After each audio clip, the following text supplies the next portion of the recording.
Hello, hello. Or there's always someone who's got to ruin the scatter by posting 20 of it. It's just never going to change, is it? I don't think it's ever going to change. PeckX Sovan, thank you for the 23 month. Appreciate you. Also the people that subbed during the starting soon screen. Appreciate you guys. Welcome to the stream today. Today's going to be a chill one, guys, because there's a couple things that I've been postponing simply because there's been so much other stuff to do. But today we're finally going to do it. Including the 2017 Yu-Gi-Oh! Recap by the law. And that's going to be fun, but it's going to take a while. It's just one of those lean back moments. So I thought to go along with the... Keeney, thank you for the 12 months. Zandog, thank you for the 9. Greggles, thank you for the 7. So we're going to do the warm-up in a moment. But just right off the bat, I figured, you know, today's gonna be more of a chill session, you know, lean back, watch the recap. And I think because I think it's very fitting, while we do that, we're also gonna just play some feel-good decks in Master Duel. And when I say feel-good, I mean feel-good for me. Hopefully not for my opponents, but we shall see. Did Josh react to the latest OCG Meta Report? I can very quickly check when the last one came out, and then I can tell you the answers to that. OCG Report 4.5? No, I don't think so. 8th of November? I don't think I was live on that day. Because what was that? Friday or Saturday? Yeah. No, we can take a look at that in a moment. We've got some room.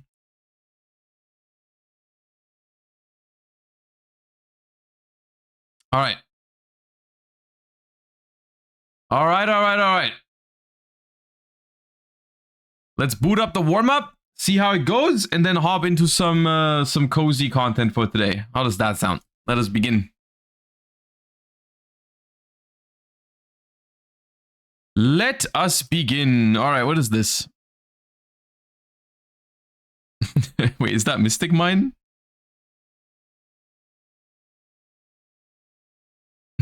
It is Mystic Mine. What a great start. All right, sick.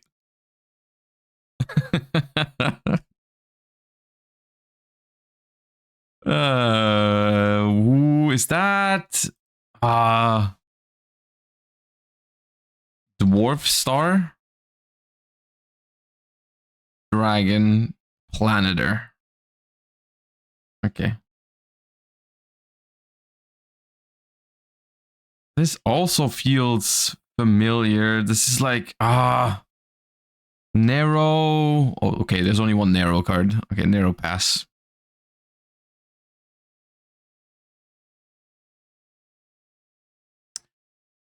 This feels somewhat familiar, but I can't tell. That's like an Exceed. It's like the Chronomaly. No, not Chronomaly Atlantis. Not, is it Heart Earth? It is Heart Earth, yeah. Where's the number? Well, anyways.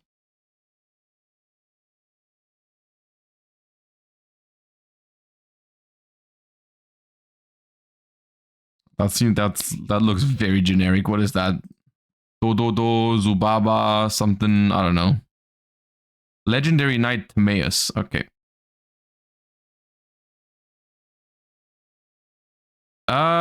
This is common? Yeah.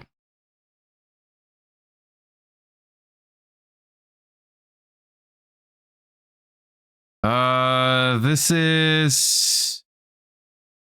it feels familiar. I feel like I should...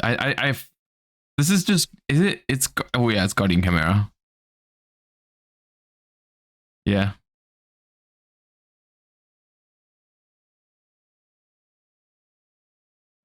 Something mole. Mog mole? Mine mole? Mine mole. Yep.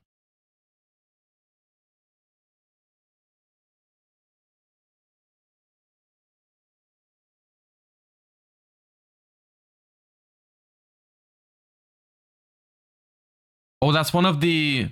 Is it one of the Numerons, right? Number 4?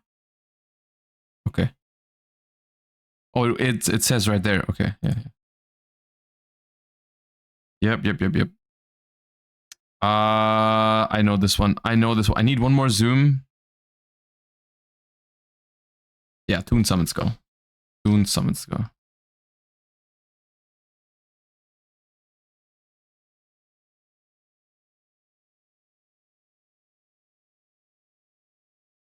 Venominon? Nominon. Yep.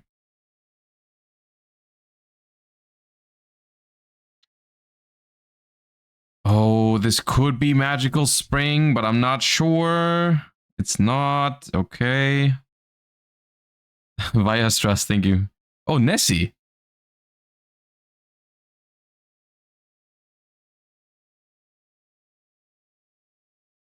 Looks like an armed dragon. It's not Dark Armed Dragon, but it's definitely an armed dragon.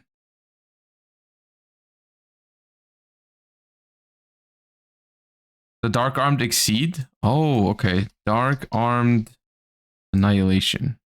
Yeah, okay.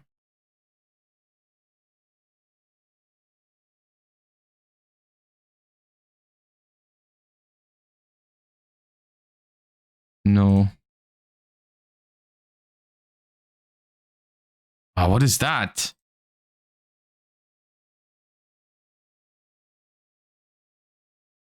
Man eating? Man eating black shark? Okay. Okay. This thing I have no idea what it's called. I think I've seen it before, but there's also a couple of cards that look like that. Oh, it's a cyber card. Cyber network. Oh, the trap card. Okay.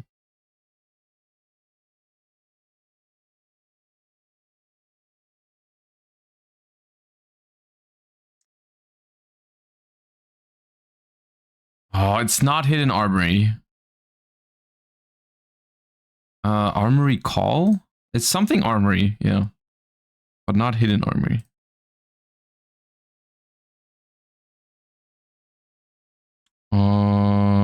This is not a Buster Whelp again. Buster Whelp. Oh, nice. Okay, that was the first time I ever guessed the correct one first. What a great day.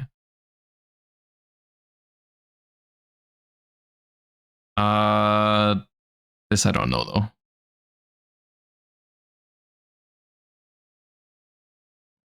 Horned Hunter? Huntress? No. Hunter. There's way too many. Dragon Horn Hunter? Okay. I should have just skipped. That was too much time.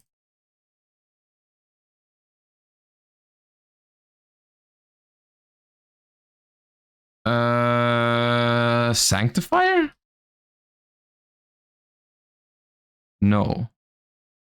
Metaphys Tyrant Dragon? Okay.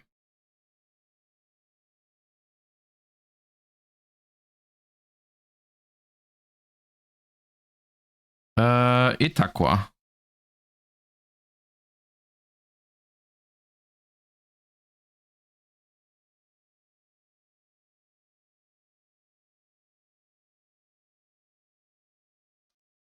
Oh, Starry something. Starry Night CL? Nope. Starry Night Ceremony? Ah, dude, I don't know.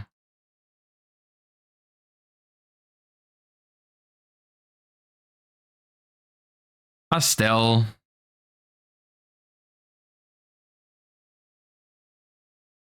Ice Barrier. But I have no idea. I'm gonna skip it. I don't know which Ice Barrier this is. Secret Guards.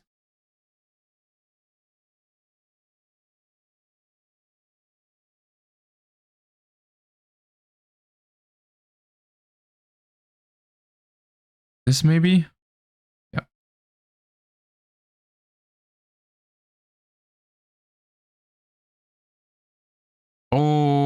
this is also familiar. The Dark World book. Oh, God, what is that called? Grimoire? Yeah.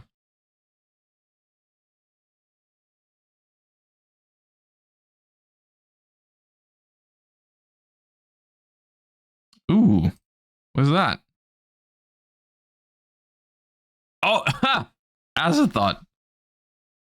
Bro, I've never looked at it this close.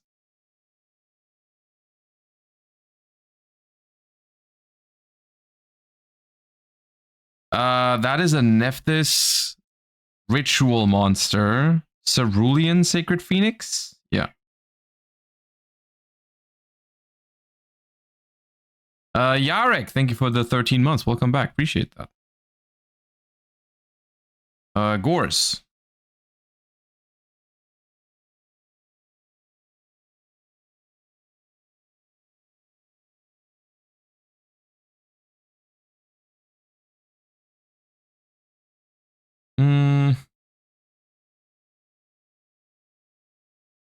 Night Sword Serpent. Mm-hmm.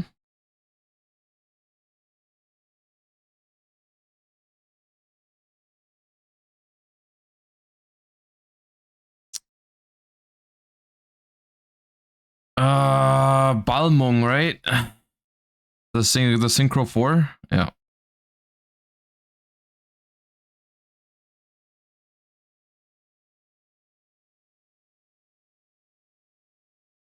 A Morphage.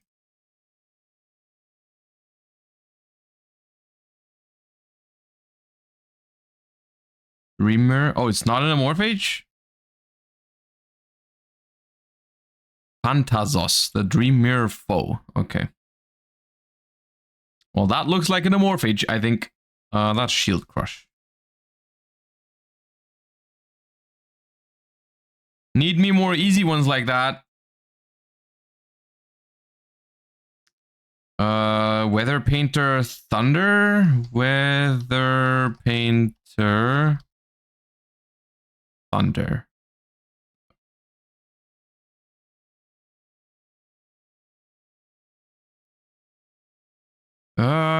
Speedroid maybe? The Kendai Duke? That one? No. Hyper. Okay.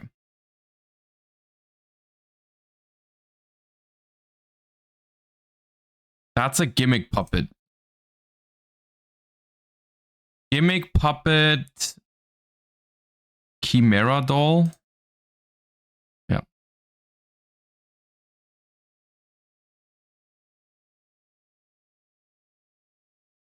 And here we have no idea, I think. I think that's a Buster Blader card. Oh, that might be one of the trap cards that they actually play. Prologue. Do they play that one? I feel like I've seen this card before in someone's deck.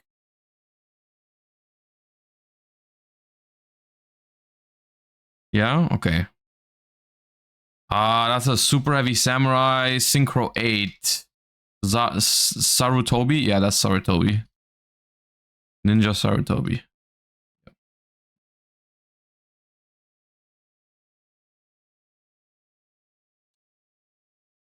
This is Dragoonity Legionnaire. No! Trebus. Dude, I was so confident. I thought I had it. Okay, well. Unfortunate. Yeah. Mm-hmm. UFO, yeah, okay. UFO turtle. I knew it was familiar.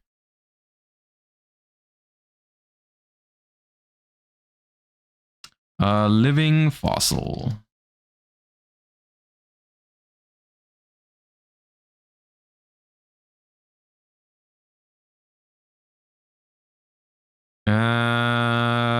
This is... I don't know. Ghost Trick something, probably.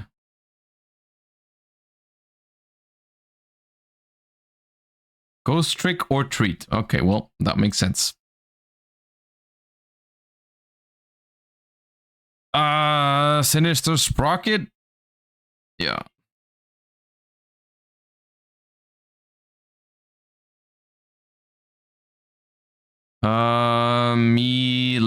Millennium Eyes Illusionist? No. Gold Idol? Thousand Eyes Idol? Golden Eyes Idol? Dude, I don't, one of those. Golden Eyes Idol. Yes. Okay, great. Good talk.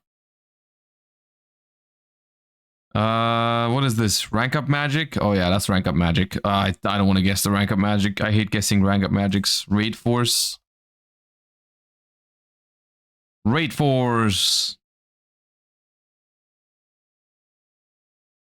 Something Stardust related, I think.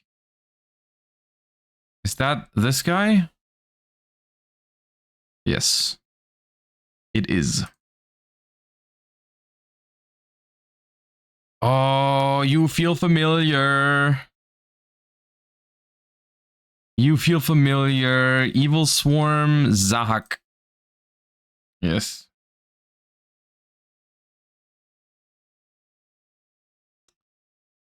What kingdom? No. Castle? Wait, there's a castle and a kingdom. They don't need all that. Why'd they get both?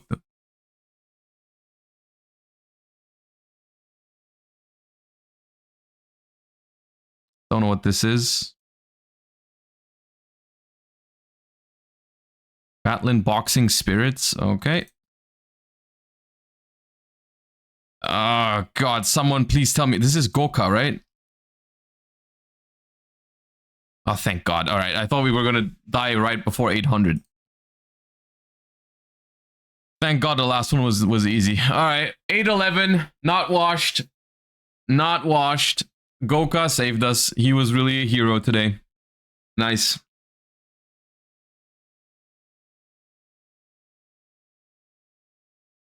Giga washed? Dude, nah, I'm not listening to slander from someone whose name is Circular was right, okay?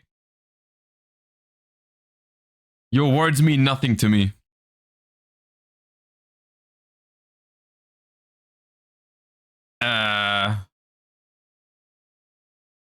Not okay, nothing. All right, so Blue Eyes White Dragon. Light Dragon. What do you mean it's not normal?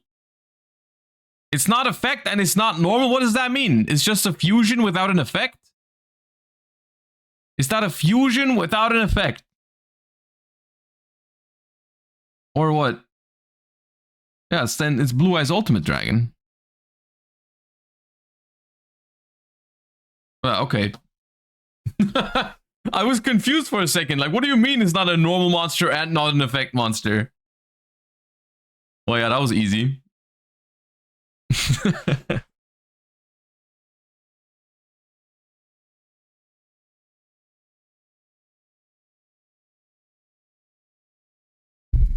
All right. It's a monster without effect. Yeah, but like I thought, I don't, this is the first time I think that we had a vanilla fusion on it. I thought those would still say normal. But okay. He is not normally. It's okay. All right, you guys.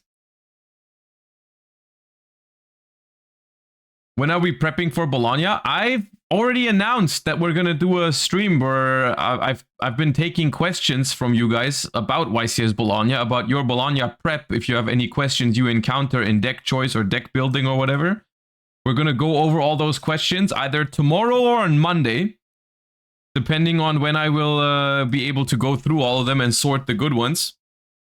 So that's something we're gonna do. As far as my own personal prep for Bologna goes, I've started. I'm doing well. Basically, I'm personally at the moment I have narrowed my choices down to 2 decks already, which honestly is pretty good, I think. compared to some other YCSs I've played in the past. Like having it narrowed down to 2 decks, like 1.5 weeks before the tournament is pretty good compared to usual, so it's fine. I'm feeling all right about the format. I'm feeling all right about the format. I think it's going to be solid. It's not going to be my favorite YCS ever, but it's going to be all right. Bologna is in 1.5 weeks, but yeah. But have you prepped for the more important event, the X-Season Link Festival? Yeah, I've prepped for that. I have a lot of prep for that event by playing the last 2,679 Xyz events that they've hosted. So I feel like I'm pretty well prepared, you know, for the Xyz event. All right. Today is going to be a chill one. We're going to do a whole bunch of feel-good stuff. We're going to take a quick look at the OCG metagame. Then we're going to do 2017 Yu-Gi-Oh recap, which is going to be cinema, right? That's I think the base video is 90 minutes plus my yapping. We're going to be here for a while. It's going to be great. And then if we have any more time, we're just gonna finish the day off by playing some cozy feel-good decks in Master Duel, like whatever I feel like climbing with. Like I don't know. I figured we haven't had a session where we played, I don't know, some Paleo and all that kind of stuff in a while. So we might do that later today as well, depending on how much time we have. So it's just gonna be a good vibe stream, and nothing else. So that's going to be cool. All right, let us begin, first of all, by checking out the current state of the OCG metagame. Now, I don't know how long this is going to take because I can already see at the bottom we still have Ryziel in a very commanding position, but let us see if new product Supreme Darkness shows up anywhere. No, just for... Hold up. Supreme Darkness Yu-Gi-Oh! Just for my own. I need a reminder real quick what's in here and what I'm looking out for. Like what I'm expecting to do well. Hold up. Let me take a quick look. Supreme Darkness has... What was great? It's the new Molt Charmy. There's new Azamina support in here. What was this? A new Mermail support wave? Overall, Supreme Darkness looks solid, but nothing too crazy, right? Like, we're not expecting anything completely insane to pop up here. Right? You've got, like, the skipper thingy is, like, Malice support. You have this is Ryziel support. Got some new Mermail cards, Molt Charmy, new Azamina, but nothing all too crazy, right?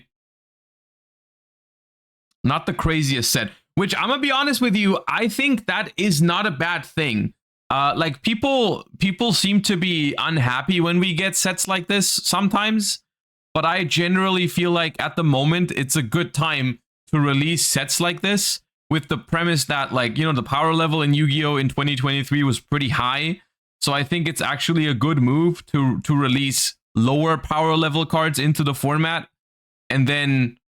they will become relevant as long as they just properly hit the powerful decks, right? Then, you know, you will go back and look at, okay, what was in this set that actually is good, right?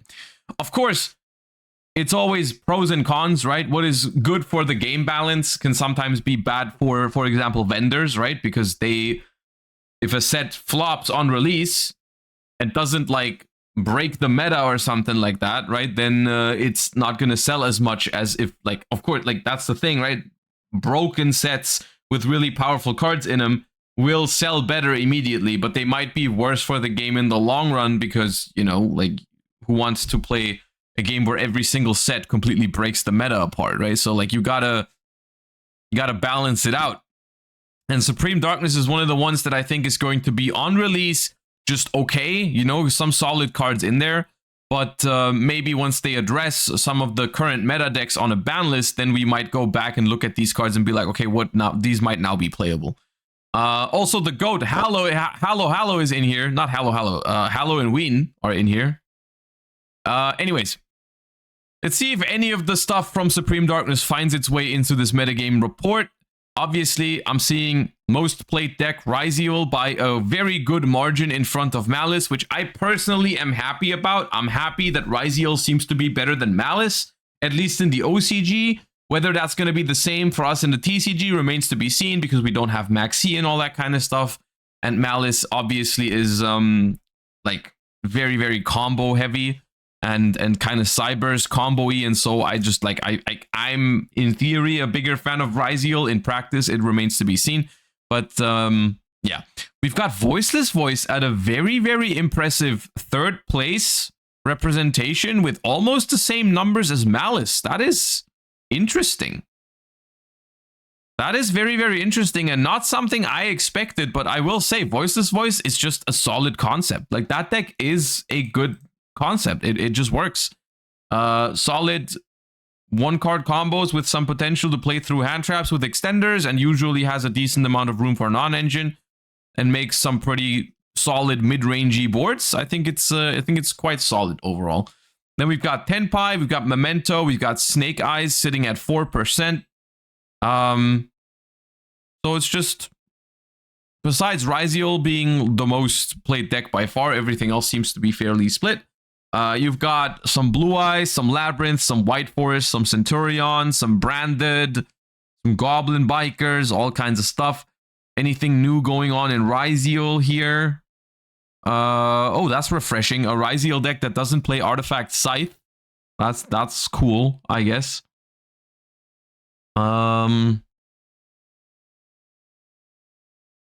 I feel like this is the least amount of hand traps that I've seen in an OCG deck in a while, which is an interesting development to see, because this is 11, right? And 11 hand traps is quite few,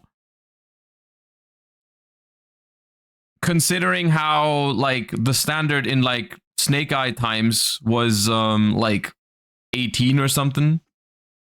So we are slowly seeing the development that we were talking about at the beginning of the OCG format after their last ban list. You guys remember how we were watching that one video of that OCG player who said they think hand traps and like these hand trap wars and stuff like that, they might become less popular because Ryziel actually makes fairer end boards, so you don't need to hand trap it. You can actually play like board breakers again, and even here, you can play like a healthy mix between like hand traps and board breakers, because we're playing like a mix. We're playing Ash, we're playing Imperm, but we're playing Droplet and a small Thrust package as well with 1 talents and stuff like that. Like, it seems like a fine way to go about it. Like, Ryziel in all most of its aspects seems fine to me. Of course, the synergy with cards like Artifact Scythe can be cringe, but like overall, like this is like a quite the healthy development, I think, if you compare this to like Snake Eye formats or whatever. Like, this is not, I don't think this is nearly as crazy as looking at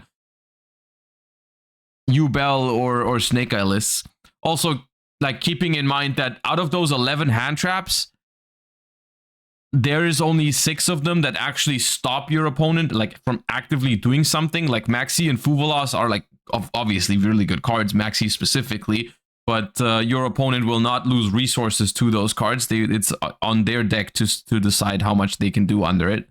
That's more aimed at Fuvolas. Maxi is still stupid, of course, but yeah. So that's Ryziel.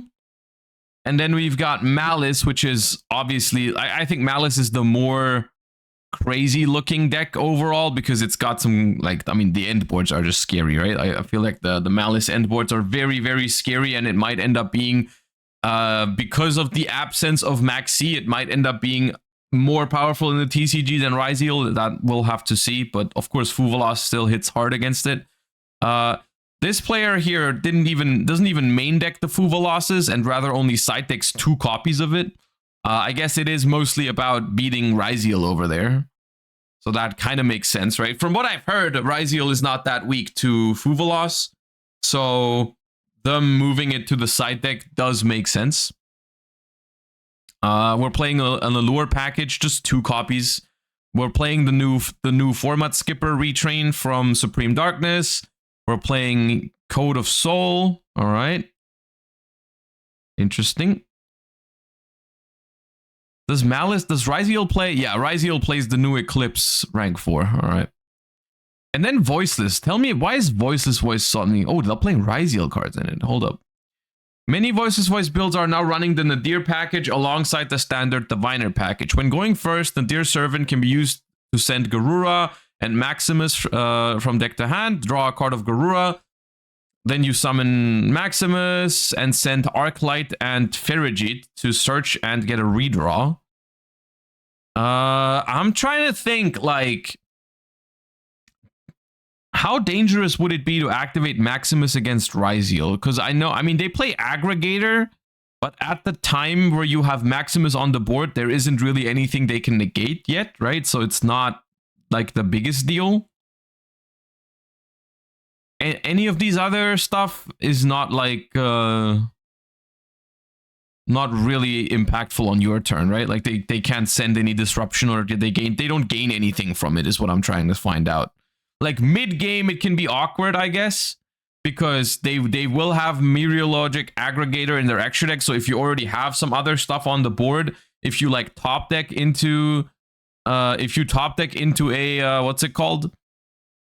Into a Nadir Servant or Maximus, it could be awkward. Also, because they are playing Ultimate Slayer over there, maybe there are some decks that will get some advantage from it. Like, I don't know, this deck has D-Safe Worm in the extra deck, for example, where if that goes to the graveyard, that can be a negate later. You don't want to give him that for free. But I guess it's overall, it might be worth it, right? And then, okay. Running the Ryziel package in Voiceless Voice is not as common, but is trending enough to keep a lookout for. Similar to the Nadir package, the Ryziel package is useful going first or second. When going first, the Ryziel package can set up Detonator as an additional threat alongside Skull Guardian. When going second, the Ryziel package can be used as a board breaker by using X Ryziel to send Aggregator from X-Trick to the graveyard, whose effect would then negate a card on the field. Okay, so what I'm getting from this is we're just trying to bring more, like, we're just trying to give the Voiceless Voice deck higher ceiling and more flexibility in what it can do, right? Because it feels like, and this, this is, once again, I want to point out that I think this is a very good development for Yu-Gi-Oh!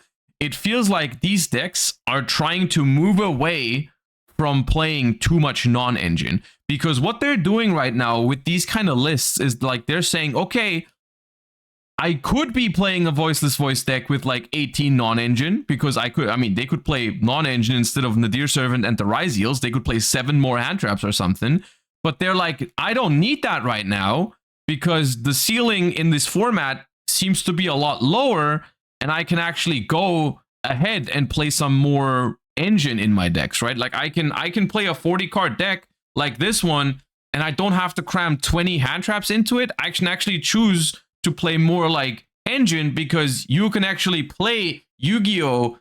Engine versus engine again in these kind of formats with the kind of boards that Ryziel makes. That's the kind of vibe I'm getting from this.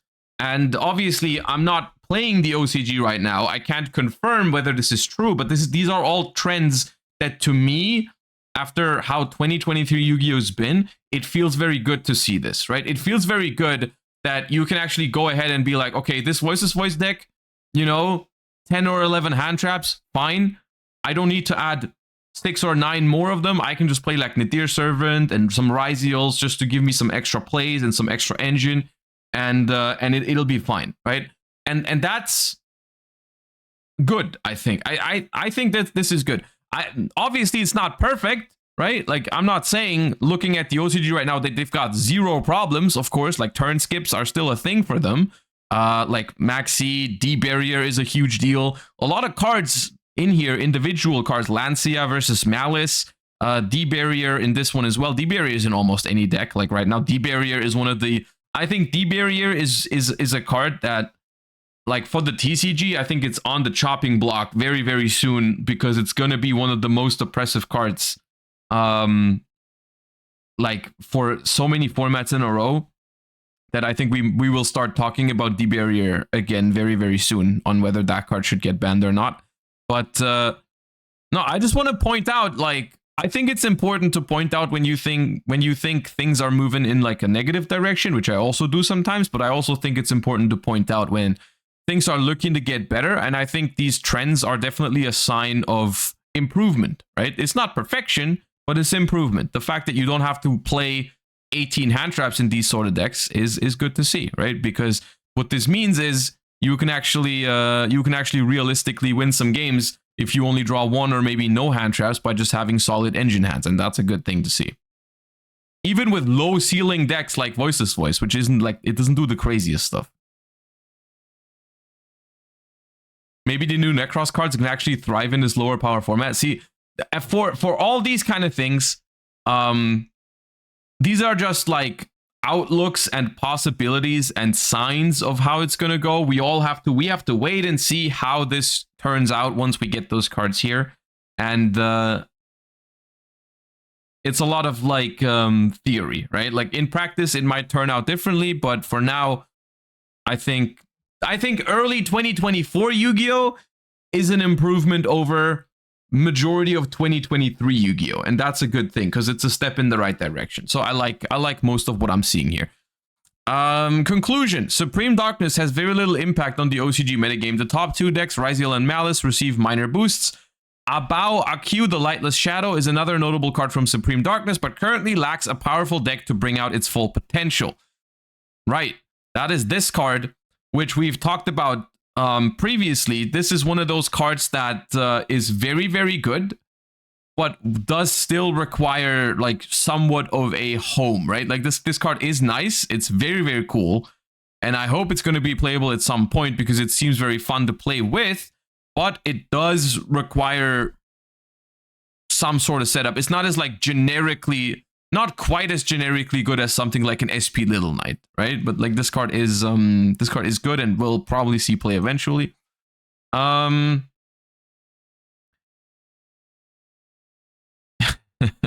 Task formed an all-star team with Tanaka Masato and Kondo Yuto.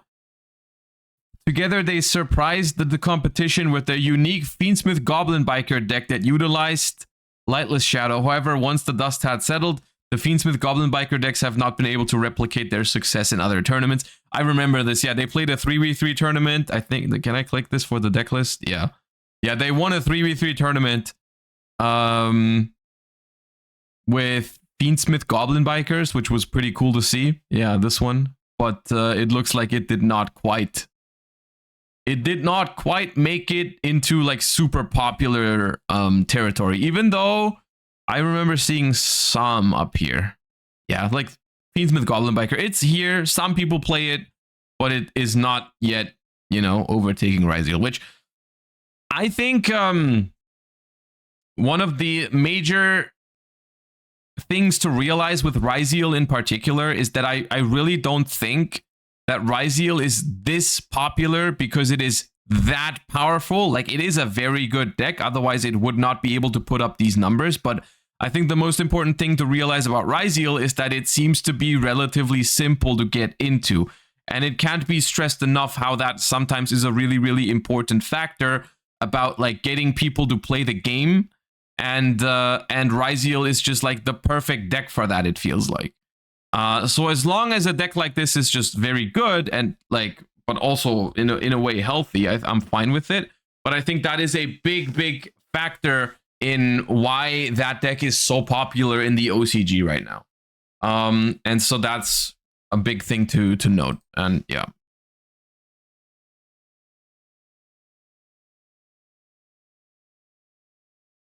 Like Sword Soul, it's a little bit like that. Like Sword Soul was also a really, really popular deck, right? It was never, well, actually there was times where Sword Soul was the most popular deck as well, right? I'm pretty sure like at some point in 2022, it was like the whole, there was a lot of decks, but I would still say that Sword Soul was probably the most popular around Nationals 2022, right? It was like Sword Soul and then Branded and then a lot of other stuff. But Sword Soul definitely was the most popular, I think, without being the most powerful. Like it was good, but there were other decks that could definitely compete. But Sword Soul just took had the edge of being like simple to get into, right? So I think that's important to note. Oh yeah. Look, at the end of the day, there's two things that we need to wait for to see whether 2024 Yu-Gi-Oh! For us in the TCG is going to be, like, nice. I think it could be very, very nice. But obviously, two things need to happen. We need to wait for Ryziel and Malice release, and we need to see how these decks fit into the TCG environment. And we also need to wait for the Yubel and Snake Eye hits that are...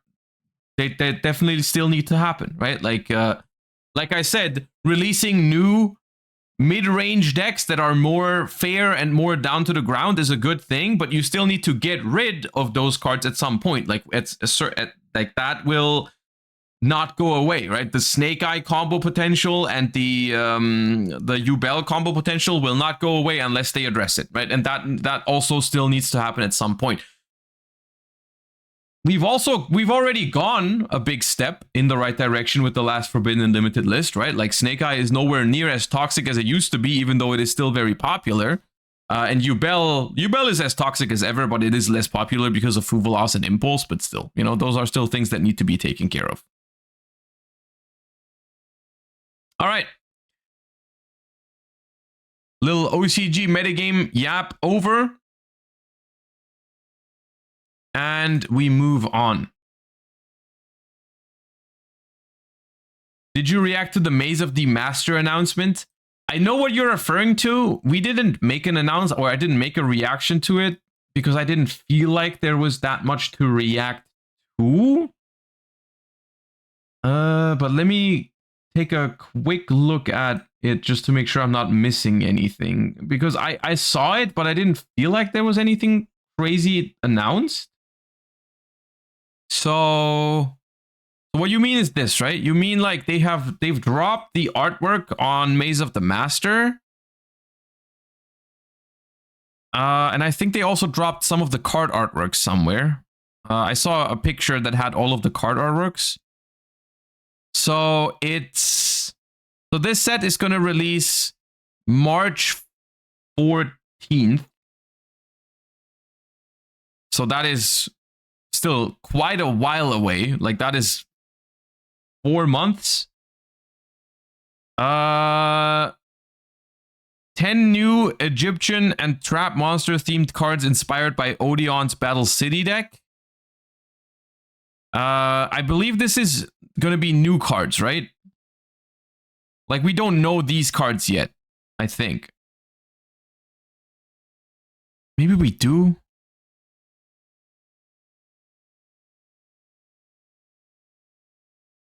So what I do know is that we've seen the Kaiba cards already, right? Those are like the new... We've seen the new XYZ monsters. We've read those.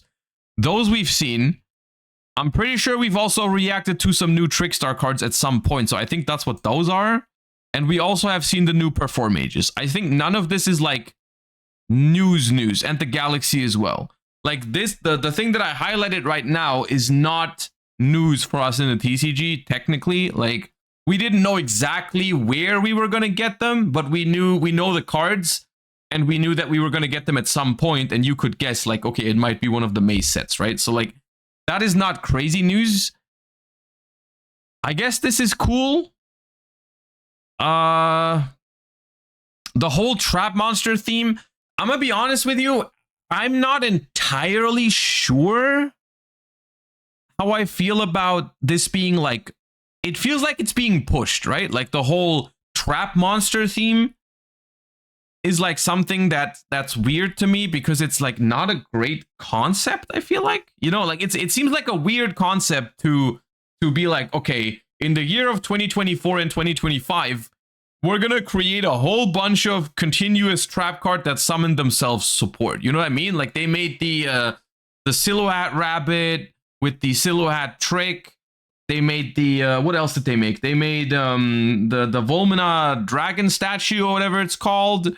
The Argo Stars is like an entire archetype with that kind of thing, right? And like now they're giving us another wave, quote unquote, right? 10 new cards inspired by Odeon's Battle City deck. So like, sure, I guess. I mean, look, I think it's a fun concept. Unironically, I think that sort of deck would be fun to play with.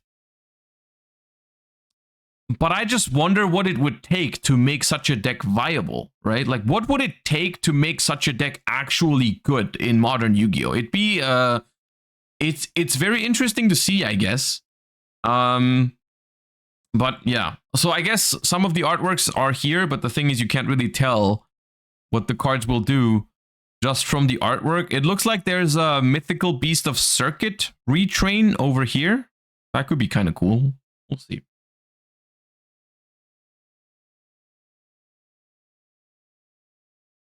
Also, I think it said somewhere, it doesn't say it on this page, unless I'm reading over it, but I think 7th Tachyon is also in this set. I read that somewhere, but it's not here. Hold up, let me see. Maze of the Master.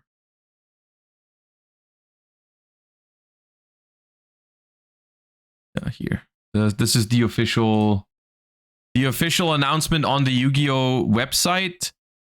Says more. Okay, so you have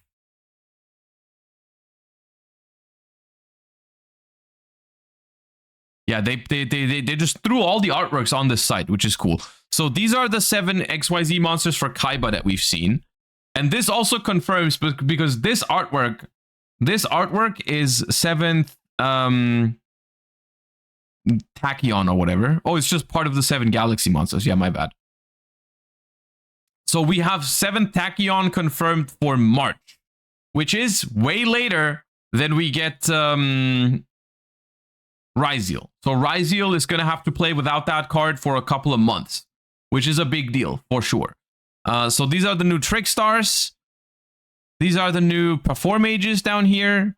And then, correct me if I'm wrong, but these cards up here, the first row of cards, I don't remember reacting to. Like, I remember reacting to the Galaxy support, the Kaiba support, the Trick Stars, and the Perform Mages, but I don't remember these. Are these going to be TCG exclusives?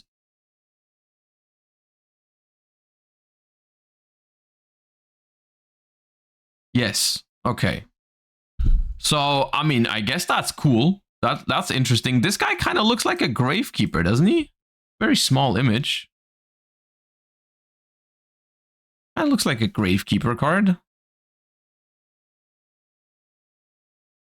I mean, yeah, this is definitely a mythical beast of circuit retrain, or Serket. I don't know how to pronounce it.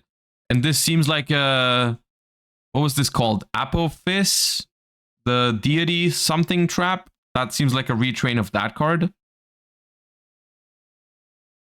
All right. I mean, I guess place your bets now on whether the continuous trap summoning themselves archetype is going to be competitively viable or not. I mean, they've got one really good card already in Silhouette Rabbit. That card's really powerful, so we'll see.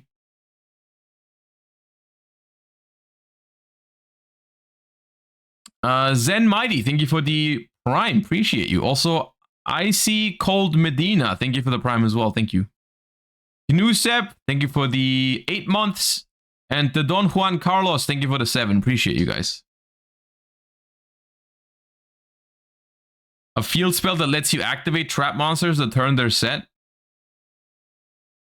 But like, even then, would that be good? Because what are you going to do with them? Because at that point, you just turn them all into very mediocre extenders, right? Because all of the trap monsters, you just summon them, they don't really do anything. They're just all very weird extenders all of a sudden. I don't know. In my mind, it would have to be like, and that would be very cool. It would have to be a very, very grindy deck, a very grindy concept, right? Because it would have to be slow.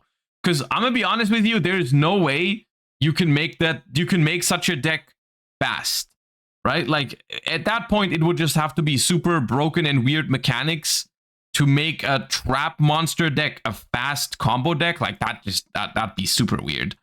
It would have to be like a grindy type of deck, which I could see that being very fun. I just wonder how they're gonna make that good enough.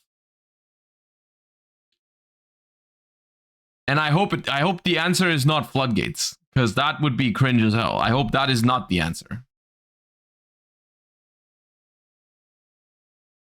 Odeon played Temple of the Kings. So I mean, yeah, okay, but like at that point, that just wouldn't be a good concept, right? Like if you have the ability to set those trap cards and immediately activate them on your first turn, at that point you're just playing a very, very mediocre combo deck. Because what are you turning them into even? Like because the trap cards, usually most of the ones that already exist, the only thing that makes them even remotely good is that they do something on your opponent's turn. So like, what's the point of summoning them on your turn? Like, what's the point of summoning Philo Hat Trick or Azarune statue or whatever else? What's the point of summoning those on my first turn? Like, it doesn't do anything. Redoer is good with trap monsters. Yeah, Redoer would be nice in such a deck, right? But that'd be the kind of vibe that you would be trying to go for, right? You'd like try to control the game for a couple of turns, make cards like Redoer or something, which is a good card, but it also doesn't win the game on the spot, right? It's like that one shuffle is not the craziest interruption in 2024. So I mean, I'm interested to see how they're gonna try to make it work. I think there is at least a 50% chance that it just doesn't end up being competitive, which would also be okay as long as it's fun.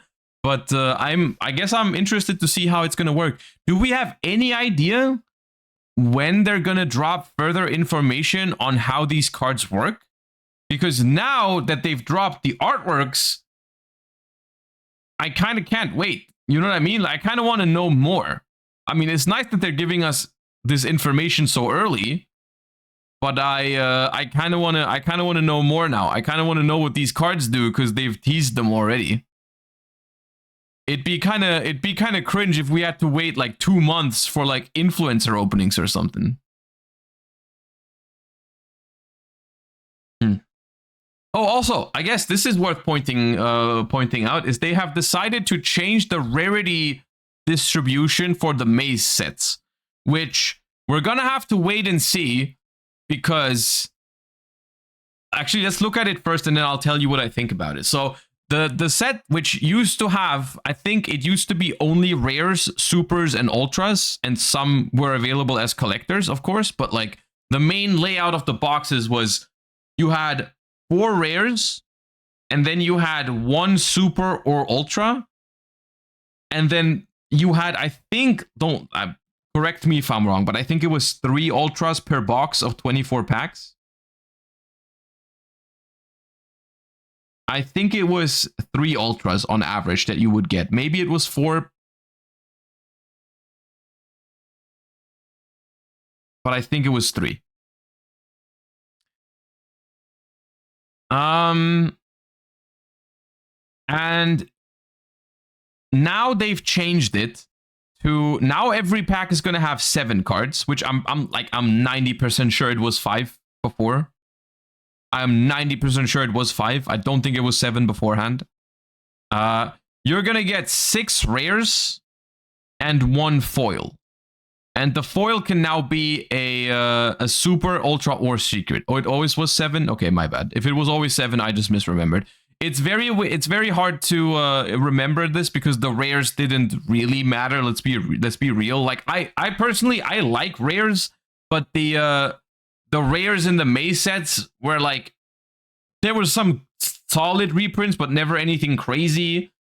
And so unless you just like preferred a certain card in the rare version, there usually wasn't anything crazy in there. Like, I don't remember.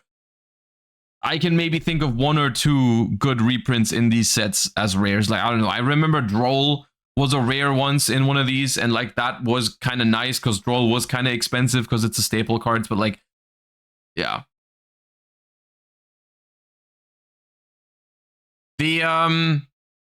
The main change, of course, is that they're going away from the ultra and super only in the foil slots, right? Only there's now they've added secret rares to it, and Of course, they're keeping the collector's rares, and there's also still going to be quarter-century secret rares in this set. By the way, March of 2025, we're still going to get quarter-century secret rares. At this point, at this point, it might just be real that the quarter-century secret rare or the quarter-century celebration is going to last 25 years. Because at this point, like, I'm pretty sure we're like 2 years in at that point. Which is crazy behavior. Only like 23 years, 23 or 22 more years to go at that point. I don't know. The thing about this whole thing, the thing about this change is quite simply, it doesn't really matter unless they change the pull rates, right? The thing that was bad about the maze sets or the collector's rare sets was not that it was only ultra rares. It was the fact that you had so few hits in a box, right? Like this product, I can only say from my perspective, I opened one box of every of these sets at release. They were less fun to open because you just don't have many hits, right? Like you open a box and it's 3 ultras that you care about and everything else feels irrelevant, right? Like everything else feels like it doesn't really matter because the chances of pulling a collector's rare were rather low, so you would only get that feeling every like very rarely would that matter. So most of the time you would just open 24 packs. 21 of those packs would have very little, if any, value. And then you got 3 ultras, which that was like the quote unquote exciting part. But like, you know what I mean? I don't know. It was just not the greatest set concept, I feel like. And so they're reworking it to be ultras and secrets. But I'm telling you, I think this only matters if you have more hits, right? I think that's what this set needs, is you need to pull like in 24 boosters, you need to pull like a secret guaranteed and like 3 or 4 ultras, and then maybe we're talking. Right? At that point, I think we would be talking if it was more like that, right? Like a guaranteed secret and like 4 ultras and like maybe a higher chance of pulling a collector's. At that point, like it'd be fun opening, right? Like if every second box had a collector's rare or something, that'd be dope. That would make it more fun opening. Like that's I mean, they've probably already decided what the ratios will be, but we have to wait and see. But like my personal feeling would be like a guaranteed secret, 4 guaranteed ultra rares, and a higher chance at the collectors. That would make me want to open this set more for sure than previous things, right? I don't know. 1 secret is too low. That would mean 2 copies of a card per case, so even more rare than a main set secret. Yeah, you could be right about that, but I could still see that happening. But yeah, maybe 1 secret is still too low, because if I pull 1 secret per box, I get 12 secrets per case. Yeah, I'd only pull 2 of each secret on average. It wouldn't be great. Yeah, it wouldn't be great. But that's what I mean. I think it doesn't really matter whether the cards you pull are ultras or secrets. It just matters how many of those do you get. That's what matters here. Like, maybe it needs to be 2 secret. Maybe it needs to be like a main, like a core set. Maybe because core sets are usually doing fine, right? Why does this not have the same layout as a core set? Make it 2 secrets and 4 ultras. That is exactly what we get from core sets, and that's usually fine, right? So like, that could work. Generally these sets just need more hits. That's the thing, quite simply. New card announced? Where is a new card announced?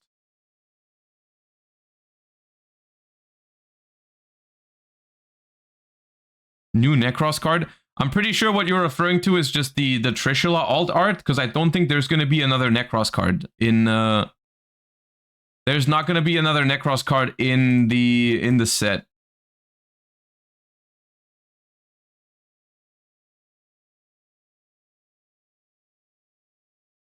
Oh yeah, we'll look at the alt art. Trishula has already been, like, it's already been somewhere. Like the picture is already out. It was like on that playmat or something that they published at some point. Like it's not crazy news. Because it's already confirmed that all of those archetypes in Terminal World 2, I think they're only getting 4 cards each. All right.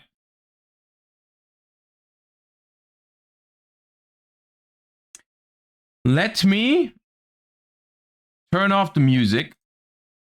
And now we're going to lean back, everybody. We're going to lean back and we're going to have a chill time together because there's a new recap that came out almost 2 weeks ago. It's honestly criminal how long we waited.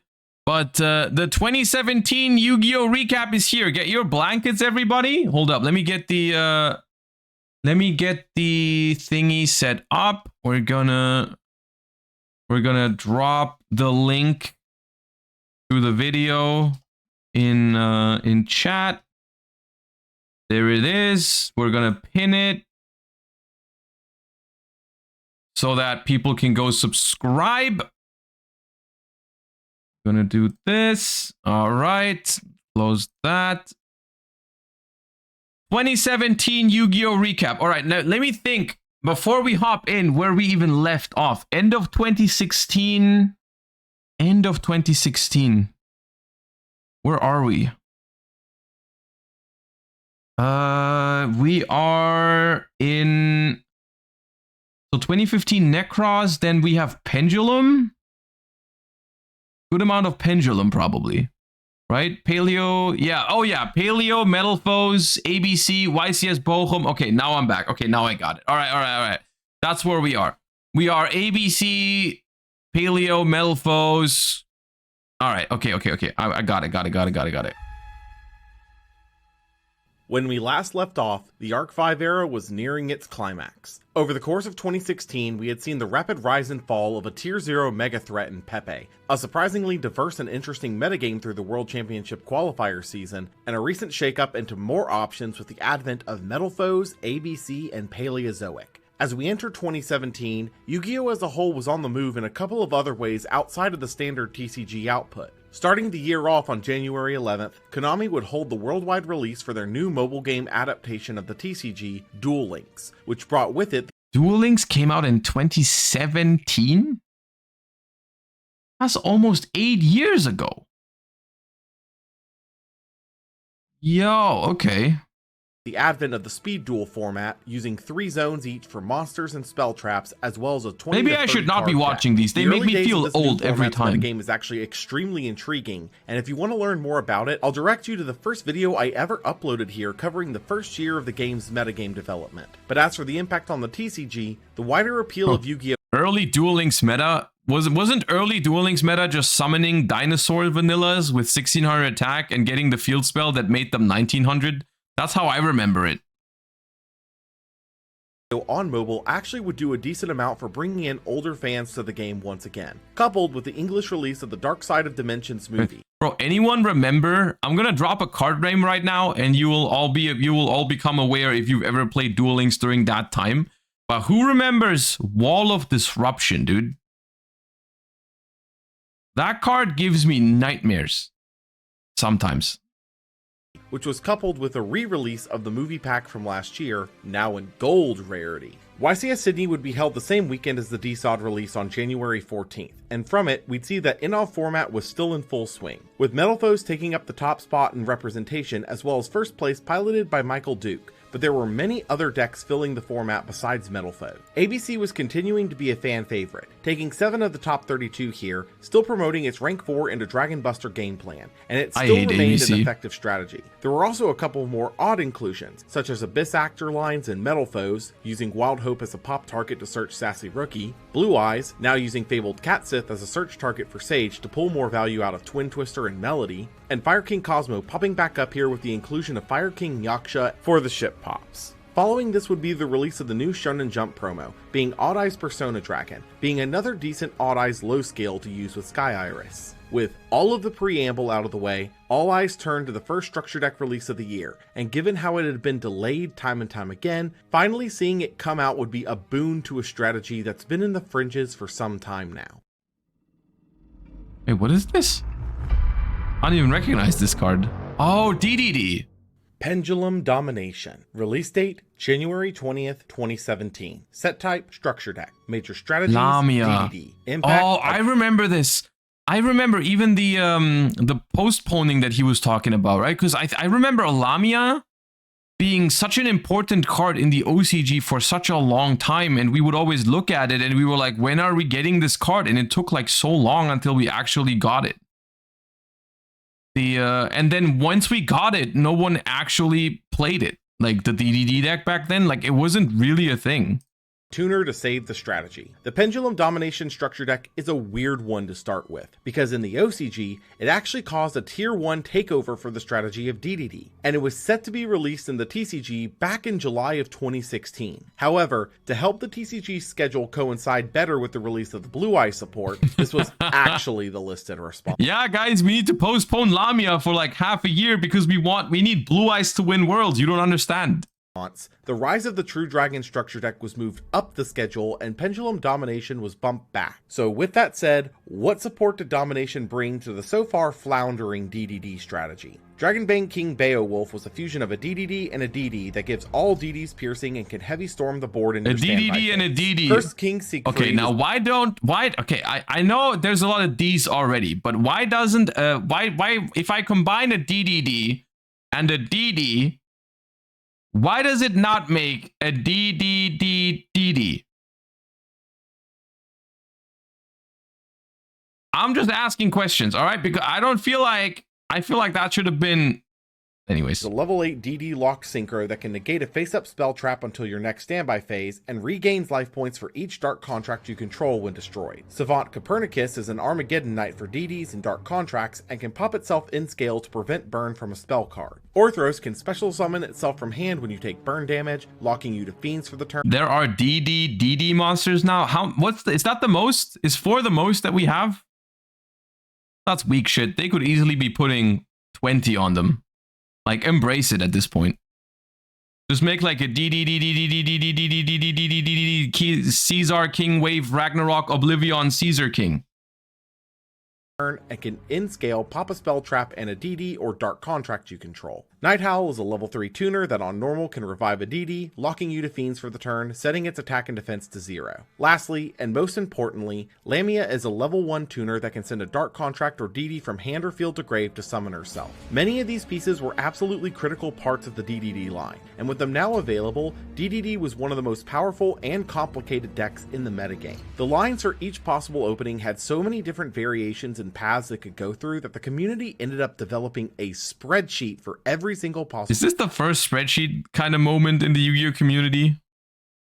Opening, which in turn spurred the meme of the deck's complicated nature further. Many honestly expected that with these cards, DD would rapidly rise. Because I'm trying to think, and I don't really remember any deck before that you would really like approach like this, right? Like, I haven't really thought of it like that, but I think DDD might be the first one that you actually just had to spreadsheet out. Like, that was how they did it, right? I remember seeing those graphics where it was like, if you start with that card, arrow, do this, then that, like, you know, that's what you end on. And like, that's not something that a lot of other decks had done before that.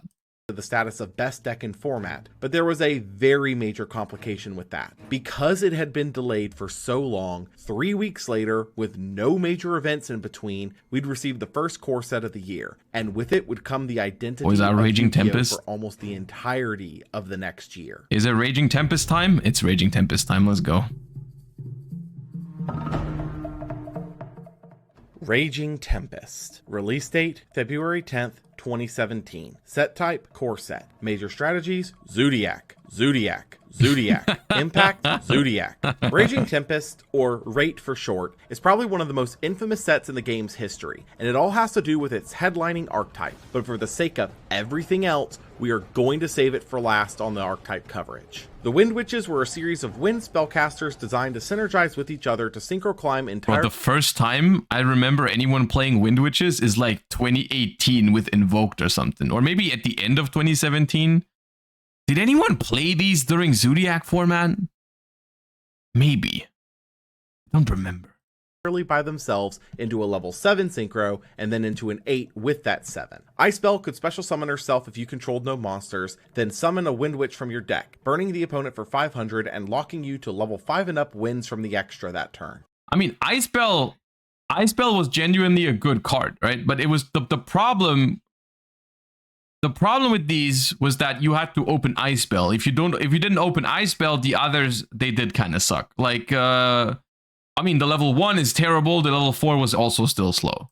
Glass Bell, on summon, searches a Wind Witch, locking you to wins when you do. Snowbell can summon herself from hand if you control 2 or more winds, and only wins, and makes a synchro made with it unable to be destroyed by card effects. Winterbell is a level 7 synchro that burns the opponent for the level of a Wind Witch engraved times 200, and can summon a monster from hand with a lower level than a Wind Witch you control in the battle phase. These cards formed a self-contained line thanks to Ice Bell, who could summon herself, summon Glass Bell out of deck and burn the opponent for 500, then have Glass Bell search for Snow, who could then summon herself. From there, Ice and Glass make Winter, who burns the opponent for another 800 thanks to Glass Engrave, and they can be synchroed with Snow into Crystal Wing, who now also can't be destroyed by card effects. The primary downside to this line was that it wind locked you, but given time, this wouldn't be an issue in the slightest. This was technically not bad against Zodiac, right? Because the Crystal Wing couldn't be popped by Trident, but I still think like the fact that if you didn't open specifically the level 3, it wasn't very good.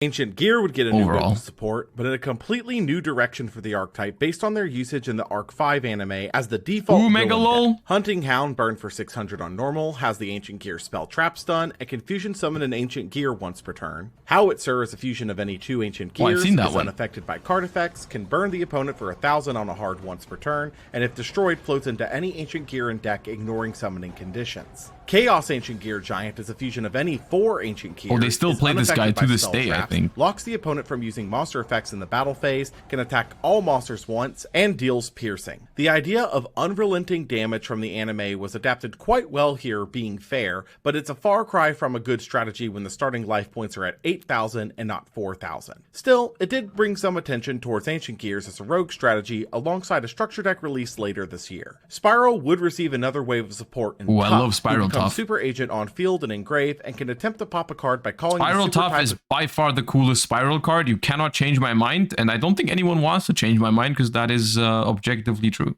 The opponent's top deck right, Utility Wire, which spins a card to top of deck if you control a Super Agent, and Recapture, which steals an opponent's monster the first time you summon a Spiral each turn and can banish itself from grave to prevent a Spiral's destruction. While a solid wave, Spiral would continue to see no play as its own standalone deck, though many were picking up on the idea that Spiral as an engine for another deck could be useful thanks to the vast amounts of advantage the deck can generate off of its smaller pieces. Okay, fine, let's talk about Zoo. Zodiac was a new series of Beast Warriors aimed at cheating the Exceeds mechanic by allowing the user to overlay any Zodiac Exceed onto a single Zodiac monster, with each Exceed able to do that once per turn. The trade-off here was that the Exceeds had no attack and defense on their own, inheriting the stats from all of their Zodiac materials, with each main deck monster also giving an effect to a Beast Warrior Exceed their material under. Rapier, Fool... I will say, we will talk about Zoo more today, of course. But I think the concept's kind of cool. I think the concept is kind of cool. There are individual cards within the concept that are misdesigned, and we will get to those. But the Zodiac concept is it's a pretty cool deck. I actually liked Zodiac in 2017. The certain combos were way too powerful because of certain cards being a little too generic. I'm looking at specifically Broad Bull, and I'm also looking at Ratpier summoning out 2 level 4 bodies for no reason. Like, that was a little much, but the Zodiac concept in itself, I think is pretty cool. Burial's a Zodiac on normal and gives its Exceed the ability to detach to summon another rat from deck.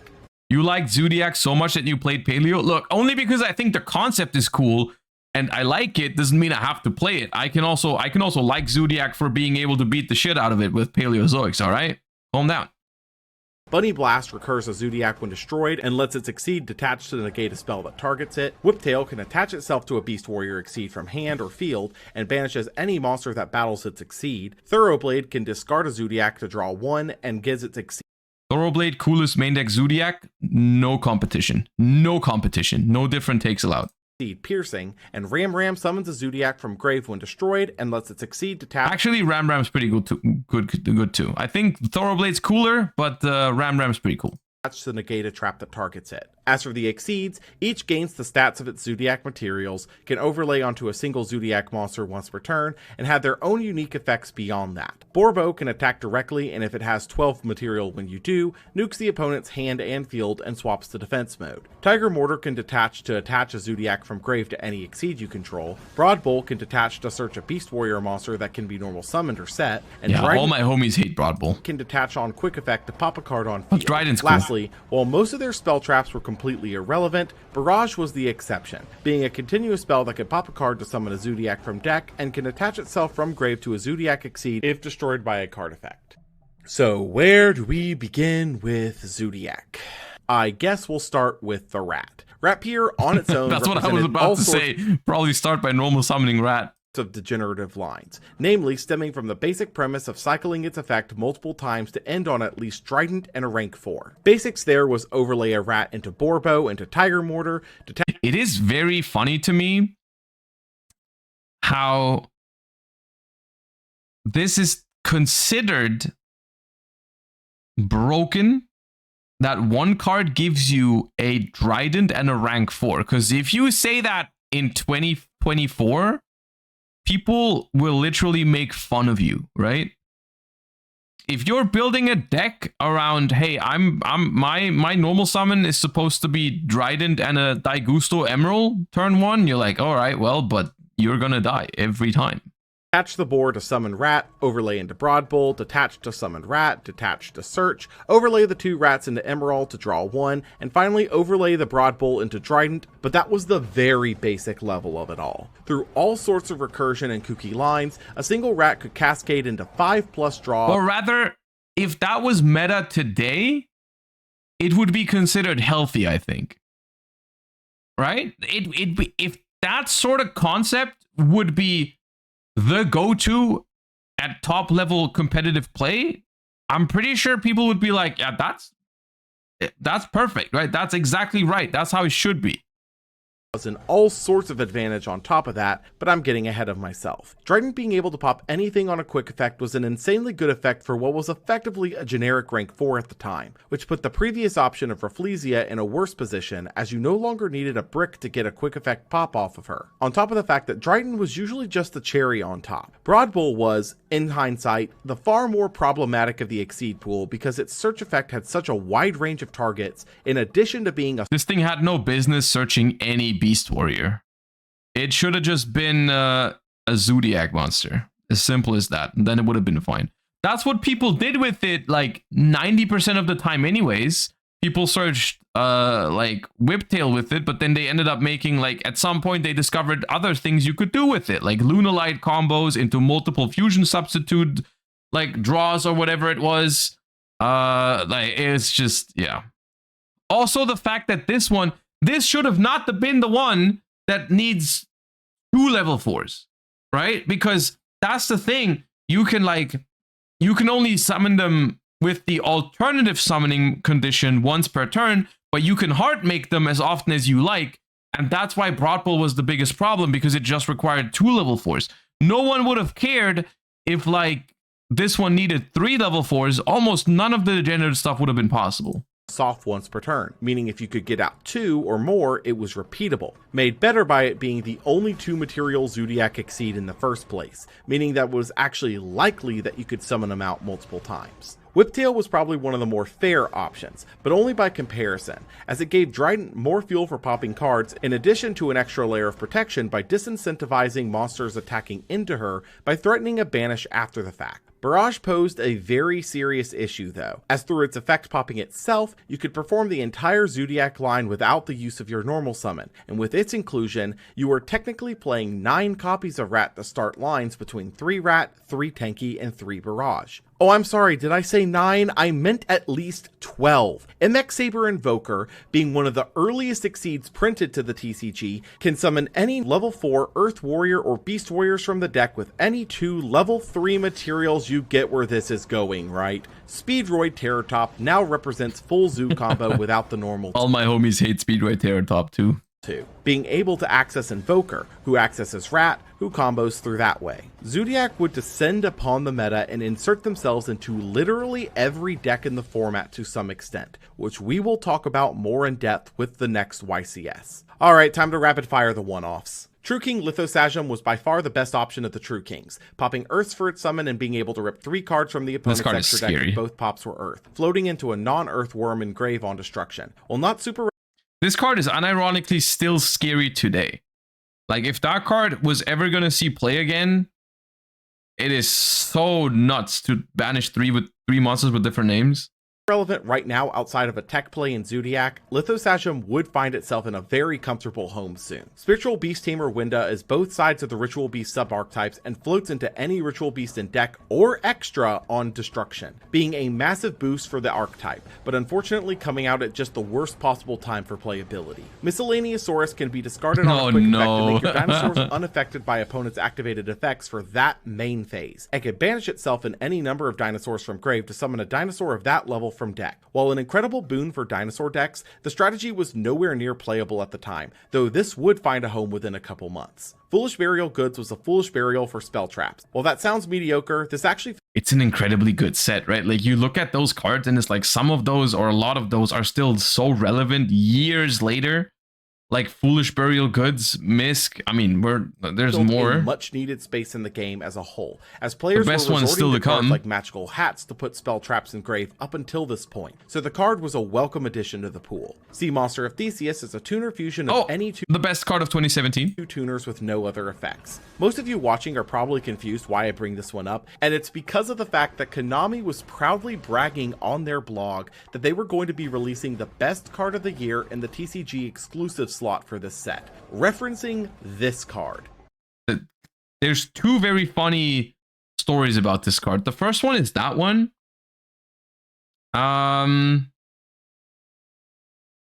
Which is like insane behavior. I don't understand how like anyone in their right mind could think that this was going to be the best card of 2017. And then the second funny story is that they even messed it up. They released it and they forgot to print tuner on it because it's supposed to be a tuner. And then they had to do this whole thing where you could, I don't actually know. There's like one version of this card that's actually quite hard to get because you could, which one is the rarer one? The one that says tuner or the one that doesn't say tuner? Actually, let me check. Maybe we can check on Card Market which one's more popular or which one more people have. Because what you could do is you could send in, I think, I didn't do it back then, but you could send in your wrong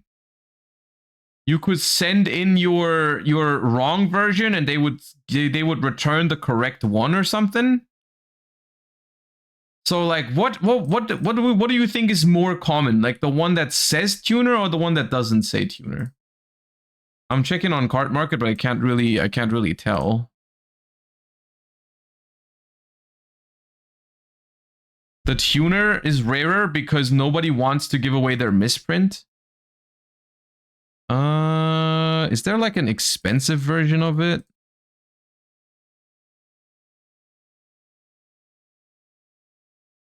The corrected version. Okay. Okay, it looks like the corrected version is expensive. I don't know. Because not many people did it. Anyways. Yeah, so Theseus was always considered niche. It did have uses, specifically for those involving instant fusion where you needed a tuner, or in Zolkin's case, a level 5 tuner, but calling this the best card of 2017 was laughable even then, as the Zodiacs were in the same set and we have a whole lot more to cover from the year. Lost Wind negates the effects and has the attack of a special summoned monster on the field. Lost It can Wind. set itself from grave if the opponent specials a monster from the extra deck. This sounds niche in a lot of respects, but in actuality would be an insanely powerful card for specifically Paleozoic, as a trap that was a repeatable trigger for your Paleo summon effects is always appreciated, and the attack having a negation is actually permanent, so it covers a lot more situations than one expects at first. And it got even better with the last card we're going to talk about. Let's That Grass go! Looks Greener. When you activate this, if you have more cards in your deck than your opponent, you mill cards from the top of your deck until your deck count is the same as your opponent. This spell was, theoretically, a 20 card mill, and all it took to play was running a 60 card deck. Grass caused arguably one of the biggest shifts in deck composition in the game's history, as on the surface it changed decks that wanted to mill from being 40 cards to 60 cards, but it's actually a lot more complicated than that. If you were a grass deck and you matched up into another grass deck, you'd both be at 60 cards, meaning that grass is now a completely dead card. As such, even decks that weren't grass decks would consider playing higher deck counts specifically to dodge the grass matchup, whether that be a full 60 or even a midpoint like 50 cards. The usual trade-off to playing 60 was a lower consistency, but now with the best engine in the game being a 1-card combo you can see off of a minimum of 12 cards in your deck, the loss in consistency for playing larger than a normal deck was I do think this was more of a hypothetical thing than something that people actually did in practice. Like, at least the way I remember it, all of the Zodiac decks, they still played 40. Like, in a tournament, you wouldn't really run into many people playing like 50 card decks to counter grass a little bit. Because, like, statistically speaking, it just wasn't really worth it to make your deck worse in case you play against a grass deck, and then it only even matters if they have the grass access. Like, for the most part, all of the decks that didn't have grass were still played rather close to 40 cards, you know, maybe like a 41, 42 here and there, but like it wasn't really a thing in competitive Yu-Gi-Oh to play 50 to counter grass. But obviously the whole discussion of, is it worth it to play a 60 card deck with grass over just playing a 40 card Zodiac deck, that was a huge discussion. In my opinion, my opinion at the time was the following. I didn't like grass decks, and that might confuse you because of what's about to happen, but I was not a huge fan of the concept of grass decks, especially in the beginning, because I felt like the 60 card, a lot of those 60 card decks that were known in the beginning, like, I don't know what kind of decks people like, Infernoids and stuff like that. My opinion on those decks is that they are just worse versions of Zodiac in order to high roll with grass, and I think on average they were worse than 40 card decks. We'll talk about the one exception, which was the deck I ended up using in a moment when we get to it. But I think genuinely in that time, like in terms of like combo decks, it was just best to play Zodiac if you didn't want to play, you know, Paleo. actually decently offset. Rather than just talking theoretical on all this, let's look at some results. YCS Seattle would be a week after Rate's release on February 18th, and the meta that had come before was completely obliterated in one massive strike with the release of Rate. On the surface, the format does look rather diverse, with 10 different decks making the top 32 cut, but if we look below the surface, we can see that a grand total of 31 of the top 32 decks were actually playing Zoo in some capacity. Zodiac had completely taken over the format. Commonly, any way into Zodiac Rapier meant that you were going to have a Trident, an additional draw. See, and this is even before fusion substitute stuff was discovered. And then plenty of wiggle room beyond that to set up a board of options to play into the opponent's next turn, which in turn resulted in most decks playing options to get Rat both on the normal summon and without burning the normal, specifically in the case of Barrage and Terror Top. This resulted in a number of different variants of Zoo specifically charting into the top cut here, between the Pure variant, an Artifact variant to capitalize on Moral Talk and Scythe, a Cosmo variant utilizing the power of Barrage to pop your ships for 7. Performapal King Bear as a search target for Broad Bull? What did that do again? I forgot. What was the... Someone explain what the King Bear does when you... I remember people doing this, but I forgot what it did. Because you don't play 2 pendulum scales. Setup, and the most popular variant behind Pure, Kaiju, utilizing Interrupted Kaiju Slumber and the Kaiju names to iron out your going second matchup, as Dryden on the normal summon was a pretty standard killer for the mirror match. Alexis Rodriguez would take the event on this variant, capitalizing heavily on the base level understanding of setting up Dryden with no protection being the go-to line for most players. Beyond the zoo-focused decks, however, almost every other deck would still be playing rat lines to play with their own strategies, as adding a quick effect pop to any board was still killer. Infernoid would be the most popular strategy outside of stricter zoo variant, and it would... And this is what I mean. This deck was just, in my opinion, and I know a certain Billy Break who would disagree with me, I think this deck sucked ass if you didn't have grass.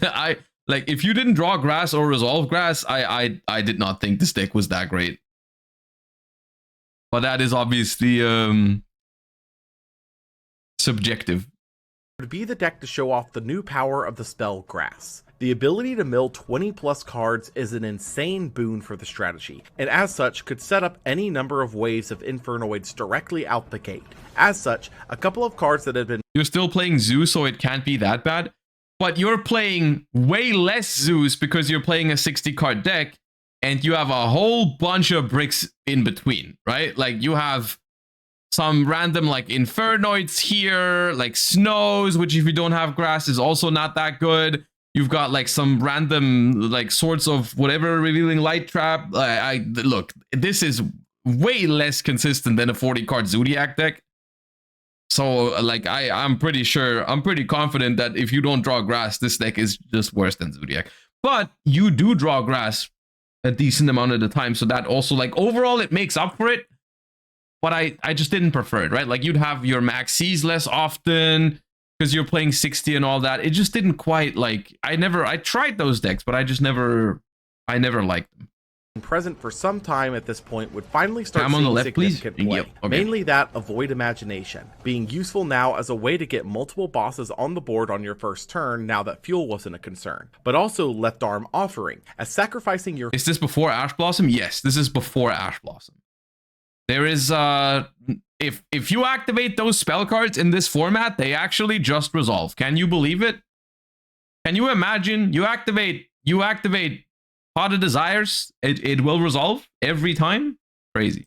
Hand to get a mill 20 actually was a decent trade-off. Even with the deck's primary play being that of grass into Infernoids, Zoo would still be present here thanks to Terratop and Barrage, allowing a Trident to be set up prior to going down your Infernoid lines, playing a fairly minimal line of enablers there. Volcanic would see a top spot here, which makes sense as the Scattershot engine standardly needed a lighter package to latch onto to be effective, which the new Zoo cards would fill out nicely. Metal Foes would see a top here, notably playing a 50 card lineup to sort of shoot the gap between consistency needed to beat Zoo and the deck size needed to shut off a significant grass mill, which in turn helped in allowing them to play all of the options needed for the strategy, including the newly added Zoo engine. The only deck in the entire top 32 to not be playing Zoo cards period would be Burning Abyss, leaning into the 60 card variant as well to primarily cut off access to opposing grass. Of course it would be a 60 card Burning Abyss deck with one copy of grass. Oh man.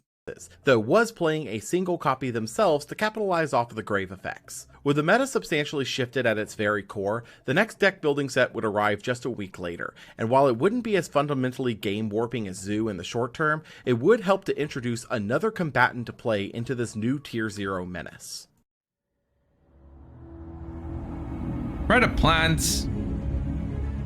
Oh, right, it was this Fusion Enforcers? Yeah. Release date, February 24th, 2017. Oh, invoked set type, already? Deck building set. Major strategies, Predaplant, Fluffle, Invoke. Impact, a normal summon engine of epic proportions. Fusion Enforcers, coming just 2 weeks after Raging Tempest, had a massive uphill battle to win, and while it wouldn't dethrone Zoo by any means, it would at the very least introduce a new option into the metagame. Starting with the two that didn't quite land, both Predaplant and Fluffle would get new options for their strategies, with Predaplant getting Chimera. Okay, then I take back what I said earlier, because I'm pretty sure then people played Wind Witch during Zodiac format. Because I do remember playing against like Wind Witch Invoked right after it came out, at a couple of regionals.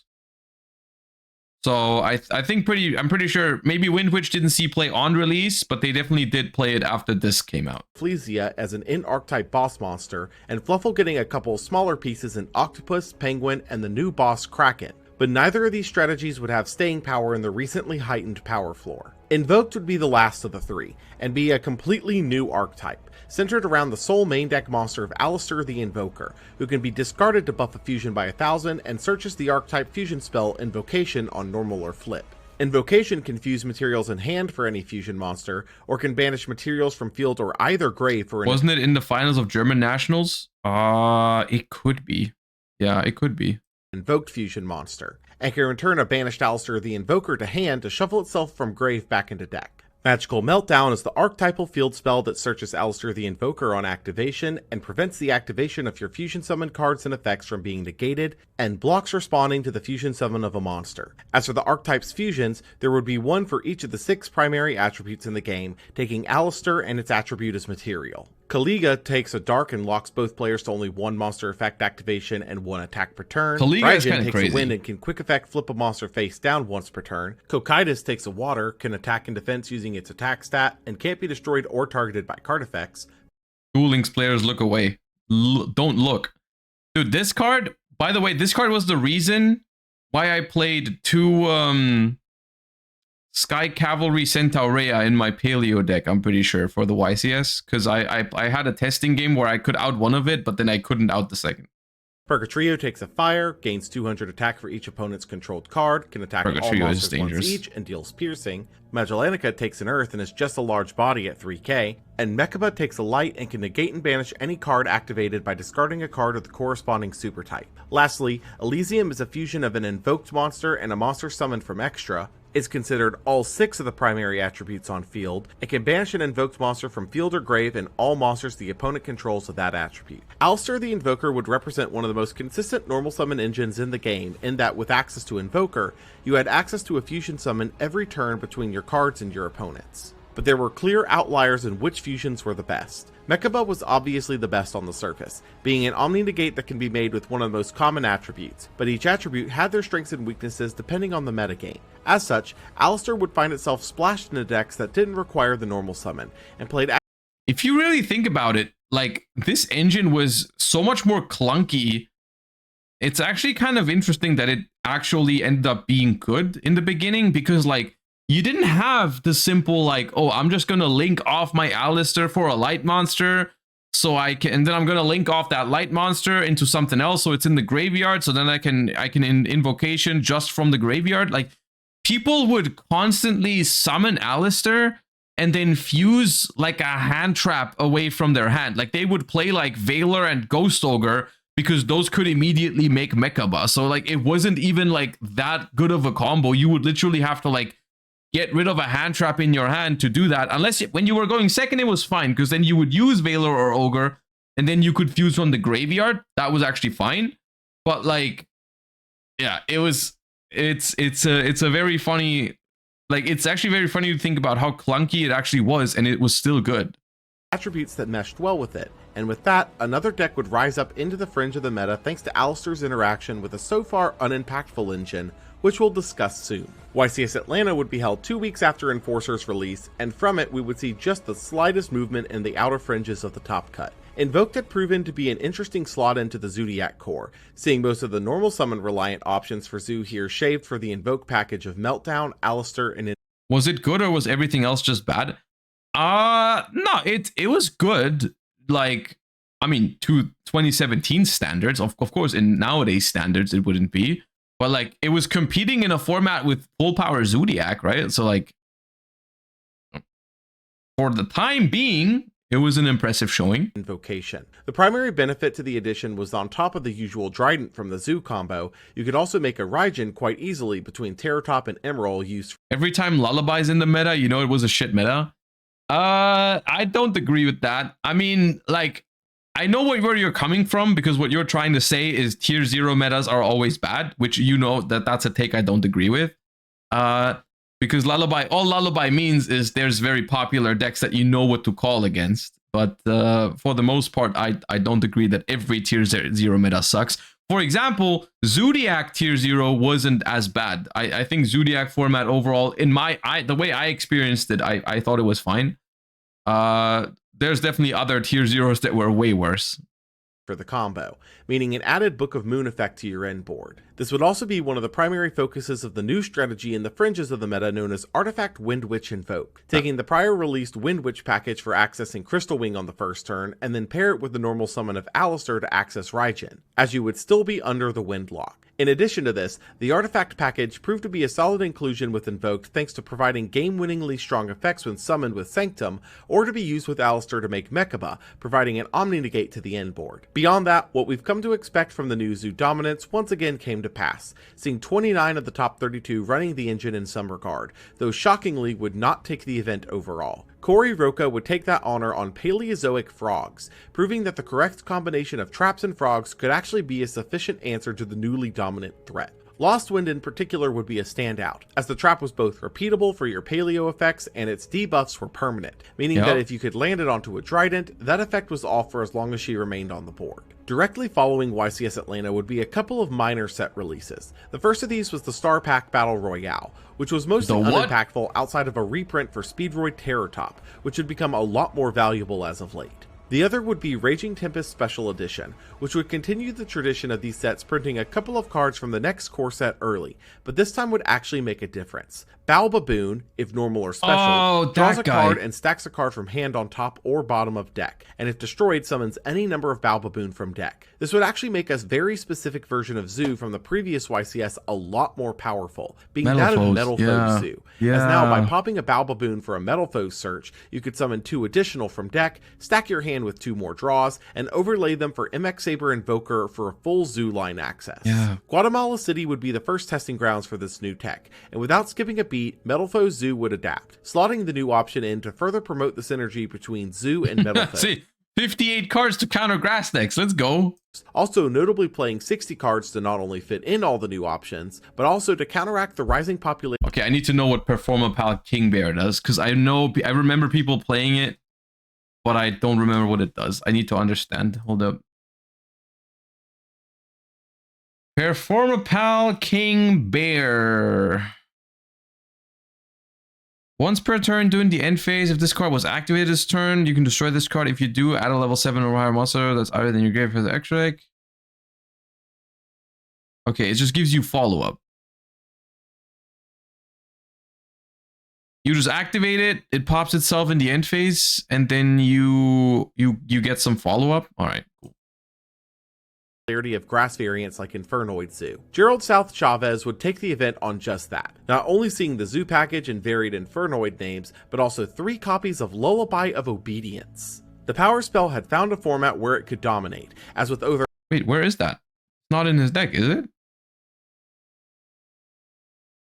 80% of the top cut on the Zoo package, calling Rapier with it could prove insanely valuable, especially as that would then provide a total of 3 activations for the effect since you didn't need to use your own rat for the startup. YCS Prague would be the same weekend, and though we've unfortunately lost a major portion of the coverage for this event, one thing that was apparent is that Paleo was not about to be left behind by the new Tier 0 menace. Joshua Schmidt would take the event on Paleo Frog, bringing the first successful variant of Grass Paleo to the masses. While the concept of using anti-spell inside deck? Kind of cringe. Floodgate Andy? Holy. Grass with Paleo had been kicked around since the card's reveal, its impact was more often than not subpar, as you could easily load tons of Paleos into the grave, but not really trigger them all that successfully since I love this deck to death, dude. This is so cool.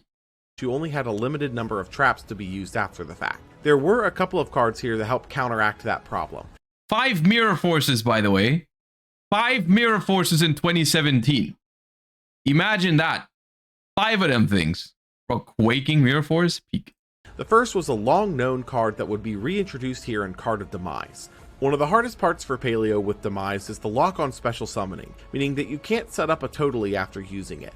But with more focus being placed on loading up the grave with traps, that fear goes away a bit as it's clear we're setting up for a longer game with it. The other, and far more apparent departure, was Backjack. Backjack had already been experimented with for Burning Abyss strategies thanks to its ability to set up Fire Lake pushes, but here when dumped off— What's that book card? Forbidden Apocrypha.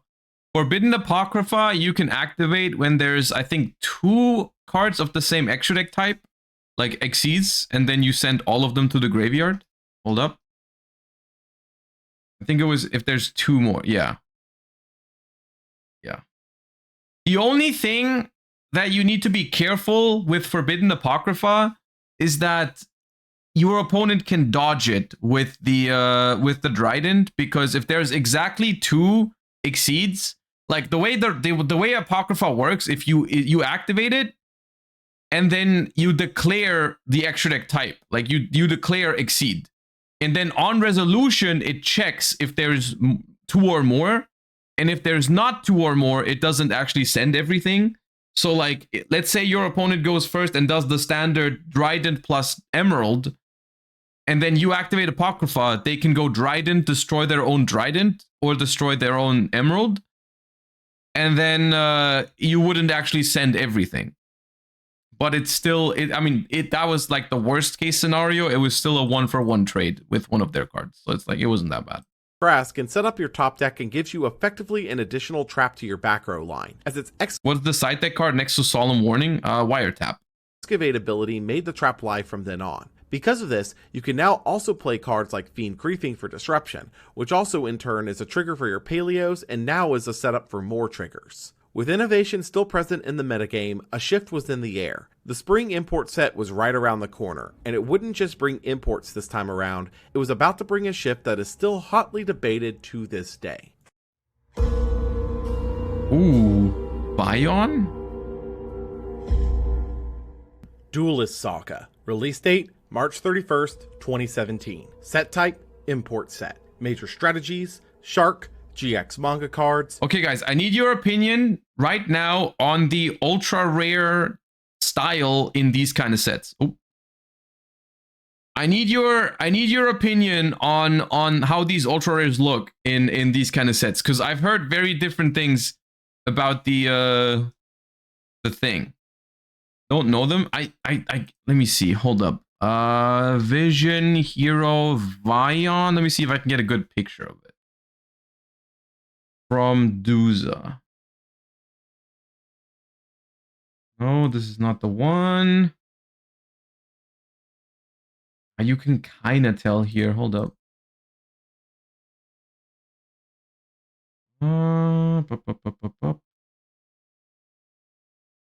looking for a good picture of it, because they have a different style of ultra. I don't really know how to explain it or how to describe it. I'm looking for a good picture of it. Oh, I think this one. Yeah, this one kind of. Well, the card is curved as hell, but like you can kind of tell what I mean. They have like a much more. Yeah, I don't know, man. Like, what's the? How do I describe this, chat? Can someone help me describe this? I don't know how to describe it. They look different. The ultra rare foiling in the picture looks different. They have like a more flat kind of look to it, but I don't know. I personally don't like it as much. I personally don't like it that much than other ultra rares, but even sometimes I think it's kind of cool on some card. I don't know. Anyways, sorry. Erratas. Impact, rewriting the game's history. Duelist Saga. Metallic is a good description. Yeah. A more metallic look. It looks like a metallic effect on the background. Yeah, that's a good way to describe it. It's not just hollow, it's more like a metallic foiling behind it. Yeah. Would be a replacement of sorts for the annual Gold Series release, with this being the first year that Gold Series would not be printed since its debut back in 2008. With it, we'd receive a bunch of anime-centric cards, including a set of OCG imports for various anime and manga characters, such as Ryo's Sharks with Silent Angler, Manga Kyoji's Numbers with number 70 Malevolent Sin, Manga Aster's Vision Heroes with Vision Hero Vion, a tribute to Jaden's Heroes with Honest Neos, Manga Bastion's Zombies with Gozuki, Manga Hibiki's Dark Lords with Ukobak, and a new version of Yusei's boss in Cosmic Blazer Dragon. However, most of these would have no impact in the short term. The far more talked about portion of the set would be a series of erratas made to famously powerful cards from the. Man, don't remind me of the brain controlled text change, dude. That makes me mad. It makes me so mad. game's history, some of which have been banned for quite some time at this stage. These erratas were intended to bring the power level of these cards more in line with what is considered acceptable for the game's current context, and as such, the following cards were permanently errata to have the following updates. Brain Control could now only affect normal summonable and settable monsters. Imperial Order no longer had the option to refuse. So basically, just for context, the reason why I hate this so much is because Brain Control is literally now completely unusable, even though in modern Yu-Gi-Oh! It could actually be at 3 with no problems, even in its original form. Like, the original Brain Control is literally just a worse version of Change of Heart, and Change of Heart is legal and not even played that much. So, like, an unerrata Brain Control could have just been legal, and we could have played, like, maybe we could have played with OG Brain Control, and it would have been no problem.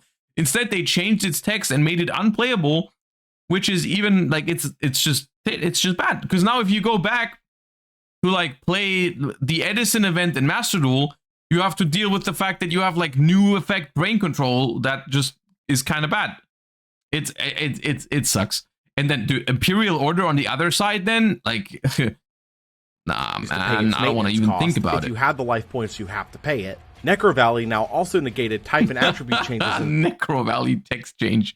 Tell me something new every other week. The grave, and now also negated the effects of cards that move themselves out of grave. Future Fusion now delays its deck dump by 1 turn to allow the opponent a chance to counter it. Rescue Cat now negates the effects of the monster it summons, and now look, there are certain cards where I personally feel like, or I don't understand what the point of the errata is, because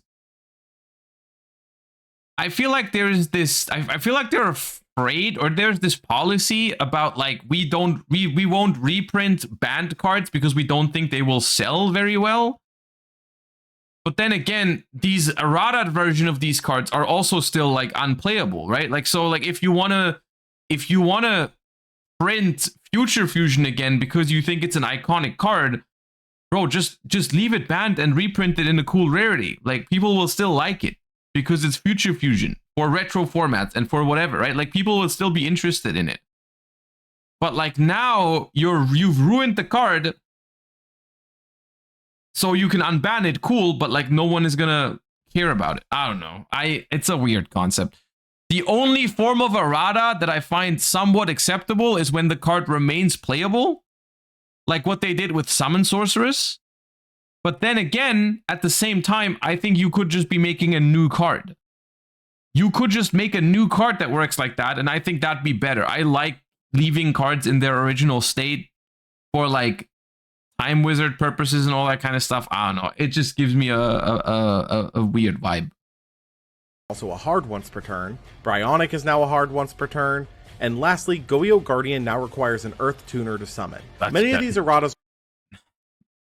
What they did to my boy Yugioh is also a crime. It's a crime. In 2017, we're watching the 2017 recap. Yugioh Guardian would have not seen play whatsoever if they just brought it back with its original form. It's a crime.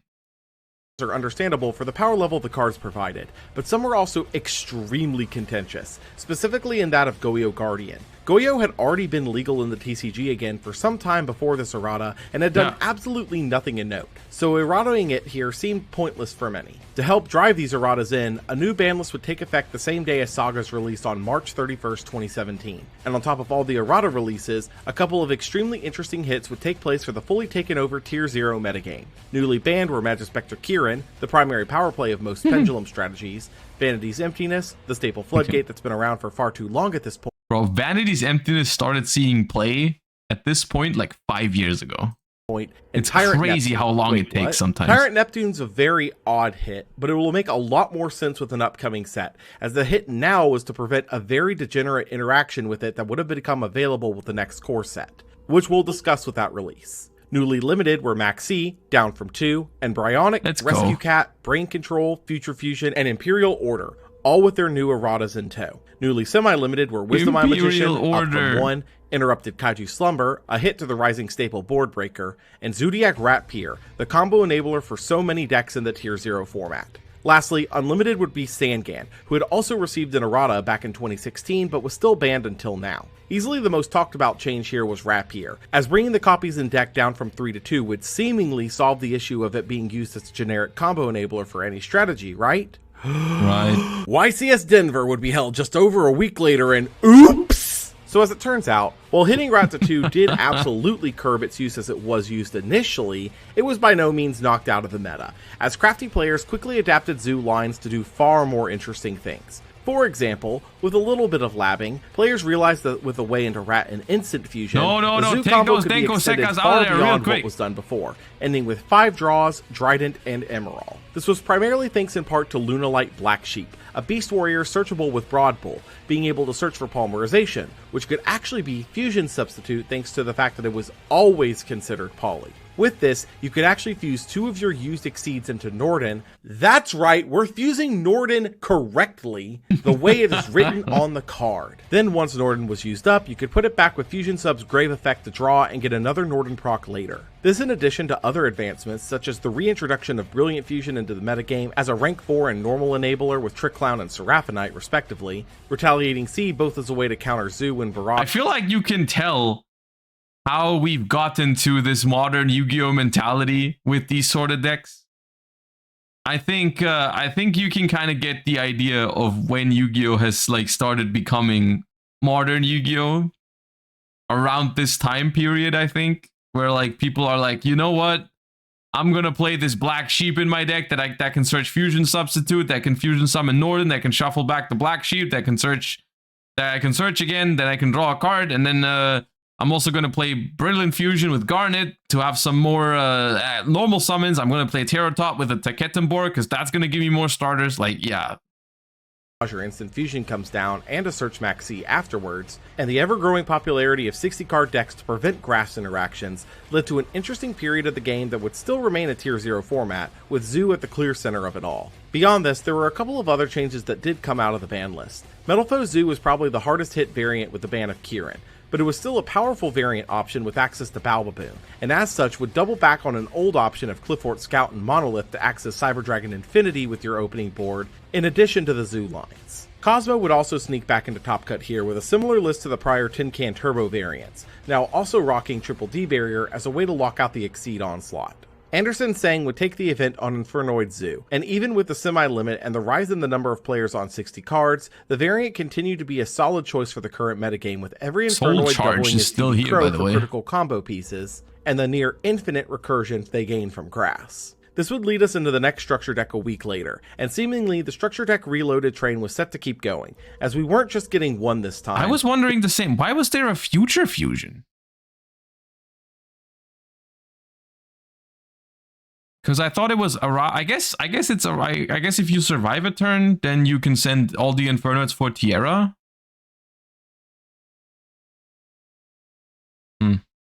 The structure deck reloaded train was set to keep going, as we weren't just getting one this time, it was a duo. Ancient Gear Wyvern.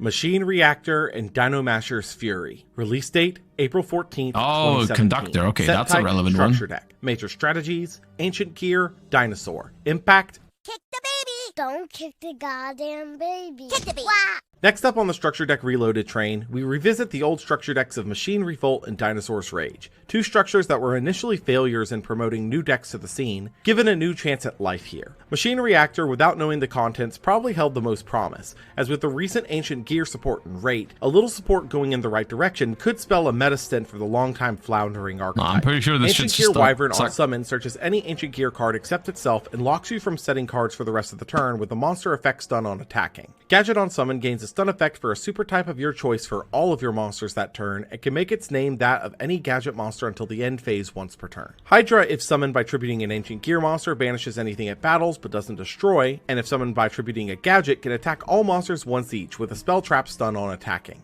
Reactor Dragon deals piercing if tributed over an Ancient Gear monster. Yeah, let's release a 2 tribute summon 2700 attack monsters that requires 2 specific tributes to even get its effects in 2017. Surely that's gonna be good. and can attack twice if tributed over a gadget, stuns spell traps when attacking, and pops a spell trap after attacking. Fortress gives Ancient Gear effect targeting and destruction prevention for the turn they're summoned, locks the opponent from responding to Ancient Gear cards and effects, and summons an Ancient Gear from hand or grave when destroyed, Xeno locking you to Ancient Gears when it does. Catapult, while you control no monsters, pops a face-up card you control to summon an Ancient Gear from deck ignoring summoning conditions, and can be banished from grave to pop a face-up card you control to summon an Ancient Gear token. A lot of disjointedness all around, and feeling more like it's trying to make up for the over-restrictive nature of past releases, Ancient Gear here feels less like trying to blaze a new path forward for the archetype with their new fusion support, and instead feels too focused on making some of the original high tribute pieces work, which ends up making the new cards fall flat immediately. Only one of these new Thank you for the 8 months.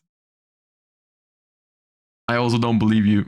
cards would even see any form of immediate experimentation, being that of Wyvern, being a Stratos for the archetype, meaning that the Fusion Burn strategy now had a searcher. As for Dinomasher's Fury, the direction was far more open-ended, as the original structure was more so just bringing an amalgam of dinosaur pieces together with no real rhyme or reason. Petita Pterodon would be a counterpart to the much older Baby Ceratosaurus, able to summon a level 4 or higher dino from deck when destroyed by card effect as opposed to the original's 4 and lower effect. Soul Eating Oviraptor on summon either searches or pitches a dino from deck, and can pop a level 4 lower dino other than itself to summon a dino from grave and defense. Ultimate Conductor Tyranno must be special summoned by banishing 2 dinos in grave, can pop a monster in hand or on field on a quick effect to Book of Moon the opponent's board, can attack all monsters once each, and if it attacks a defense position monster, burns the opponent for 1000 and sends it straight to grave. Lost World debuffs all non-dinos by 500, can summon a Jureg to the opponent's board when you summon a dino once per turn, locks the opponent from targeting dinos with card effects while they control a token, and can prevent a normal monster's destruction once per turn by popping a dino in hand or deck instead.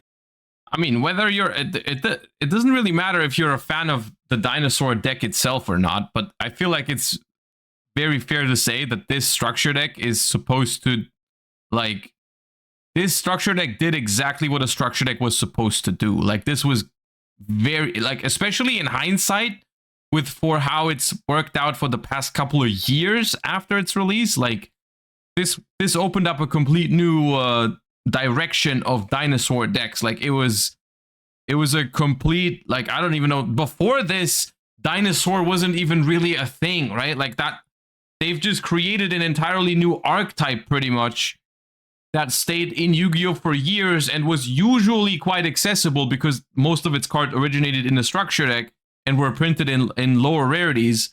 It was a pretty accessible rogue deck for a long time, and this is exactly how structure decks should honestly be done. Like, they should be doing way more structure decks like this one. I mean, the only dino deck before this was, like, what, Dino Rabbit, which was barely even a dinosaur deck. Like, yeah.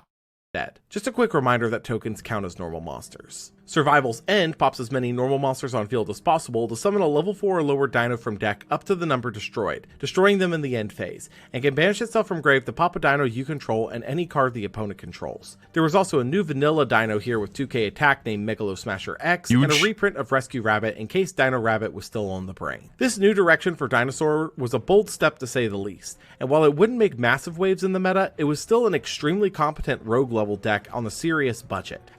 By the way, do we know what the next structure deck we'll get is?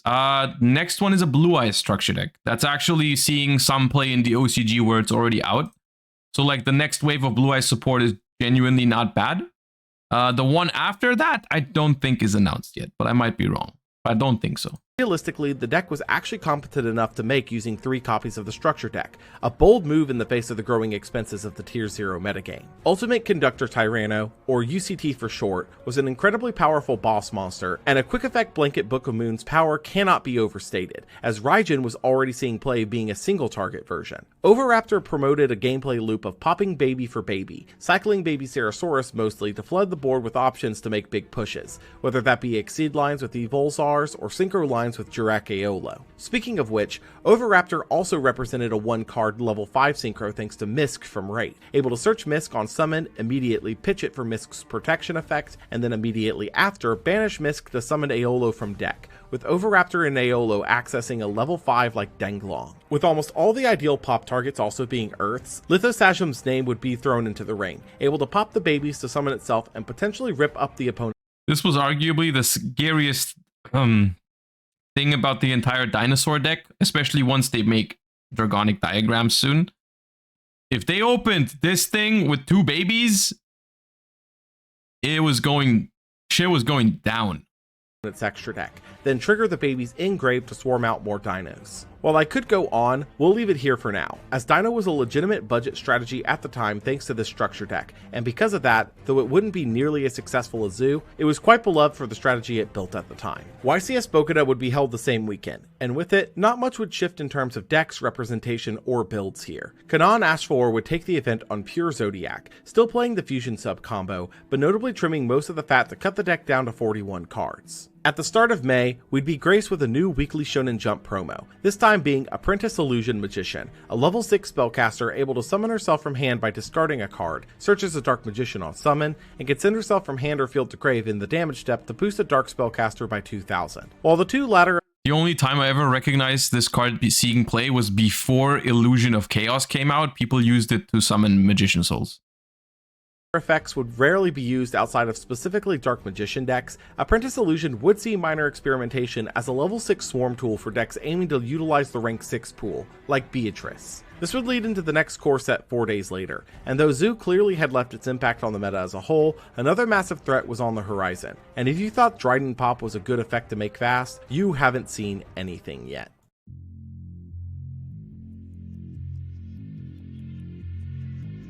Oh.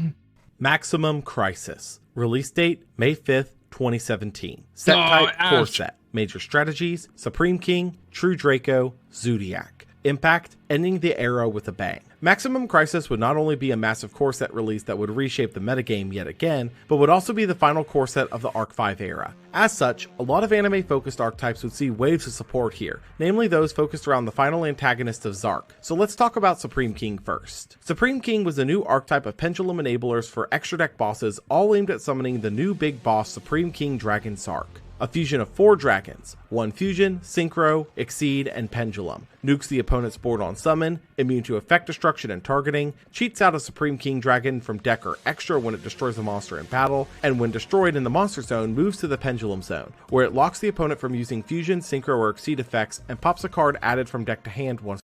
I'll be honest with you, I listened, but I did not comprehend what you just said.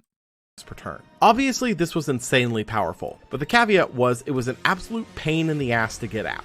As for other members, Gate 0 is the first ever scale 0, and the scale blocks damage to you while controlling Zark and can pop itself an infinity in the other scale to search Poly or a fusion spell. And yeah, surely people are going to do that. They're going to play this with Zark, right? They're not going to do anything else with the Supreme King Gate cards? They would never. On the field can pop itself in another monster you control to summon a Dragon, Fusion, or Synchro from extra, dropping their stats to 0/0, negating their effects, and blocking it from being used for a Synchro or Exceed summon, and able to float into the Pen scale when destroyed. Gate Infinity was the first ever scale 13. In the scale, lock Pendulum summoning if you control the monster, and gains life from an opponent's monster's attack while you control Zark, and on field can pop itself in another card to summon a Dragon, Exceed, or Pendulum from the extra, drop the stats to 0/0, and negate the effects and lock it from being summoned material, and floats into scale if popped. Dragon Darkworm in scale can activate a gate from deck, when summoned searches a gate, and from grave can summon itself if you control no monsters. Put bluntly, Zark was way too cumbersome to get out, but Gate 0 and Dragon Darkworm were actually really solid potential additions to the Pendulum pile, namely for Darkworm being a level 4 Dark Dragon that searched a 0 scale and could be used with Foolish Burial. It checked all the boxes. Predaplant would get 2 new notable pieces in Orphis Scorpio and Darling Tony. I have a personal problem with Predaplant Orphis Scorpio. I hate this card. Because it's, I don't know, it to me at the time, this just felt like an extension of the things that I already didn't like. Because things that I already didn't like included Brilliant Fusion and Terror Top into an instant rank 3. And both of those come with bricks, which I hated to play in my decks. And this is all of those things combined. I hated this. Cobra, who themselves formed a pseudo package. Orphis Scorpio on summon pitches a monster to summon a Predaplant from deck, and Darling Tony Cobra, if summoned by a Predaplant effect, searches Polymerization or a fusion spell card once per duel. Ladies and gentlemen, meet the new Zoo enablers. We have this as a tier 1 in Duel Links now? I don't know, dude. Whenever I play against it with my Sky Striker strategy, I fuck them up. I haven't lost to a single one yet. While not as ideal as some of the other Zoo enablers thanks to needing the normal summon, the fact that they performed the Zoo setup and searched instant fusion made them an instant consideration, as now the massive combo was a 1-card combo, either by starting with Orifice or Lone Fire Blossom to access Orifice. Lyrilusk was a new series of level 1 Wing Beast aimed at swarming the board for quick Exceeds plays. Cobalt Sparrow searches a level 1 Wing Beast on summon and gives a Wind Exceed its use to make targeting protection. Sapphire Swallow can summon herself and another level 1 Wing Beast from hand if you control a Wing Beast, and gives its Exceed the ability to attach a Lyrilusk from grave to it on summon. Turquoise Warbler can summon herself if you control no monsters and summons a Lyrilusk from grave on special summon. Assembled Nightingale is their key Exceed, taking 2+ level 1s, gains 200 attack for each material, can attack directly, can attack a number of times equal to its materials, and can detach on quick effect to prevent Lyrilusk from all destruction and battle damage. Lastly, Independent Nightingale is a fusion of Assembled and a Lyrilusk. If summoned with a Lyrilusk Exceed on field, boosts its level by the materials it had, gains 500 attack for each of its levels, is unaffected by other card effects, and can burn the opponent for its level times 500 once per turn. And there's the reason Neptune had to be banned. By using Zoos to access King of the Feral Imps, one could search Neptune, summon Independent with Instant Fusion, and tribute summon Neptune over her, copying her effect onto itself and making it an unaffected 6,000 attack monster, at least, that could burn the opponent for 5k once per turn. Needless to say, this was not okay to have in the metagame, and thankfully it was banned before we got this interaction, but unfortunately this will not be the only time we mention this interaction this year. True Draco would be a counterpart archetype to the True Kings that have been rolled out slowly over the last few sets, being tied almost directly to the previous Draco. Alright, before anyone says anything,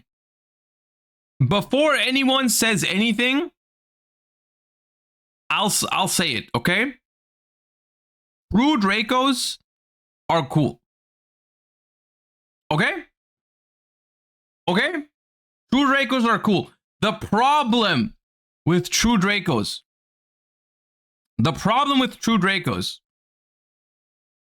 is a similar problem that some other modern Yu-Gi-Oh decks have that are actually quite cool, like Runick's. The problem is that they synergize too well with Floodgates, which is a problem, but the problem with True Dracos is mostly nowadays, or like in some years past their release, is that they were always played with Floodgates. The True Draco deck itself is so fun to play, like, and also like super interactive. The True Draco cards in their core, crazy cool. Crazy cool. Lore, able to tribute summon themselves by tributing continuous spells and traps instead of or in addition to monsters, with each of the important one tributes also having an effect when the opponent activates a card or effect after their tribute. Just like kind of like Labyrinth. Now the one thing I will admit, the one exception is Masterpiece. Masterpiece was a mistake. But the core True Draco playstyle and identity is dope. It is just dope, and you cannot convince me otherwise. Masterpiece was a problem at the time, but these guys are crazy cool. Summon, with Majesty Maiden searching a True Draco or True King monster, Ignis Heat searching a spell, and Dynamite Knight searching a trap, with Ignis and Dynamite also having the option to activate the cards directly from deck. Masterpiece would be the archetypal boss, being a level 8, so it needs 2 tributes, gives itself blanket immunity to the super types that it tribute summoned over, and can banish a continuous spell trap from grave to pop a card on field once per turn on a quick effect. In addition to their monster line, their spell trap line was almost entirely continuous spell traps, each of which has the ability to tribute summon an additional monster, with the spells being for your turn and the traps on the opponent's, each having a once per turn effect on field and each also popping a card on field when sent to grave, with the spells popping spell traps and the traps popping monsters. As for their unique effects, Heritage lets you draw. Kids will love Heritage because of its immediate potential to draw like 2 or 3 cards. Grown-ups will love Disciples for its infinite grind game. Draw 1 for every super type of True Draco or King sent from field to grave that turn. Disciples let you shuffle back 3 True Draco or King cards in grave to draw 1. Apocalypse lets you pop a True King or Draco to have the attack and defense of all opponent's monsters permanently. And Return revives a True Draco or King and locks special summon. Why is Masterpiece so hated? Genuine question. I mean, like, it's fair enough for you to ask if you didn't play at the time, because from nowadays perspective, unironically, Masterpiece probably would be okay. in modern Yu-Gi-Oh to exist. It probably would be easy to out for most decks, and the one pop was like would be easy to be played around today. In 2017, usually when Masterpiece hit the board with the right combination of, like, you can combine either trap spell or monster immunity, it would just end a lot of games on the spot, because games were slower, and if you couldn't out it, it would just immediately start out grinding you, like popping a card every turn. Sometimes you would just die on the next turn, but it was just like a lot of situations where that thing would come down, you wouldn't be able to out it, and that would lose you the game. Simple as that. It was just like a little ahead of its time. Nowadays, unironically, like, I think the reason why people don't want it back is because they have like flashbacks from the time. They remember it like much worse than it actually would be today. But today it'd probably be okay. Paleo versus Trap Masterpiece. Yeah, I mean, Paleo just essentially, this deck, the existence of this deck in the metagame completely killed Paleo for two reasons. And I think the bigger one is not even Masterpiece. Masterpiece being trap immune is a problem for Paleo, but the even bigger problem was that this deck had an infinite flow of back row removal and an infinite amount of chain blocks as well. That was like, Paleo was unplayably bad into Draco. Like, if it was just Masterpiece, that was a problem that you could solve. Like, you could play like Kaijus or something like that. That was possible, but you could not outgrind this deck with Paleo. They would chain block you on every single action. They would pop one or two spell cards, one or two spell traps every turn. Infinite recursion. Paleo could not beat this deck if played properly. Like, it was just not possible. For the rest of the turn. Lastly, their field spell Dragonic Diagram boosts all True Kings and Dracos by 300, prevents tribute summon True Kings and Dracos from being destroyed once per turn each, and can pop a card on field or in hand to search for a True Draco or King once per turn. Put bluntly, this was the strongest tribute summon archetype ever conceived, and for good reason. For starters, the continuous spells and traps trading for cards when tributed over was insanely powerful, as they effectively maintained their on-field advantage simply by being fodder. Secondly, you could actually tribute over them while still set, meaning you didn't need to show your hand to the opponent before going in on a summon. Thirdly, the deck actively punished the opponent for attempting to push back, specifically thanks to Dynamite Knight, as if the opponent responds after he's on the board, he can activate True King's Return directly out of the deck, which then gives them the ability to reflood and keep going. Fourth, Diagram was unbelievably strong. The ability to pop a card in hand has for a while now been considered a very strong effect, even if the search is lackluster, and this one actually searches cards worth playing, able to add any and all cards in the archetype other than itself while providing blanket protection for all of the archetypal cards, meaning the opponent needs to burn more effects to remove, which can potentially trigger the True Draco response effects. Lastly, and certainly most importantly, Masterpiece was without question one of the most powerful boss monsters ever printed at this stage, with an effect similar to the already meta-dominant threat in Trident,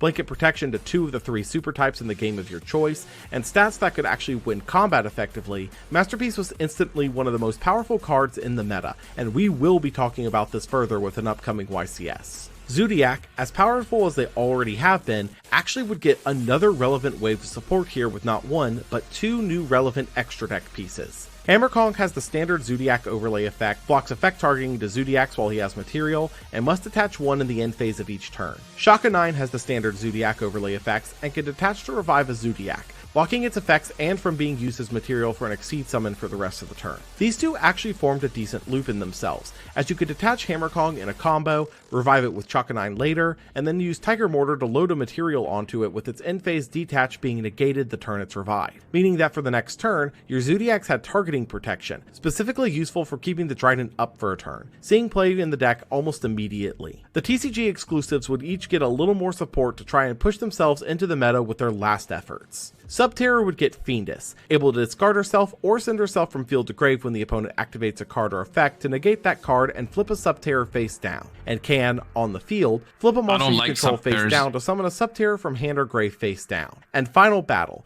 able to either flip up a Subterror, set down a Subterror, combine the attack and defense of a Subterror, or prevent the negation of Subterror effects that turn, setting itself back face down after being used instead of going to... What's your favorite Subterror Final Battle effect? The My favorite part of Subterra Final Battle is that it resets itself. I think that is kind of cool. But other than that, I don't know. I have no beef with Final Battle. Final Battle is a cool card. I just didn't like the concept of. I guess the same thing that I just said about True Draco can be said about Subterra, because one of the major issues I have with it is how good it works with floodgates, right? But just the idea of like how Subterra's entire identity feels like it's just around like recycling an Omni Negate every single turn. I just like that less than the grind game of the True Dracos. I don't know.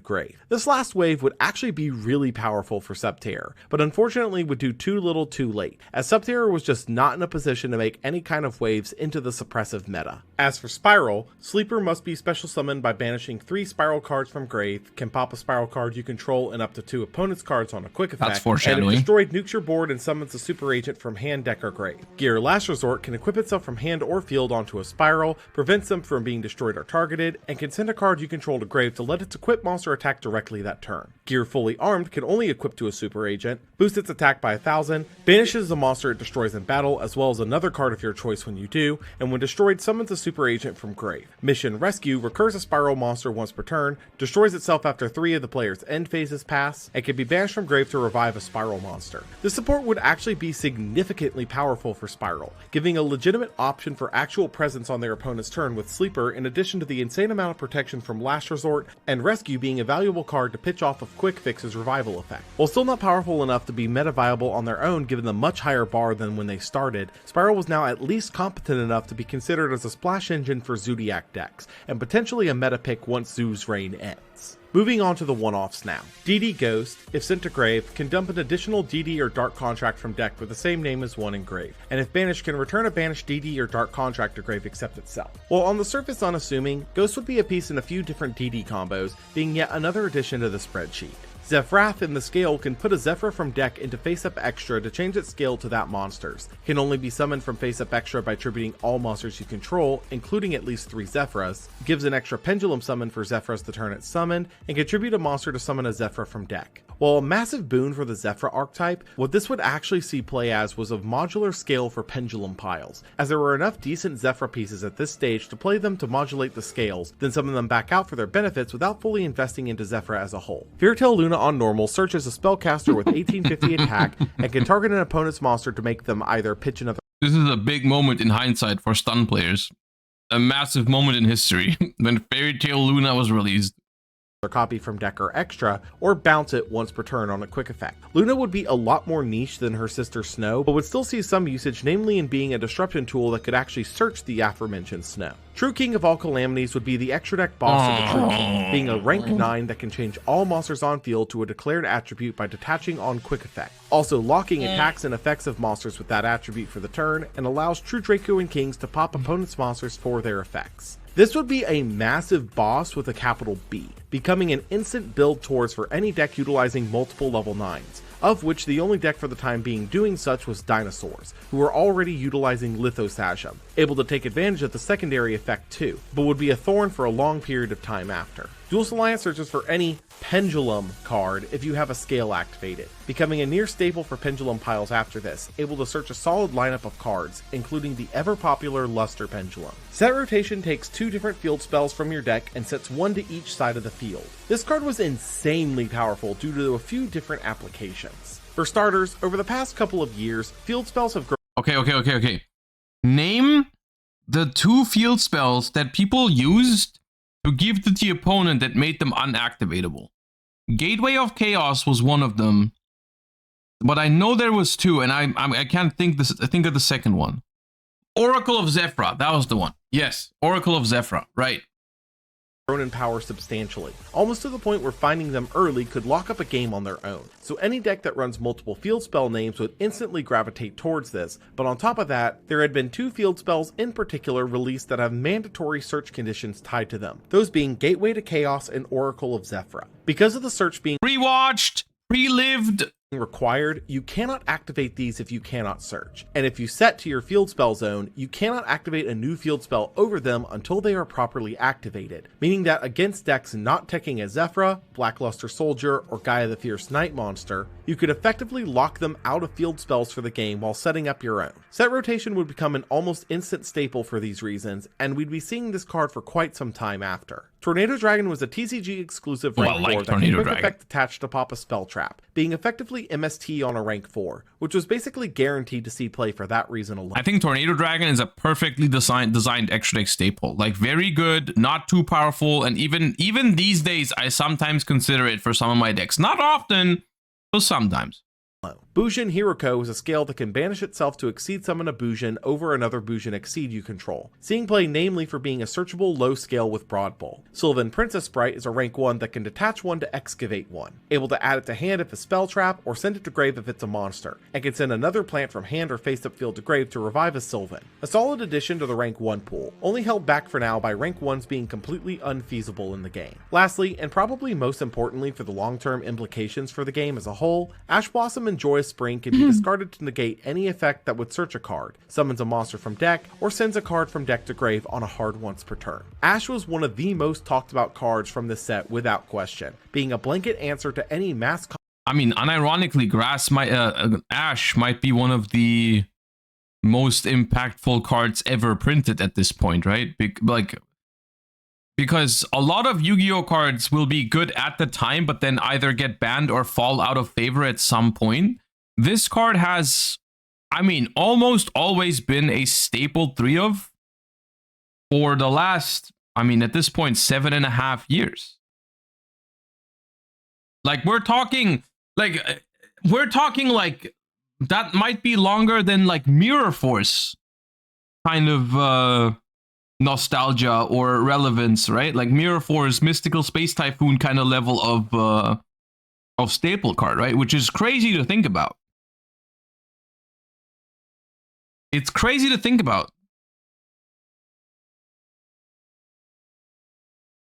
Combo that could go off and was shockingly underwhelming on release. The problem stood that in the current meta, stopping one search or summon meant jack, as with Zoo running around, they would be spewing searches and summons left and right. But once the meta slowed down a little, Ash would find a home rather quickly. YCS Pitts. I mean, Ash was like, at the time, it just happened to not be as impactful against the best deck in the format because it did not interact well with their normal summons, right? Like if your opponent plays a normal summon and then you have an Ash, it won't interact with it well. It's not that the card was bad, it's just it wasn't a good time for it, or it wasn't the perfect time for it. I mean, right after Zodiac, I'm pretty sure people started playing Ash Blossom left and right. Like that card was just very, very good. It's just like saying Ash was bad right there is like saying Effect Veiler was a bad card. Like, it's just like Effect Veiler was made and immediately it was clear that card was a good Yu-Gi-Oh card and it was going to be an option for a lot of formats to come. But like similar to Effect Veiler, there were formats where Ash Blossom wasn't that popular in the beginning. So like the card was good, people knew it was good. Yeah, no, I didn't understand it like you were saying it was bad. It's just like the card was obviously strong, but in the beginning it had more niche applications, but people would side deck it a lot of the times. Like, people realized it was good. They would side deck it for a lot of specific matchups, like grass decks, Card of Demise decks. So like True Draco, you would usually want Ash Blossom in your deck against because Card of Demise was a huge deal. Grass was a huge deal. A lot of decks, basically, you knew Ash was good against. So like, yeah. Yeah, Ash, I don't remember exactly, but it was like, I think it was around like a 40 to 50 euro card, which, I mean, that still is a popular, expensive staple kind of price range, right? Like, that's comparable to like a Molcharmy Perulia at the moment, which is like also very popular, right? Like, even though it doesn't break the main deck very often, like that kind of price point indicates like a card that people realize is good, right? Would be a week later, and what do you want now, you creepy rat? If there was any debate on if Zoo was tier 0 or not before this, there was no debating it now. Zoo decks took a whopping 32 of the top 32 here, and it was... Is Zodiac the only deck to ever do that, by the way? I think so, right? I can't... Maybe Spiral? Did Spiral ever do that? No. Did Spiral do that? I don't think Spiral did that. Spiral did 31 out of 32. Okay, so close. But I think Zoo is the only one that ever did 32. I mean, to be fair, okay? To be fair, in a lot of these decks, like Zodiac, there is a big difference whether you're playing pure Zodiac, Draco Zodiac, Infernoid Zodiac, Paleo Zodiac, or even like Plant Zodiac. Like, they are different decks.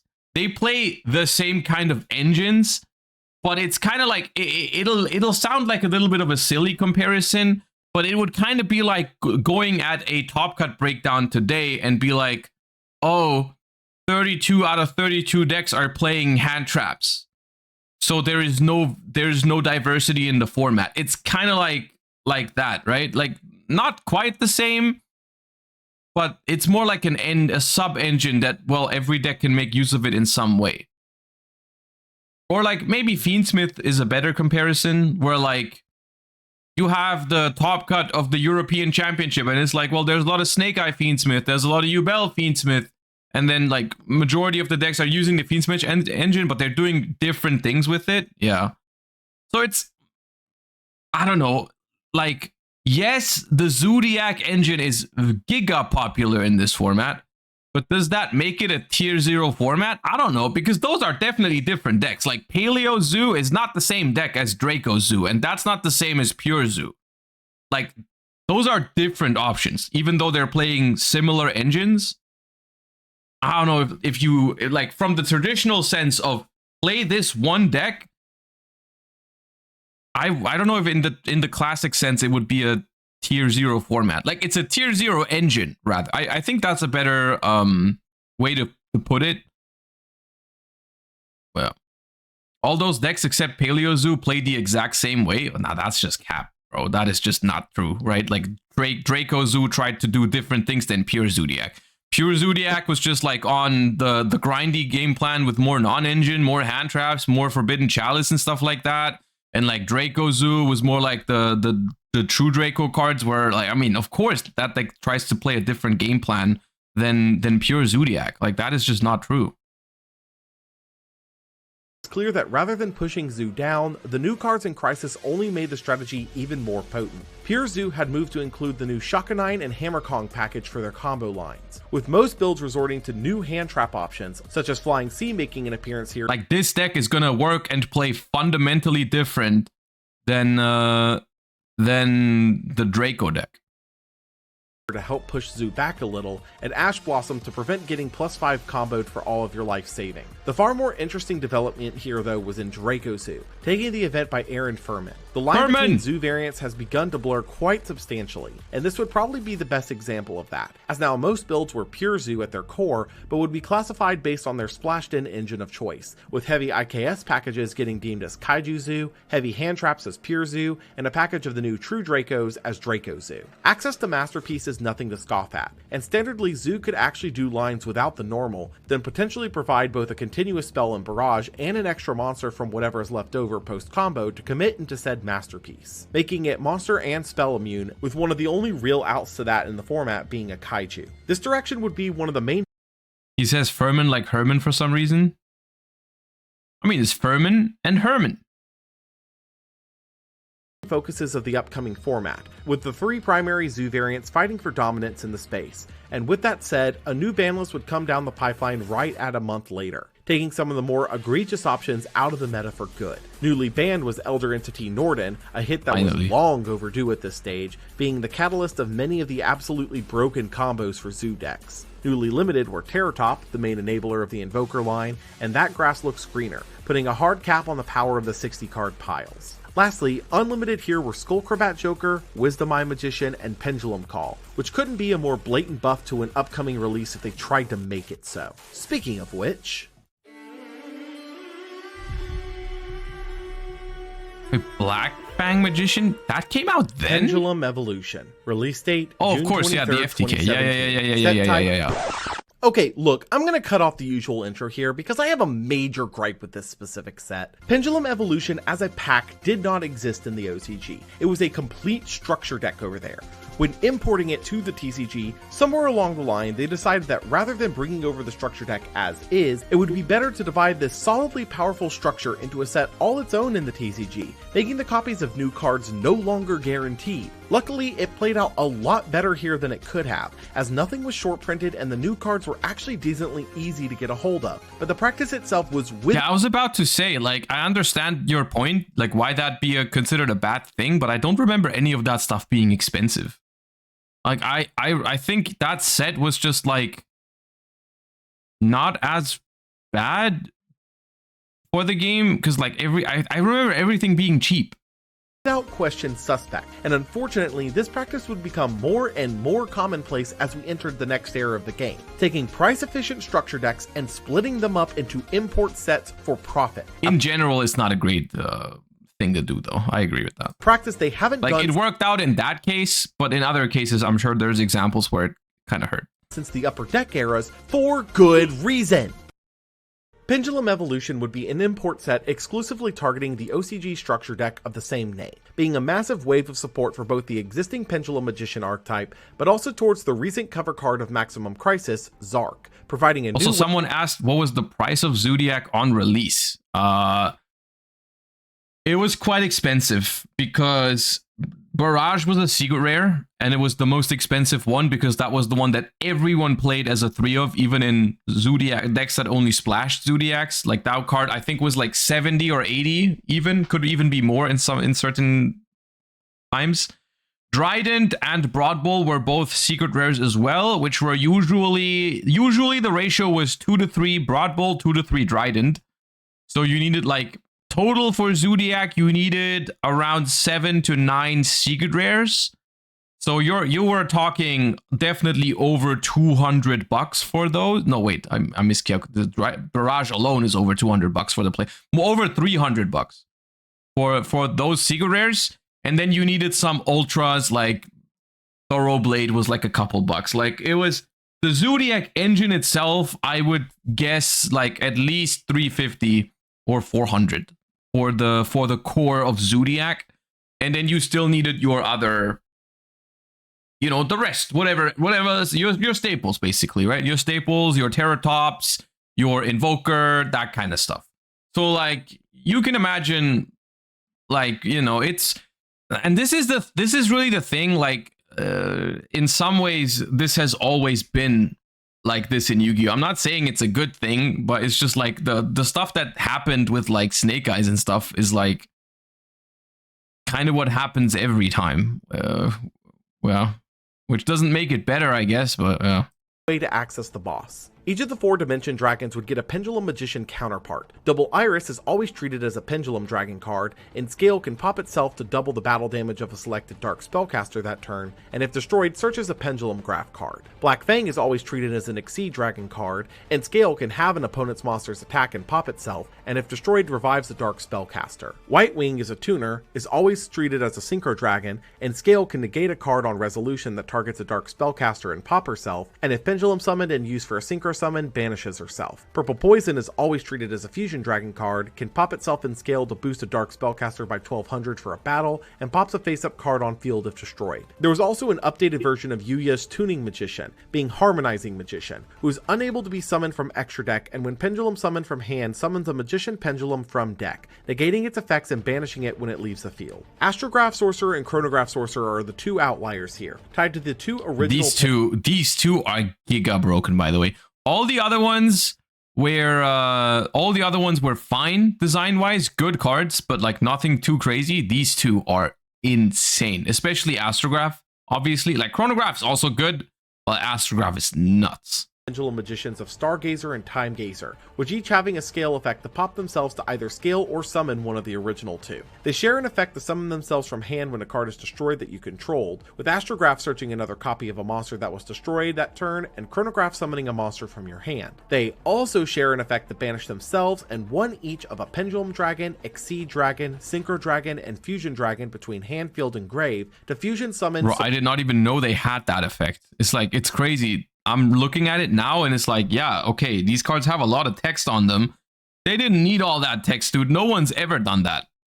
Supreme King Zark from the extra deck. Star Pendulum Graph gives blanket spell targeting. And don't even bother telling me in chat that you did that once. Like, I summoned Zark with Astrograph. No, you didn't. I won't believe you.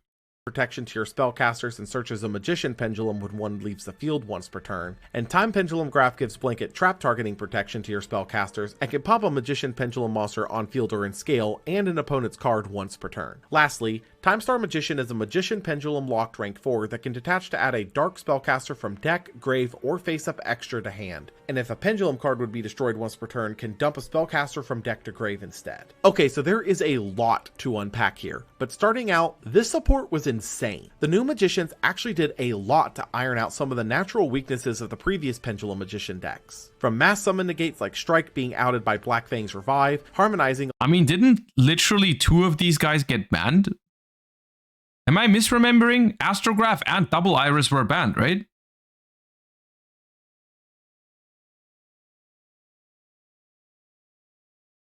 It's like a wave of 6 or 7 or 8 cards, and 2 of them were banned. Like 25% of the new support ended up having to go on the ban list. It's kind of crazy. Allowing quick and easy Synchro and Exceed access by itself while also setting up names, to Double Iris being able to search Time Pendulum Graph to set up easy disruption going into the opponent's turn. With the release support from the ban list, it was clear Konami was trying to push this deck to be a deck to beat for the WCQ season, and probably just for the WCQ season, as at this point, we as a player base knew what was going to be coming in July with the new era of the game. But for now, let the Pendulum players have their fun and look at the pretty flowers. Diving into the WCQ season, Central America would kick us off, and unsurprisingly, Zodiac continues to absolutely dominate the space, but not quite as dominantly as before, with a more pure variant of True Draco starting to creep in here, which unfortunately we do not have lists for due to poor coverage. Pedro Benjumea would take the event on Zodiac, with the main pivot being seen from the ban list being dropping a bunch of the random combo enablers with the banning of Nord, seeing the slots filled with more hand traps like Ghost Reaper that didn't quite make the cut before, as well as more zoo names like Ram Ram. The EU WCQ would be the same weekend, and similarly we'd see a rise in the more pure True Draco variants into the meta, but similarly we've lost most of this event's coverage from the Well, this one I went like, I remember this one I went X1 or XO on day 1, and then I lost like 2 or 3 rounds in a row on day 2. It was a rough day 2. EU website changeover. As for what we do have, Pendulum Magicians would see their first top here, utilizing the Zodiac cards not only for their simple 1-card combos, but also for Barrage's pop effect triggering the effects of the Pendulum Magicians to generate advantage. Marshall Barbary would take the event on pure Zodiac, going completely undefeated with a 17-0 record, once again trimming the auxiliary engines for a tighter zoo-focused package, but notably playing copies of Shuffle Reborn as another option to start combo lines using Rat's Dump from deck, yeah, or to Shuffle keep Reborn going was if your cool. line got interrupted by some. Basically, the entirety, like the quote-unquote thing in Zodiac format was just everyone played the Zodiac engine, and I'm like in the mirror matches, right? In the mirror matches, everyone played the Zodiac engine, and it was all about how can I make sure that I'm the one who can summon their Trident through my opponent's Trident. So all these cards like My Body as a Shield, Enemy Controller, Book of Moon, Forbidden Chalice,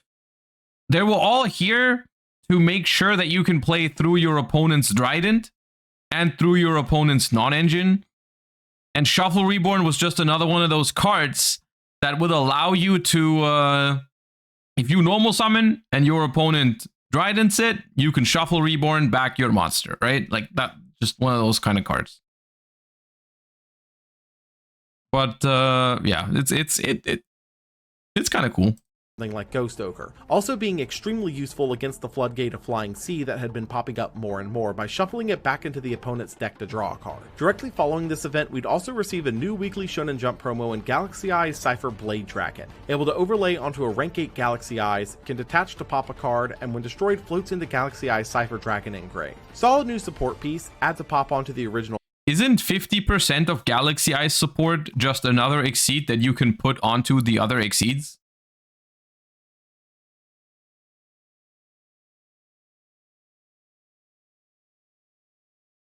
Yes? Okay.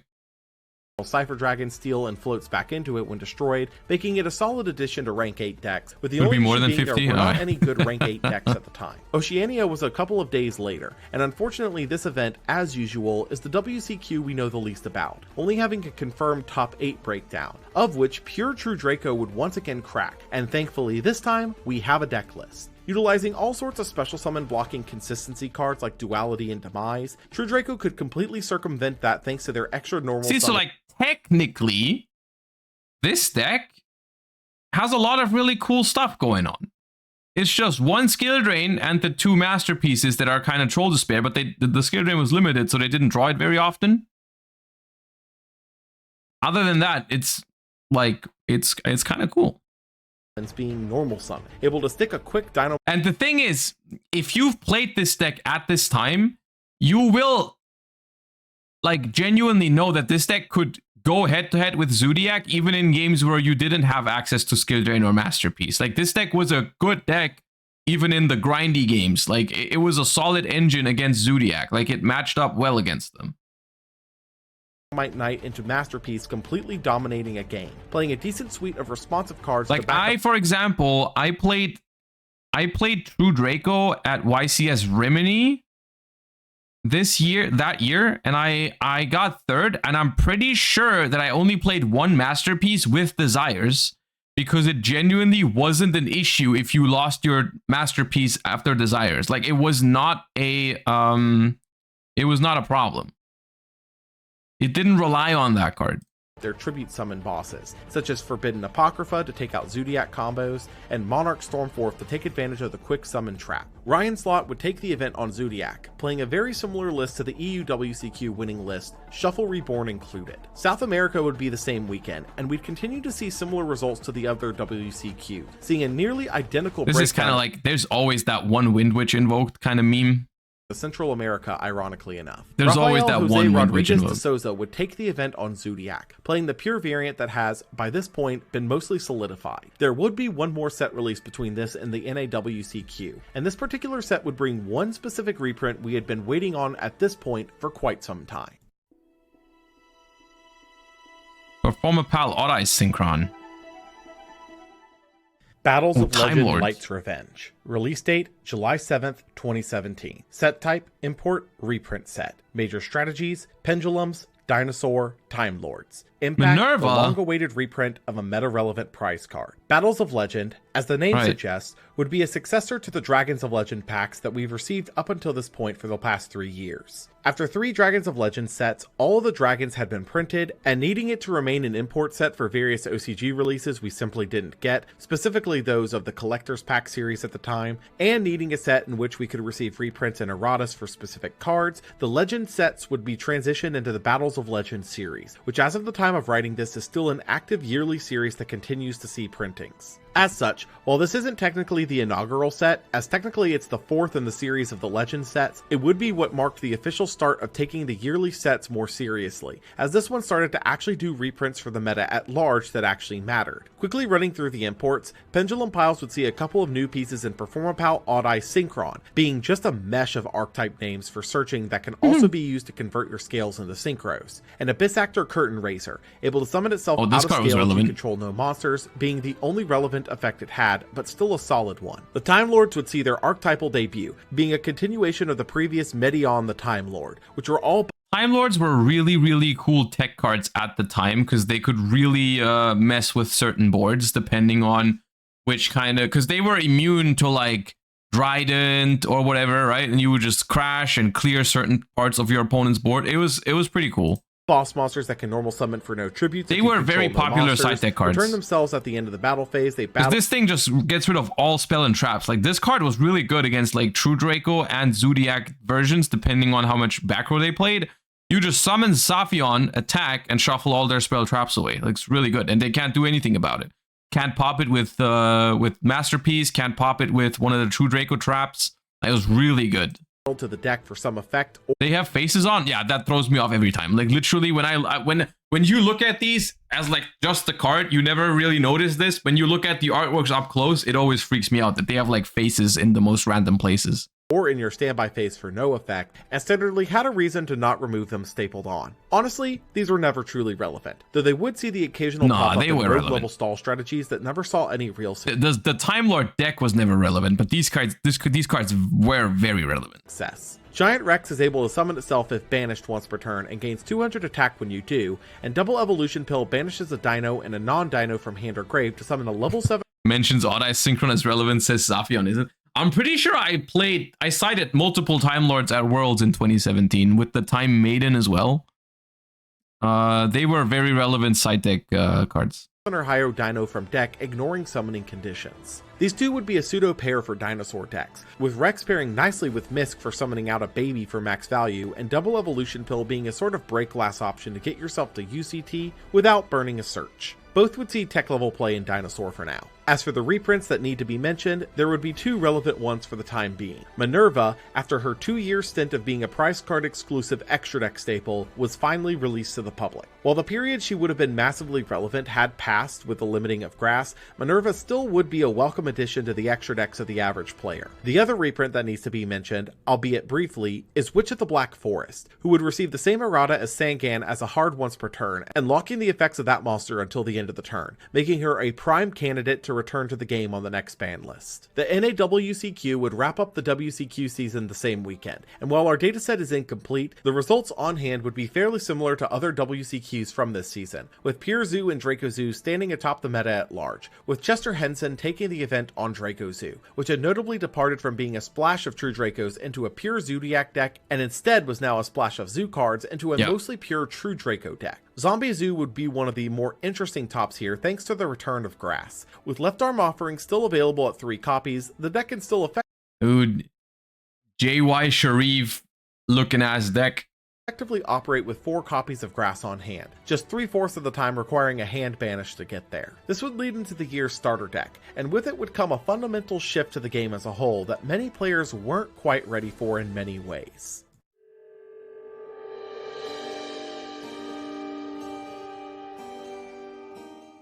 Link Strike. Release date, July 21st, 2017. Set type, starter. Okay, now we've got to have the Link Monster talk, guys. We've got to have the Link Monster talk. It's here, dude.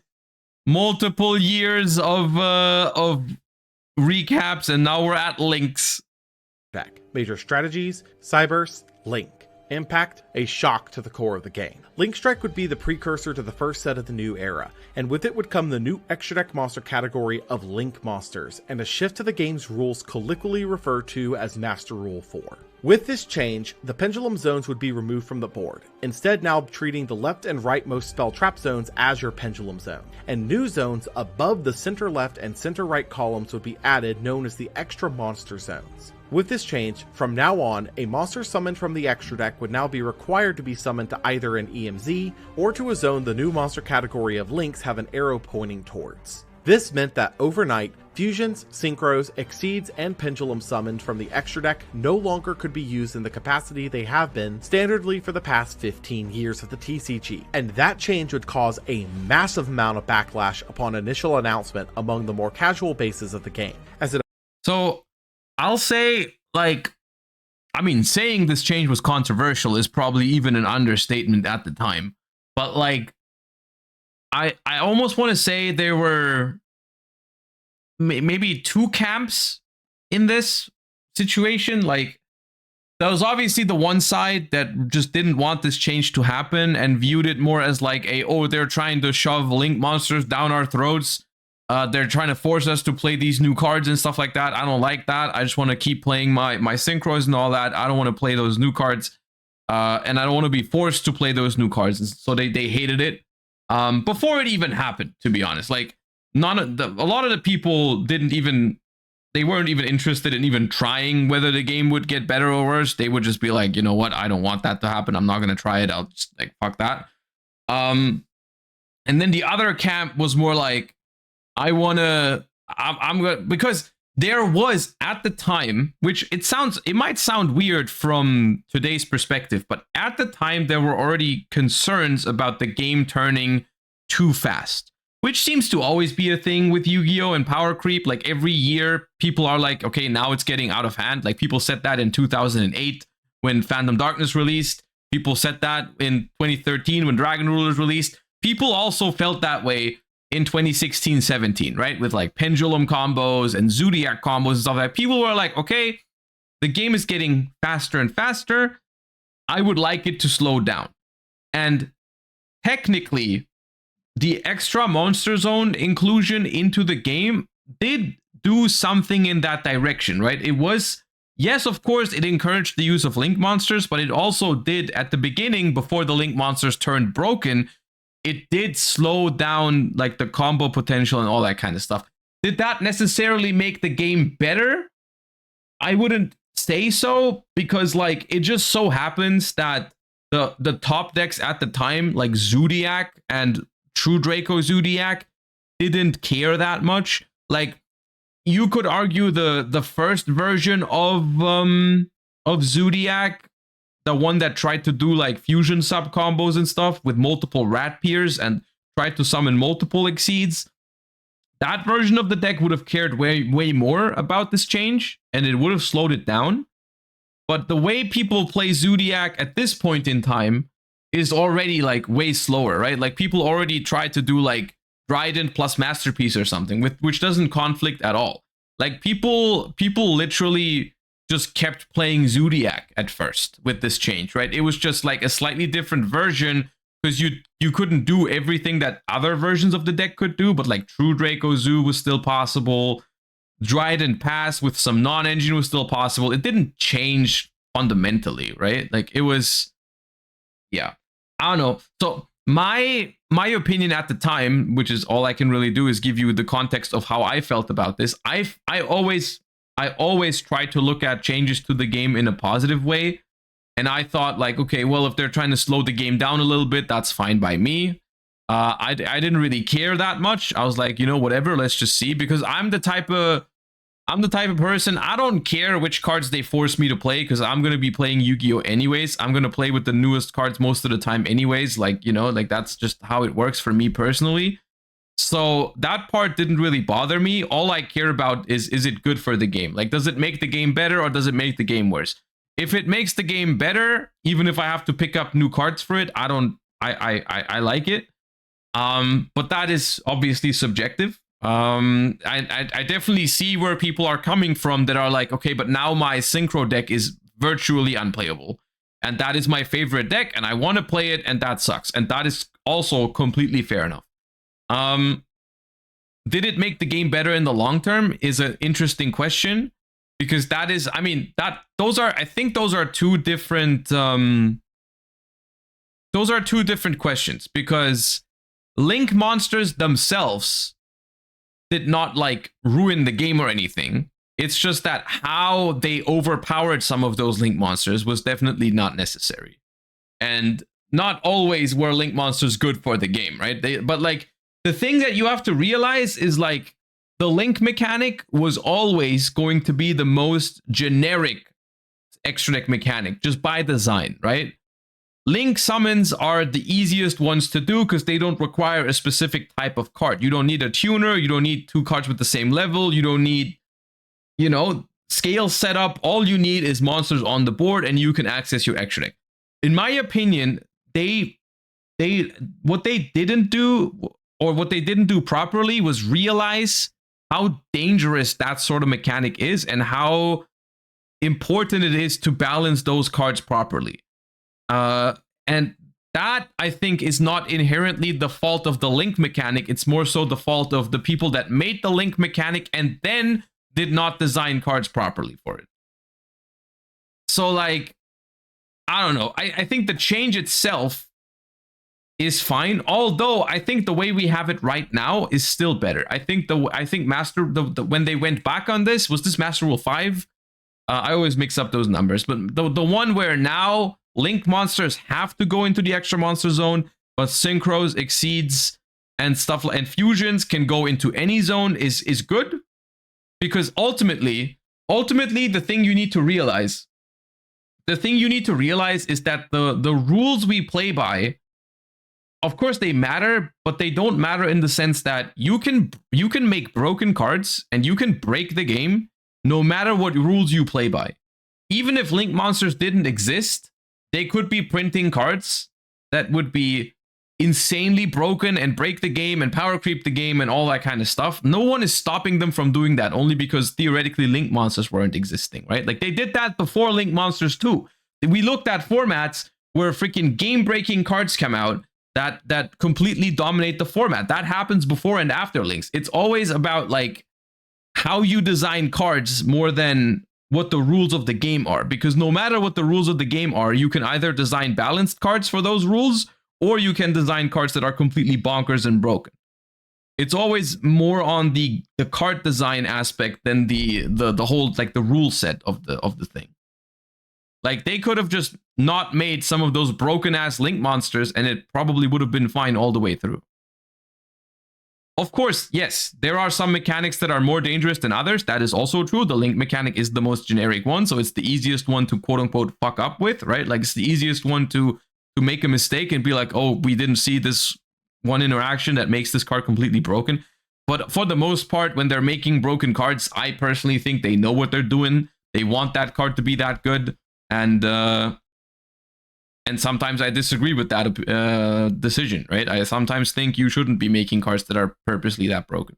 Effectively made many strategies completely unplayable under these new rules. As for the new links, each have a summon requirement and a link rating, sending monsters equal to the link rating to the grave to perform a link summon, which you can use a link monster as multiple monsters equal to that monster's link rating, or as just one. These links have two distinct features that made them heavily different from previous monster categories, those being a lack of defense value, meaning the monster could not be played in or changed to defense mode, and the addition of link arrows to the card itself, which denotes what additional zones can be used to summon extra deck monsters to while on the field.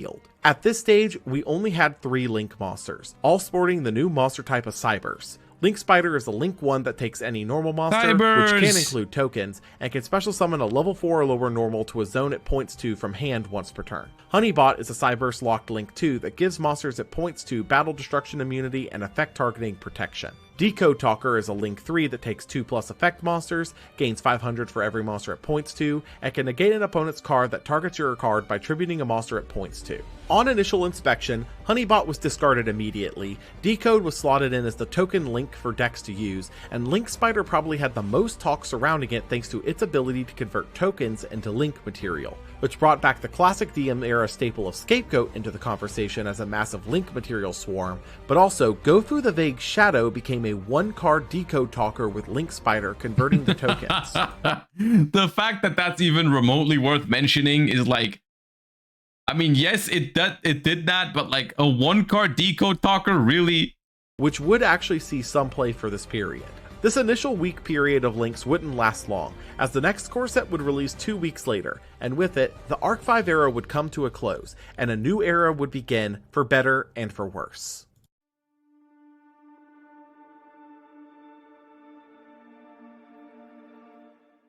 Code of the Duelist. Release date, August 4th, 2017. Set type, core set. Major strategies, Trickstar, Goki, World Chalice. Impact, set. Guys, guess what the most relevant link monster in this set was on release?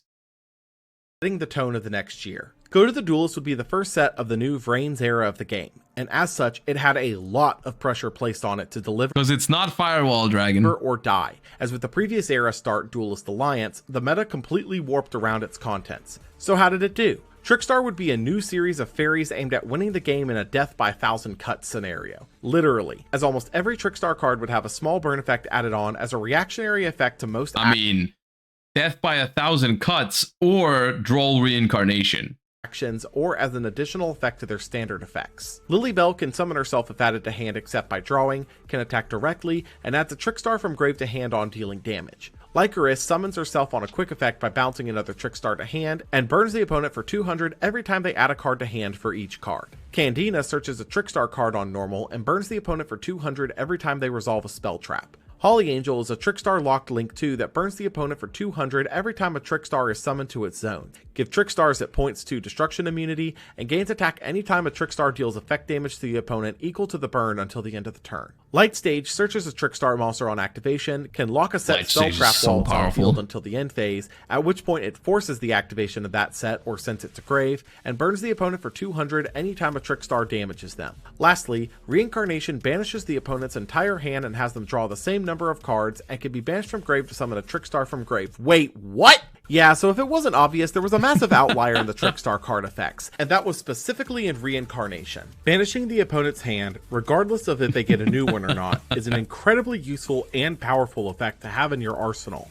And that or not part is actually possible to pull off thanks to Duel and Lockbird, a hand trap from all the way back in Starstrike Blast, able to lock the opponent from adding cards from deck to hand for the turn after they've done it once. A common concern would be to Reincarnation after the first search, then chain Duel, locking them from being able to draw after banishing their hand with Reincarnation, which almost never actually happened due to needing 2 specific cards to pull off, but was still a theoretical concern sitting in the back of players' minds. As for the Trickstars themselves, while a solid starting point was seen here and a clear direction for the deck was present, it was just too early to tell how this one was going to play out, though more solid support could easily push this deck into a meta contender. Goki was a new archetype of Earth Warriors that all share an effect to replace themselves with a search for any Goki other than themselves when sent from field to grave. Super X specials a Goki from hand on normal, Twist Cobra tributes a Goki on quick effect to boost another Goki by its attack that turn, and Rescorpio can normal summon with no tributes if you control no monsters or all Gokis. Great Ogre is a Goki locked Link 3 that debuffs all monsters' attacks by their defenses and can pop a card it points to instead of itself on an attempted destruction. Lastly, Rematch can... It's a lot of foreshadowing in this set. Looking back at it now, little did we know when this set came out. Right, guys? Little did we know. Summon 2 Gokis from grave with different levels in defense mode. An incredibly simple archetype on paper, but the ability to cycle for other monsters when sent from field to grave for anything made them an incredible set of cards specifically for Link climbing, or using as continuous material to make higher and higher Link monster ratings. While not quite there yet in terms of support to be meta, it was clear that this was going to be an archetype to watch in the coming months as more support comes down the pipeline, as it was clearly going to be one of the better decks for summoning Links with. The Supreme King archetype would get 4 new variants of the Dimension Dragons. Odd Eyes and Scale contribute a Supreme King monster to pop itself in search of 1500 or less attack Pendulum from deck, contribute 2 Supreme King monsters to summon itself from hand, doubles the damage dealt by pendulums battling monsters, and contribute itself in the battle phase to summon 2 Supreme King Dragon or Gates from face-up extra deck. Dark Rebellion is a Dark Pendulum locked rank 4 that can detach in battle to steal the attack of its combat target, dropping that monster to 0, and can return itself to extra in the battle phase for the same summon effect as Odd Eyes. Clear Wing is a Dark Pendulum locked level 8 synchro that nukes the opponent's face-up monsters on summon, pops a monster at battles to burn the opponent for its attack once per turn, and can summon itself from grave by tributing 2 Supreme King Dragon monsters. Starving Venom takes 2 Dark Pendulums, can summon itself from the extra by tributing materials, can copy the name and effect of any monster on field or in grave for the turn, and deals piercing damage for the turn that it does. These 4 were all pretty solid additions to the Pendulum Magician deck at this stage, all being easy summons with incredibly powerful effects, but one of these was bound to cause problems. Starving Venom's effect was almost identical to the previous Tyrant Neptune's, meaning that the assembled Nightingale burn line was once again available, and far easier to pull off now as a proper FTK, as Starving Venom's effect copy is not a hard once per turn, with each copy able to burn for 4000 damage, only taking 2 to end the game. Luckily, this was held back a little by the recent Master Rule. You know what the most frustrating thing about this entire combination even was? Because if you remember, Nightingale does 500 times its level, right? It was exactly 8,000. Had they just thought about it for one moment, this could have been a level 7. Then it would have been 3,500 times 2. They could have made Nightingale 400 times the level. Then it would have also not been 8,000. No, this had to be a level 8. And Nightingale had to do 500 per level. It's just so annoying that it was exactly 8,000. Like, there's just certain type of effects in Yu-Gi-Oh that you have to be more careful with than others as a card designer. Like, if you have the ability to copy another card's effect, you need to be careful with that.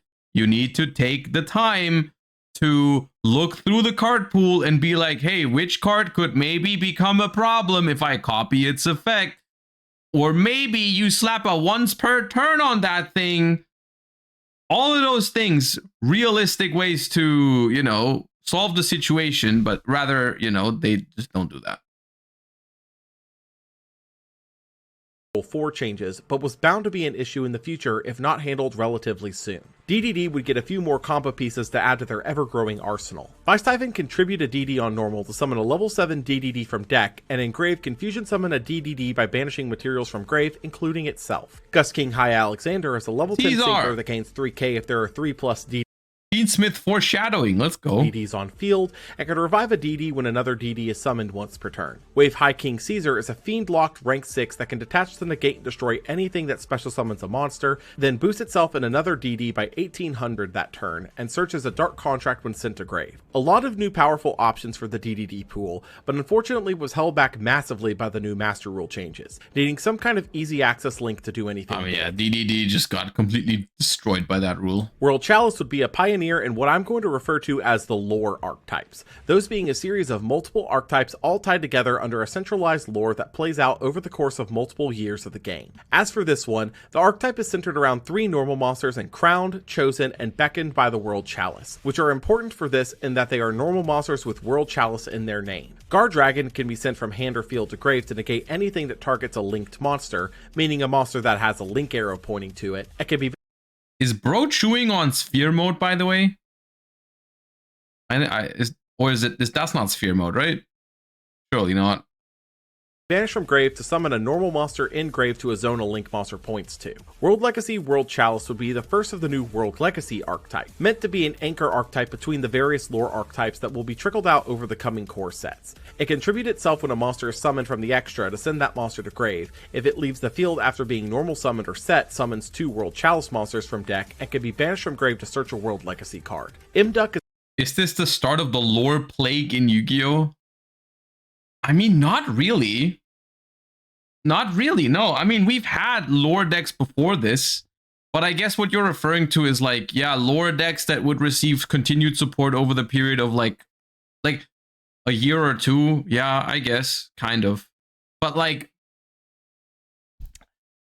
I mean, in some ways, yes, in some ways, no. The way I would say it is like, at least the way I remember it, this was like the first time that like main sets, right? Main Yu-Gi-Oh sets introduced something that had a lore behind it, and that lore would be carried out over like a year or 2 or even longer, right? Like World Chalice, Branded, or like Albaz, you know, Visa Starfrost, and now Diabell Star, that kind of stuff. Like those lores, I mean, if bro, just tell me what other ones you can think of. I'm not saying it's the only one I can. I'm saying it's the only one I can think of that went for this long. Because like other like Shaddoll, for example, right? Shaddoll didn't get support for that long, and Zodiac also didn't get support for that long. I'm not saying they're the first lore decks, guys. You're not listening. I'm saying they're the first ones that got continued support over and over and over and over for like 2 years straight.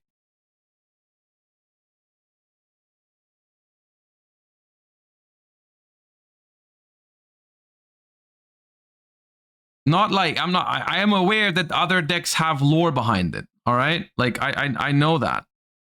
Like, but I mean, like the ones that they made in the main sets. Like, sure, like surely you can see the difference between like how Visa Starfrost was handled and how Shaddoll happened back in the day, right? Like Shaddoll were introduced, and then they got some support in like the next 1 or 2 sets, and then maybe, I mean, years later they got more. But like the Shaddoll deck as it was like finished after a couple of sets. Whereas like Visa Starfrost went on for like almost an entire year. It's like Diabell Star right now still getting support after, like, Snake Eye is over a year old at this point, and we're still getting Snake Eye support cards. That kind of stuff, right? Like the first Snake Eye cards, when did the first Snake Eye cards come out?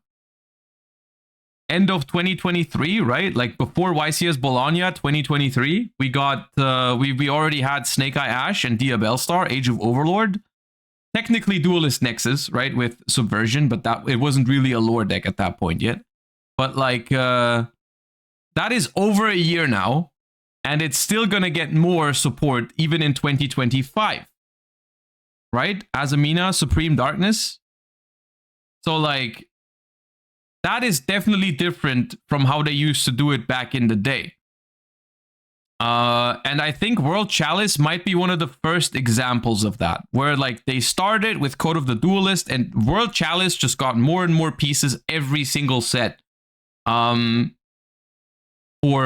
I don't know how long. I don't know how long. And that is something that, I mean, it depends on the lore whether you like it or not. But I certainly think it's another one of those things that's, I think the concept behind it is cool. I like that, you know, decks come out and they're not immediately dropped after 1 or 2 sets. You know, like I think it is usually worth it for a cool concept to keep working on it set after set after set. It is a dangerous thing though when the deck is already strong from the get-go, like what we're experiencing with Snake Eye at the moment, for example, right? It's dangerous because Snake Eye was already good on release and it just doesn't stop because they keep making more and more and more and more stuff that goes into Snake Eye decks. And so, like, if you're not a huge fan of Snake Eye, well, shit, because it's been the best deck for the entirety of 2024. There was not really a moment in 2024 where Snake Eye wasn't the best deck, except for that brief period in time between a ban list and Rage of the Abyss, right? And that was like, it doesn't even matter if you like Snake Eye or not. That's not what it's about. It's more about like, from a competitive balancing standpoint, domination is something that happens very easily when you set yourself. I feel like you set yourself up for trouble in that kind of scenario sometimes. I think other examples though are like fine. Like this concept can work out fine. I'm gonna. Some of you are gonna disagree with me on that, but I think Branded is a deck that was a good example of this. Because Branded was actually done properly. Because the way they did Branded, and once again, try to detach this from whether you like Branded or not. Like, it's okay if you dislike Branded, but Branded was never too oppressive from a competitive standpoint. It was always a good deck, and the cool thing about it, conceptually, was that it evolved over time. Like Branded didn't come out and was the same deck for 2 years straight. Branded got new tools. They took away some stuff on the ban list. They printed new stuff to play with. Like, it was an ever-changing concept over the course of, I mean, even up until this point. And it's always been fine. Individual cards are obviously a problem, right? Like Sanctify or anything. But just in terms of power level and relevance to the metagame, Branded was always well designed. Like, it was a fan favorite because it had a lot of lore to it. The artwork was cool. You could tell that there was a lot of energy put into its design and all that kind of stuff, and it was never too oppressive. Disregarding whether you think the deck is cool or not, it was never too oppressive, and that's a good way to do those kind of archetypes, as opposed to Snake Eyes. There's a Link one that takes specifically a normal, lets you extra normal a World Chalice once per turn, destroys anything it battles that it points to, and summons a World Chalice from hand when sent to grave. Ib is a Link 2 taking different types and attributes, can't be destroyed and has targeting immunity while linked, can send itself to grave to protect a monster she points to, and summons a World Chalice from hand when sent from field to grave. Arum is a World Chalice locked Link 2, gains 300 for each different World Chalice in grave, contribute a World Chalice it points to summon another monster from grave to a zone it points to, and floats into a World Chalice in hand. Ningirsu is a Link locked 3, draws cards up to the World Chalices it points to on Link summon. Ningirsu, coolest World Chalice card, no competition. Can send a card from each field to grave once per turn, and floats into a World Chalice in hand. All in all, a solid intro course to Links as a whole, but the archetype was severely lacking any kind of a real payoff to do anything other than be a tutorial deck for now. Lightsworn would get a whole new sub-archetype playing into their identity as history's #1 chaos enabler, being the Twilight Sworns. Dark attribute counterparts to Lightsworn Twilight Sworn, biggest disappointment that I can think of right now in recent years in terms of an archetype. As someone who liked Lightsworn a lot back in the day, Twilight Sworn were so incredibly mid. Like, such a terrible concept, man. focused on banishing rather than milling. Jane can banish a Lightsworn in hand to drop a monster's stats by its level times 300. Cool name though, yeah, but that makes it especially frustrating, right? Like, who doesn't want to play with the Twilight Sworn cards? Like, the concept is so cool. Like, oh, you know this light archetype, that very iconic light archetype from years ago? How about we give it a dark retrain? Like, oh, that's so cool. And then they all suck, dude. They all suck, man. 2 if another Lightsworn uses its effect once per turn. Lila can banish the Lightsworn in hand when a spell trap is activated to pop a spell trap on field, and mills 3 once per turn when another Lightsworn effect is used. Lumina can banish a Lightsworn in hand to summon a banished Lightsworn other than Lumina, and mills 3 when another Lightsworn effect goes off. Raikou on normal or flip can banish a Lightsworn in hand, and like the only one that's even remotely being used is Lumina Twilight Sworn Shaman because it can FTK with the old Lumina. How cool is that? Or Grave to banish a card on field, and mills 3 when another Lightsworn effect goes off. Punishment Dragon, being a counterpart to Judgment Dragon, can summon itself if there are 4 different Lightsworn names banished, can pay 1,000 to shuffle all Graves and face up banishments into deck on a quick effect, and mills 4 when a Lightsworn effect goes off. March of the Dark Brigade recurs any Lightsworn with a level, then banishes cards from the top of deck equal to its level. Twilight Twin Dragons can recur a Judgment Dragon. Oh. Dude, Charge of the Light Brigade was one of the best cards ever printed at the time. Like, relative to its time, it's one of the best searchers printed. And then 10 years later, you make March of the Dark Brigade, which is just an unplayable Yu-Gi-Oh card. Like, come on, dude. Dragon and mill 4 if you control Punishment Dragon, and can recur a Punishment Dragon and banish 4 off the top of deck if milled. Lightsworn has almost always had a place in the meta, from enablers to its own dedicated strategy, so this support would be welcomed in quickly, though Lightsworn wasn't quite viable at this point in time. A new set block means new TCG exclusives, and this round we'd see a fairly interesting new take on rituals with Vendread. The primary gimmick of the deck is to revive their zombie main deck pieces in order to use them as ritual material, passing effects from them to the ritual monsters in question. Hound Horde can discard a Vendread card to revive itself, and if used from field as ritual material, lets its summoned monster quick effect banish a spell trap once per turn. Revenant revives itself when destroyed, and if used from field as ritual material, lets its summoned monster quick effect banish a special summoned monster once per turn. Slayer is the starter ritual monster here, able to banish a zombie in grave to boost itself by 300 in battle, and if sent to grave can dump a Vendread monster from deck. Revendread Origin is the starter ritual spell, able to banish zombies in grave as material in addition to the standard ritual summon, and can be banished from grave to protect Slayer specifically from destruction. Reorigin tributes an opponent's monster with the level to summon a token with the same level, locking you to Vendreads while on the field. Vendread had an interesting first wave for sure, but was far from meta viable at this stage, requiring a couple more waves to get going. The only thing that I literally at this point, I know at certain times I thought Vendread could become good if they do proper support for it, as we do with all of these archetypes. But the only thing I know Vendread for now is ruining my card guesser runs, because for some reason there's a bunch of cards that have the same name, but it's just like Vendread Origin, Re-Vendread Origin, Vendread Slayer, Re-Vendread Slayer. And I'm just like, dude, I'd rather skip this card than try to guess which one it is. But a small detail here that would be a welcome sight was the fact that despite Origin being a generic ritual spell for Vendreads, by mentioning Slayer in a separate effect, it was, in fact, searchable with pre-preparation of rites, being a trend we'd see more commonly with ritual archetypes in the future. The other TCG premier archetype here was FA, being a successor to UA in many respects, namely in its lore. Hey, you all exist just to give us Dawn Dragster. How does that feel? Or an art style. Each FA gains attack from its level, can boost its level by 1 when an FA spell trap is used, and gains a new effect once their level goes to 7 or higher, with Sonic Meister able to attack twice a battle phase, and Hang On Mock putting a one-sided macro effect on the opponent. Circuit Grand Prix increases FA levels by 2 in the battle phase only, draws a card when an FA wins combat, and searches an FA card when destroyed by card effect. Downforce boosts an FA's level by 2 for a turn, and can be banished from grave to do the same. Well, hi, I've installed the game yesterday and haven't played since being a kid. Is it worth getting the Evil Twin bundle? I've got a bunch of free gems.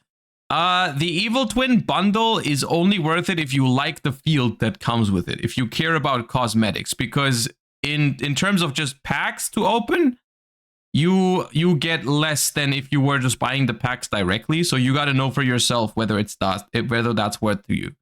If you just want to get cards, then you shouldn't get it, because you're paying extra gems just for some cool cosmetics. They do look nice.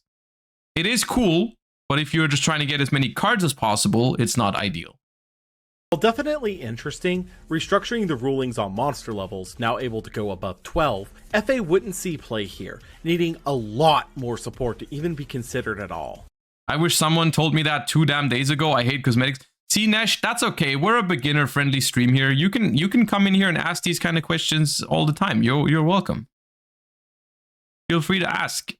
Rescue Ferret can summon exactly 6 levels of monsters from deck to zones a Link monster points to, with their effects negated, and destroys them in the end phase, being a far more generic version of the previous rescue monsters but requiring links to be fully usable. Spellbook of Knowledge can send a spellbook or spellcaster from hand or field to grave to draw 2, effectively turning the previous Blue Boy and Spellbook of Secrets into a normal summon Pot of Greed and deck. Are we still on Coda the Duelist? Holy shit, how many cards? Thinner, with Blue Boy or Secret searching the other searching Knowledge, and converting the Blue Boy into a draw 2. As for the proper introduction of generic links, we'd have 3 here worth talking about. Firewall Dragon is a link 4 with generic materials, can bounce monsters on field or engrave to hand once while on field up to the number of its co-links, meaning that link monsters it points to that also point back to it, and when a monster it points to is sent to grave, lets you summon a monster from hand, notably with no once per turn restriction. This was a massive problem card, and the community knew that the moment this card was released, being one of the most overtuned protagonist ace monsters we've seen since Stardust. Did we know that on release? Because I'm pretty sure we couldn't use it on release very well. It definitely took some... I mean, it didn't take long, to be fair. I guess it might have been one of those moments where you look at the card and you're like, yeah, I know this is going to be a problem. I just don't know exactly when. Yeah, probably that. Right? No, it was like, the thing is, it was probably more like, oh, this card is very broken, but we can't use it yet. And there were some gimmicky decks for it, right? Like even some gimmicky decks used it right away, I think, like the World Chalice that won a YCS. But like in the grand scheme of things, it took some time. But once, I mean, we probably knew that this was going to be a problem. The fact that it let you just empty out your hand to use as link materials, then immediately do it again from that, was recognizably busted and was so generic that it was bound to cause some kind of an issue in the future, clearly being a catalyst for some kind of FDK in the near future once we got a couple more generic links. Topologic Bomber Dragon is another generic link for that nukes the main monster. Topologic Bomber Dragon, to this day, is one of the coolest link 4s they've ever made. This card is so nice. This is what link 4s should be. And you can't convince me otherwise. This is what link 4s should be in terms of interaction and stuff like that. This is what people should climb into. Not freaking Firewall Dragon or Topologic Gumblar Dragon, those kind of cards. Like, nah, this card is dope. Zeroboros is also cool. The whole concept of those kind of cards is so fun. It's so fun. It didn't FTK. Yeah, but that was not his fault. That was not Bomber Dragon's fault. Come on. Zones when a monster is summoned to a zone a link monster points to, and burns the opponent when it attacks a monster for that target's original attack. Bomber Dragon was a go-to boss for this period of the game, able to lock a zone from the opponent and constantly threaten a board nuke with any summon, seeing play for these reasons initially. Lastly, as a way to ease the player base into the idea of using links, the attribute stat boosters from Metal Raiders would be retrained here into generic attributed links, seeing one release per core set for a period of time. Mrs. Radiance would be... And there you go. There you have it. The most relevant link monster from Code of the Duelist on release. Would you believe it? Mrs. Radiant. And why was it the most relevant link? Because it was good in Zodiac. And all the other ones, we didn't have the tools to use them yet. So there you go. This little mid-ass card was the most relevant link in it, because you could now use you could make it in Zodiac to boost your stuff and summon 2 exceeds. The first being the Earth link, boosting Earths by 500, debuffing winds by 400, and can recur in Earth when destroyed. Why is the Earth first? Why on earth would you print the Earth first? So remember how people thought that come on, it wasn't the problem though. Like, Zodiac would have been the best deck without this card, and it didn't come up that often. Like, it was okay. Links were going to be good for slowing down the game thanks to making decks unable to spam out extra deck monsters anymore, why don't we just instantly invalidate that point by releasing the piece that fixes that issue for exactly Zodiac? We'll talk more about this in a second, but we've got a Worlds to cover first. The 2017 World Championships would be held a little over a week after Code's release on August 12th, and notably, we won't talk about this one, thank you.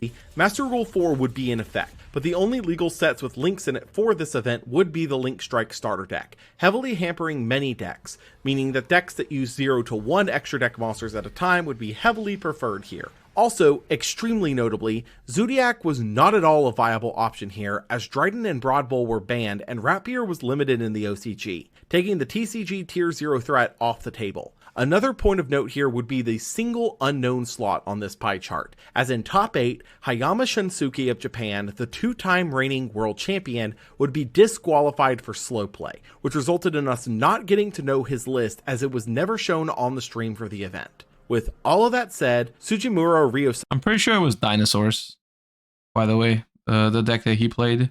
of Japan would take the event on True King Dino, being without question the best performance the deck had seen thus far thanks primarily to the conditions of the event. The deck didn't really care if it couldn't have more than one extra deck monster out at a time, as primarily the only 3 you'd ever summon on the first turn would be Denglong to get the counter trap, or Trishula to hand rip and then summon all calamities. A lot of Dinosaur's power lied in the main deck with Lithostasm and UCT, so it wasn't too big of a surprise to see it do well here. The 2017 Megatens would come down just 2 weeks later, and as usual, reprinted the core sets of the last year, with the most notable reprints here being those of the Zodiacs, getting a full core reprint. In addition to this, the promo slots would bring a couple of new cards as well, bringing Proxy Dragon, a generic Link 2, and Elder Entity Intis, a counterpart to Norden that was not nearly as good as Norden, able to pop a card when sent to grave from anywhere, being useful for cards like Necros Kaleidoscope that dump from extra deck. YCS Toronto would be that same weekend, though unfortunately due to poor coverage we do not have a top cut for this event. Chris LeBlanc would take the event on True Draco Zoo,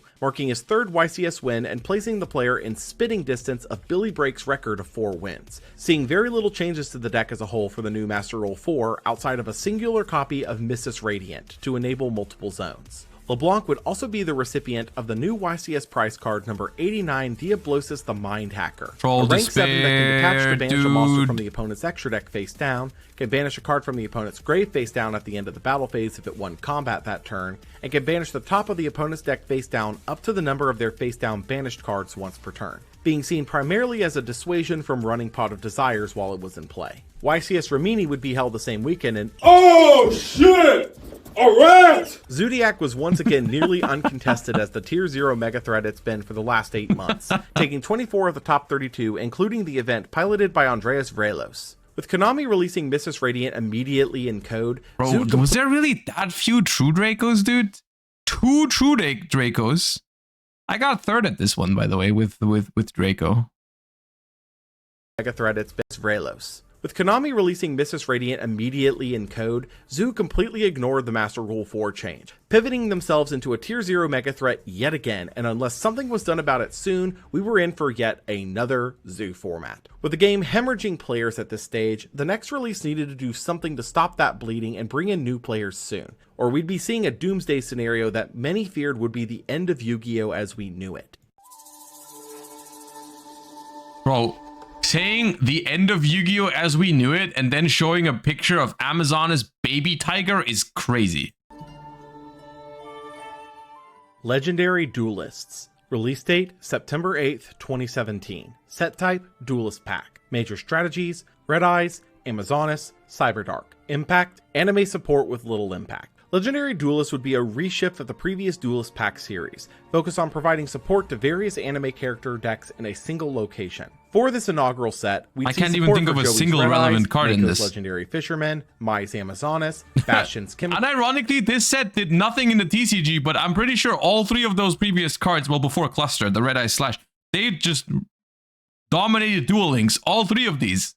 Beasts, Zane's Cyberdarks, and Cyrus's Roids, all of which would have no meta impact at large, but was still quite notable, as this pack series would be a recurring sight in the coming years for any and all decks seen from the anime getting a facelift with new support. The September 2017 ban list would take effect 10 days later on September 18th, and with it, massive changes would be felt across the game. Newly banned were Daigusto Emerald, Denglong, Dynamite Knight. It's crazy that Daigusto Emerald suffered for Zodiac's sins, by the way. That is crazy behavior. Gransoil, Lithosagium, Broadbull, and Trident. Gransoil. Newly limited were Ignis Heat, Miscellaneousaurus, Ratpier, Dark Hole, Interrupted Kaiju Slumber, True King's Return, and the return of Gateway of the Six from the banned section. Oh, no. Newly semi-limited, and all coming up from one, were BLS, Bryonic, Luster Pendulum, Mathematician, Hyper Librarian, Brain Control, Burial, El Shadal Fusion, and Preparation of Rites. Lastly, unlimited were Debris Dragon, Honest, Rescue Cat, Summoner Monk, Witch of the Black Forest with her new errata,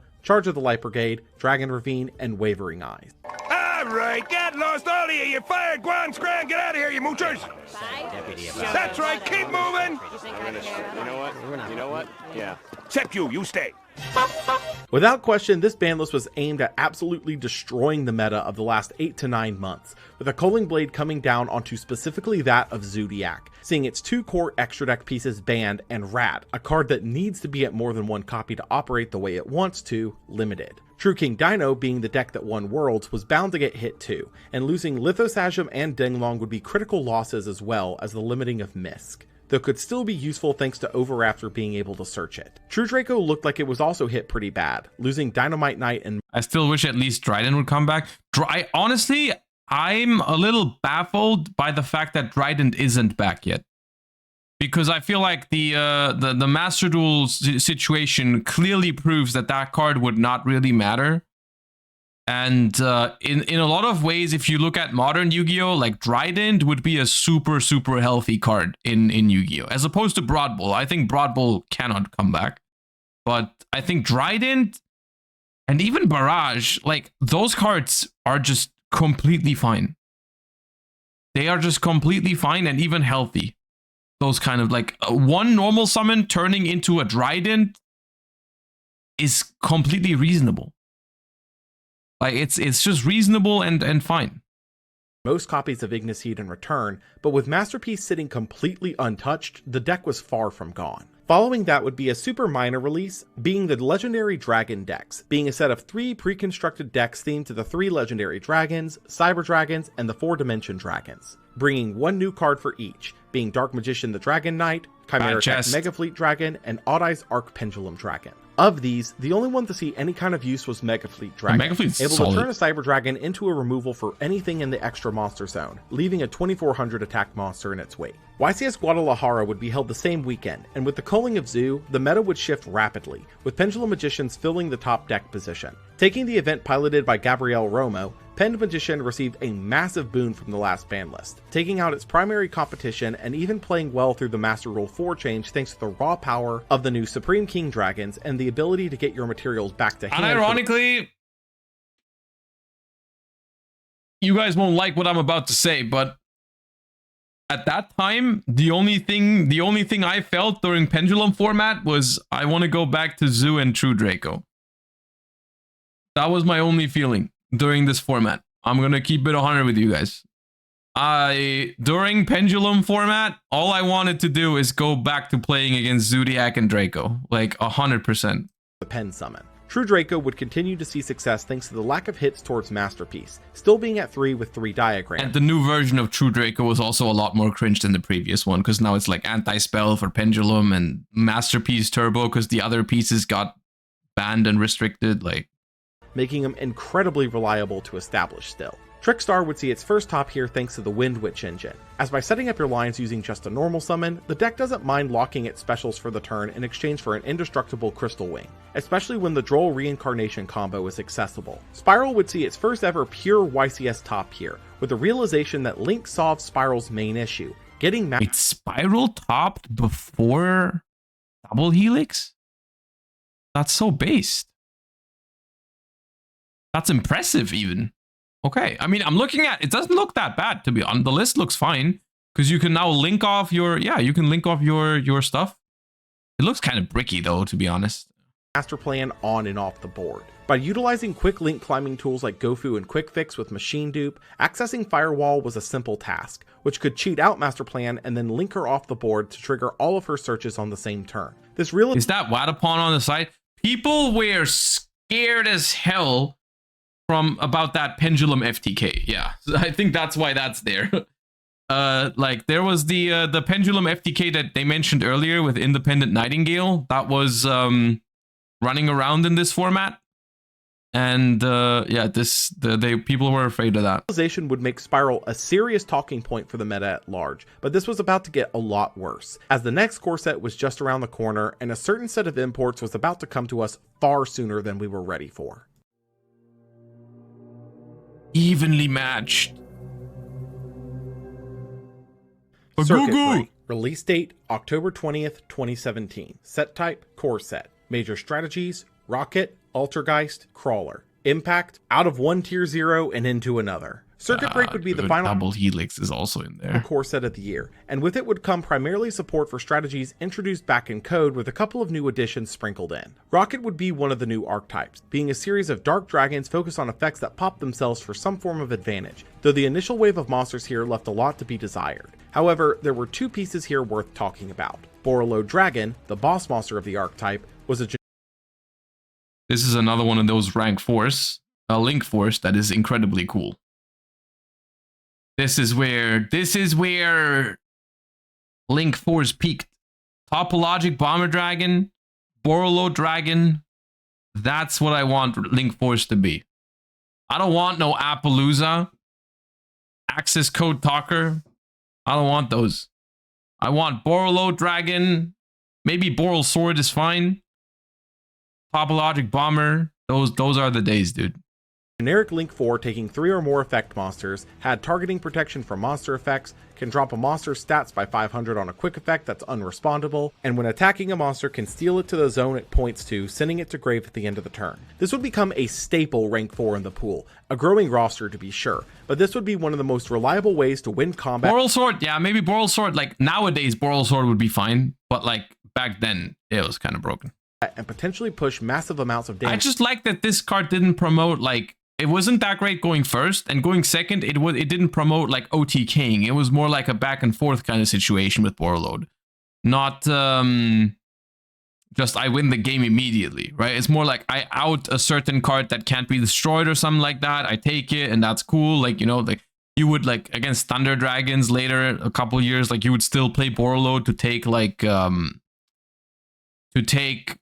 Colossus and stuff like that. In one go. The other would be Quick Launch, which summons a rocket from deck and pops it in the end phase, which would be considerably better once we receive good standalone rockets. Altergeist was the other big archetype here, being a series of monsters that form resource loops with their trap cards. Marionetter sets an Altergeist trap from deck on normal and can send an Altergeist card from field to grave to revive another Altergeist. Silquitus on a quick effect can bounce an Altergeist card and an opponent's card, and if sent from field to grave recurs an Altergeist trap. Meluseek can attack directly, can send an opponent's card to grave after dealing battle damage, and if sent from field to grave searches an Altergeist monster. Prime Banshee is an Altergeist locked Link 3 that contribute an Altergeist to summon another from deck to a zone it points to, and when sent from field to grave recurs an Altergeist card. Camouflage equips itself to an Altergeist, preventing it from being attacked and negating anything that targets it, and can be banished from grave to protect an Altergeist from destruction. Protocol prevents the negation of Altergeist cards and lets you send an Altergeist from field to grave to negate a monster effect once per turn. I don't know, I like Altergeist. It's another one of those for me that I like the concept of the deck, and then Floodgate Synergy is just an unfortunate side effect.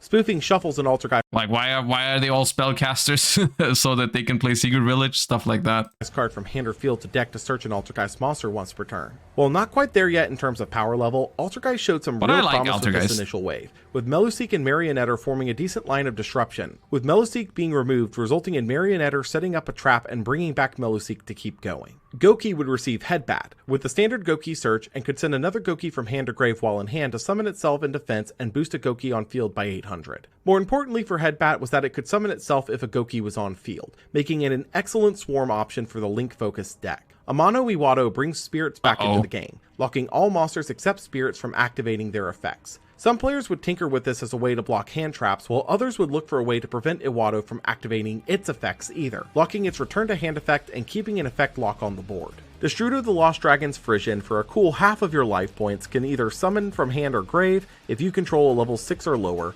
lowers its level by that monster's, returning to the bottom of deck when it leaves field after this effect is used. Effectively able to turn any low-level monster into a level 7 Synchro, Destrudo would be a very hotly desired option for many decks for both AFD and Yazi combos. especially now that Yazi for Meremere actually did something rather powerful in flooding the board with link materials, being a 1-card Firewall Dragon. Akashic Magician is a Link 2 requiring the same type monsters and no tokens. Can only be Link summoned once per turn, Akashic's on Link also summon really bounces cool. all monsters she points to, and can declare a card name to excavate cards up to the number of monsters co-linked to her, adding all copies of the declared card to hand and milling the I mean, red. the main use of this card was in the Danger FTK. That's the main one I played it in, but it was pretty good in that one.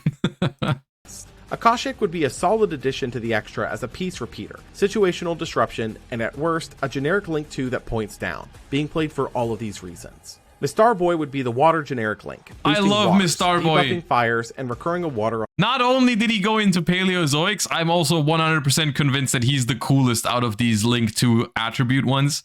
He's definitely the coolest, right? I'm not tripping. It's not just because I played him in Paleo. I'm not biased here, right? He's definitely the coolest.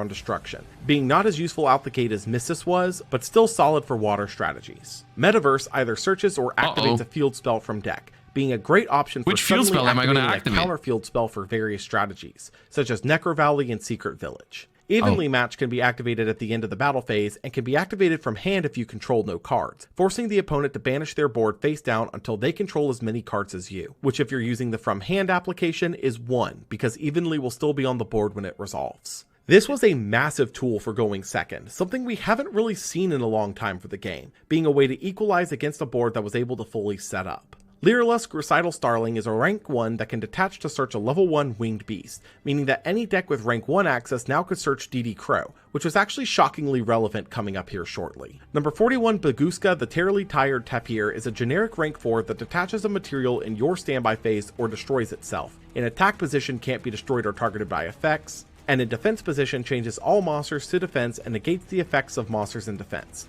Baguska, commonly referred to as Plan B, was an extremely common sight in any deck that could make rank 4s moving forward, as if their playlines get interrupted, you could always make a defense position Baguska, which could buy you a turn to regather your resources. Lastly would be 2 OCG imports that we were not expecting to be brought over so soon, being the OCG additions to the last 2 TCG exclusive archetypes, notably being brought over months earlier than usual, as we usually expected to receive them in our Gold Series styled sets, like Duel Saga earlier this year. Subterra Behemoth Fiendus was a flip not that Link one. 2, gain Not attack that for one. every Subterra level used to make it times 100, can dump a flip monster from deck to summon a monster from hand face down to a zone it points to once per turn, and if a card its point to is flipped, you can either search or recur a flip monster. Yeah. This was incredibly powerful support for Subterra, with the only real drawback for it being the lack of enablers with so much of the archetype being high-level bosses, causing Fiendus to see no real play out the gate. Spiral Double Helix was a spiral-locked Link 2 that becomes Super Agent on field and engraved. Can declare a card Super Type to check the top of the opponent's deck, and if called right, searches or special summons a Spiral from deck or grave.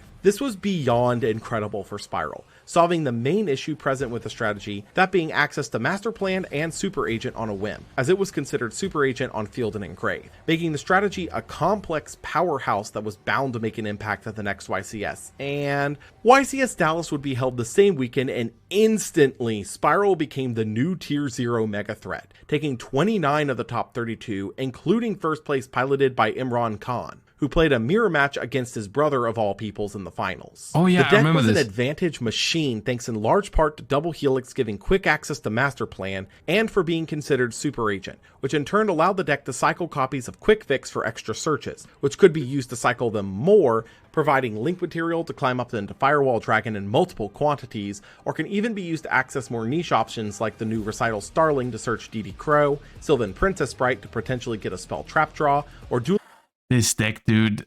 Oh, man.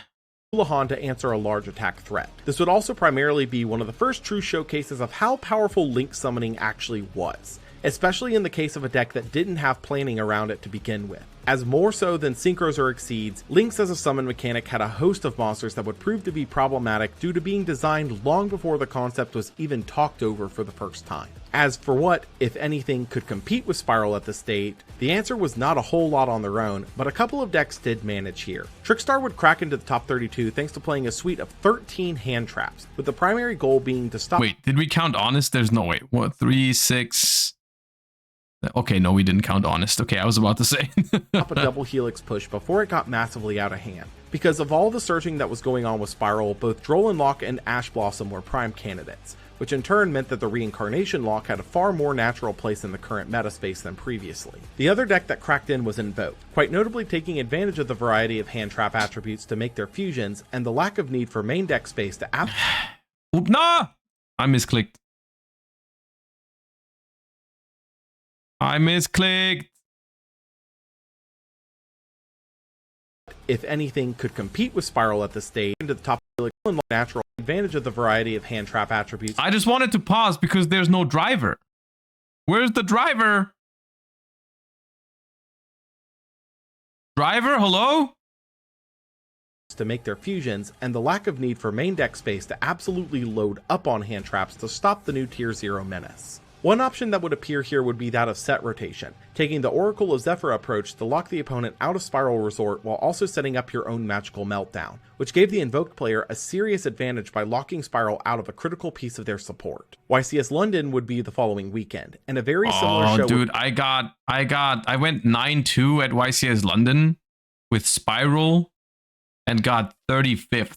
And we did like 35th or 36th, I don't know exactly, but like it was top 32. It was very sad. Be present, with Spiral once again clearing the Tier 0 threshold with 27 of the top 32 spots. Taking first place piloted by Jesse Cotton, a player who had been a familiar face in the field for some time now, taking 5 YCS tops and 7 Premier Event tops, but this would be his first YCS win. One of the more interesting inclusions here would be that of Psyframe Gear Gamma, which provided a layer of insulation at the start of your lines against hand traps, such as Ash Blossom being used against your 1-for-1, which in turn gets you 2 more monsters to use as link material in addition to your standard line. With hand trap heavy decks becoming the norm, a deck that would pull a surprising top cut placement here would be Burning Abyss, playing so many starters that hand trapping 1 or 2 of them was by no means a turn end, taking advantage of the meta landscape. Pendulum Magicians would top here as well, seeing a very similar deck comp to before, but now loaded up on hand traps for the Spiral matchup. Quite suddenly, a new ban list would go into effect on November 6th, just 1 week after London, believed to be an emergency hit to Spiral to prevent another Tier 0 domination, limiting Blackwing Gofu, Spiral Gear Drone, Quick Fix, and Set Rotation, limiting 3 of the most common play starters for Spiral, as well as one. It is a relatively quick fix to the Spiral, but it wasn't enough. One of the best counters against the deck, but whether this would be enough was still to be seen. 2 weeks after this list, we'd received the deck building set Spirit Warriors, which brought new support for 6 Sams and the Secret 6 Samurai, an archetype of quick play and trap cheating light fiends and magical muskets, and fairies that gain effects to their columns from their continuous spells and traps and weather painters. But none of these 3 would be anywhere near viable enough to crack into the meta at large, even with the supposed emergency list in effect. YCS San Diego was the same weekend as Spirit Warriors, and despite the hits, I mean, it's like, it kind of like, in some ways, you could argue Spiral was very, very new, and they just turned it from the Tier 0 deck into just the best deck. If you want to be generous with them. Spiral continued to appear as the dominant threat of the metagame, though at a state where others could now compete, or so it seemed on the surface. Faisal Khan would take the event with Spiral, being the brother of. And this is the funny story, because I'm pretty sure he lost to his brother in the YCS, in the previous YCS, and then won the next one. There's also a pretty cool story. The YCS Dallas winner that lost in finals a month prior, getting the run back of the century. Even with the deck hit pretty bad, the same line of master plan to search 3 is still an incredible power play, especially now that set rotation was limited, meaning getting locked out of combo was less likely. The final YCS of the year would be just a week later in Prague once again, receiving the title of Prague 2 to help differentiate. Raphael Nevin would take the event with Spiral. This deck was dope. I played the same deck at this event. We built it together. I got 3rd, I think, or 4th. No, I got 4th. I lost the 3rd and 4th playoff. But this was blind second Spiral. And I think this is arguably the only good thing to be said about Spiral format, is that it genuinely wasn't, at that point, it wasn't just go first and win anymore, because the deck was that weak to hand traps, and Gamma was that good, and Evenly was that good, and Cherries was that good, that like there was a blind second angle to it. and we played blind second spiral, and it was actually very, very cool. Showcasing how even though the deck was more in line now, it was still undoubtedly the best in the room. I wish I could say that this was where 2017 ends, with a nice open meta with a clear best deck, but in a way that was still beatable. But unfortunately, there was one more release right at the tail end of the year. The December weekly Shonen Jump promo would become legal for use on December 1st, being Link Kuriboh, a Link 1 requiring a level 1 that can tribute itself to make an opponent's attacking monster drop to 0 attack, and can revive itself by tributing a level 1 monster. All of the issues that were solved on Quick Fix Link climbing immediately became present once more, as you could summon Quick Fix, search a spiral card. Well, the cool thing was, as a European, we didn't have to worry about that for a while. This only came to us months later, at which point it was still very powerful, but at the time of release, we didn't have to worry about it. Link it off for Link Kuriboh, pitch the search card to resummon Quick Fix, and do it all again. Able to do it up to 6 times between the actual summon of Link Kuriboh and the tribute to summon from Grave Effect, meaning that with this, Tier 0 Spiral was back on the menu, which sadly, we will need to save for next time, as with this release, 2017 Yu-Gi-Oh! Came to a close. With a year full of Tier 0 after Tier 0, a player base that had been heavily fractured, and a game teetering on the edge of yet another Tier 0 format, everyone still remaining held out hope that things would get better in 2018. However, it's always darkest before the dawn. And sadly, in this context, it could still get a good bit darker. Buckle up, this is gonna get really bumpy really fast. All right. Well, that marks the end of 2017. That was a banger session. That was a long session. The link, once again, to this video is pinned in the chat. If you like this type of content, make sure to check out the Law yugioh if you want to see any of the previous years that we've all watched. And you missed it, go check him out, go show him some love, leave a comment or subscribe to the channel. And yeah, that was a nice session. How long was that, dude? We probably watched for like 2.5 hours or something. Good times. All right. We have a little bit of time left. Not as much as I thought we would have, but that's all right. We will just hop into Master Duel and do some and perform some gaming. Let me see.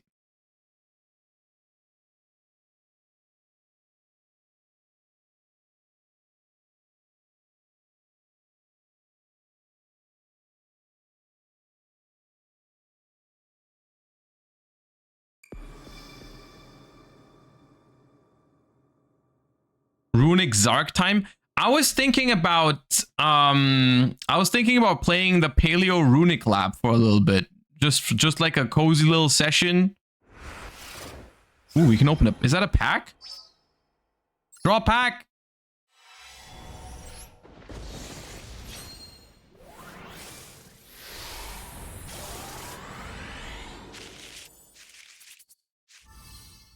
Well, it's a free super rare. We'll take it.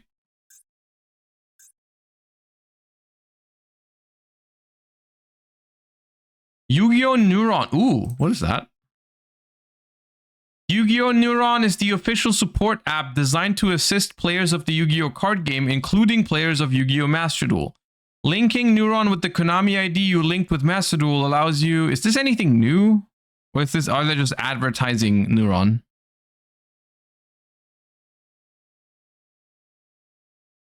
Deck management. This is all been in the game before, right? Okay. What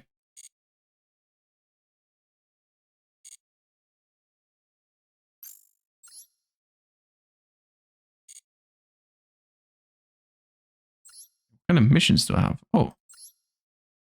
Pop, pop, pop, pop, pop. Ooh, maybe we can get to 1,000 gems and try to pull a Royal Runic Fountain. How about we give the new Runic auto build function a new go? See, last time it didn't work. Did they fix it? Can you auto build now? Runic. All right. We're gonna auto build with Runic Fountain and we're gonna just play whatever they give us. How does that sound?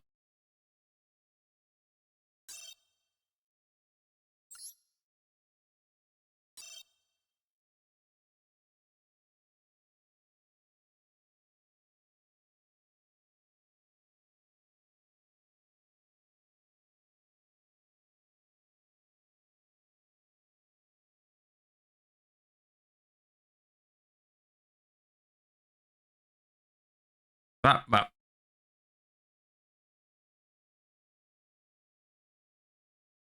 that's not a runic deck. That's a stun deck.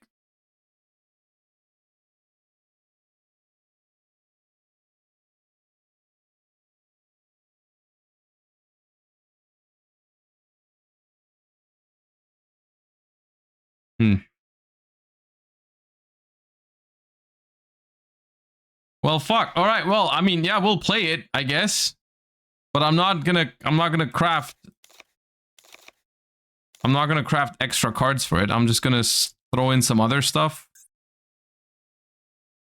No, I'm a man of my word. I'll play a game with this, even though there's Runick Allure in here and Called by the Grave and 1 Ash Blossom. What do I add in the extra deck? I mean, I don't need anything, dude. I'm just gonna play Cyberblader, Man-Eating Black Shark, and a copy of Zark, just so I don't feel bad for crafting it. All right, cool. Oh yeah, Typhon. Typhon's actually good. Typhon is actually good. Let's take out one of the sharks. We might need the other two. All right. Why do you have all the cards though? None of your business. Next question.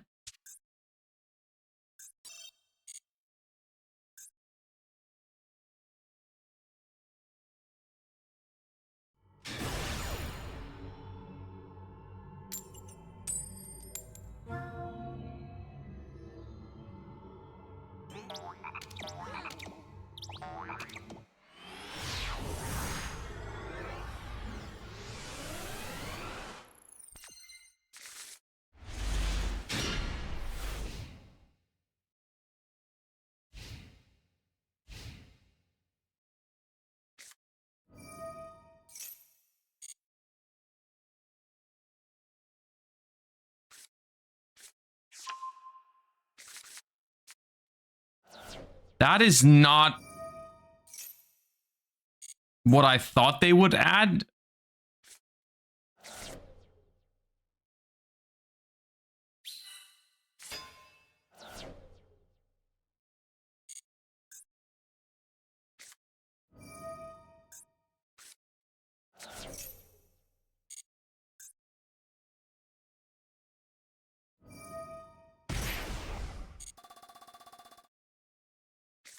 No chaining. I didn't know. I did not know this summoned one. I thought I thought it was just foolish.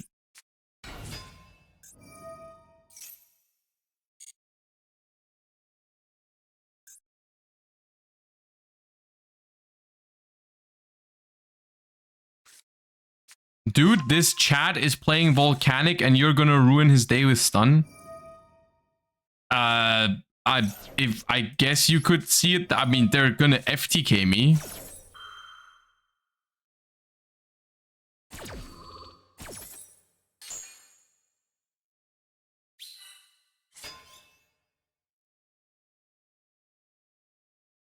I think.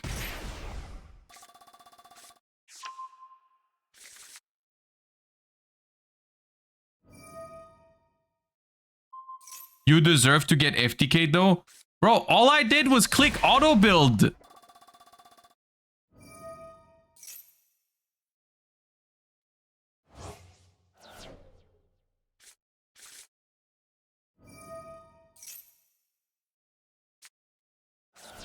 I didn't do anything wrong.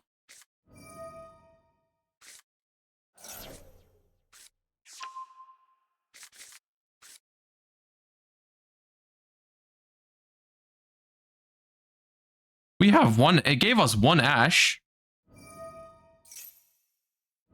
which is surely not going to be too late.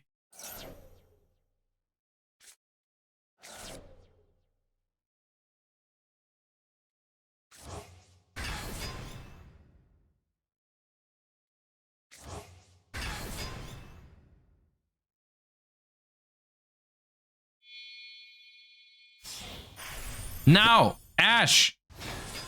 Nope.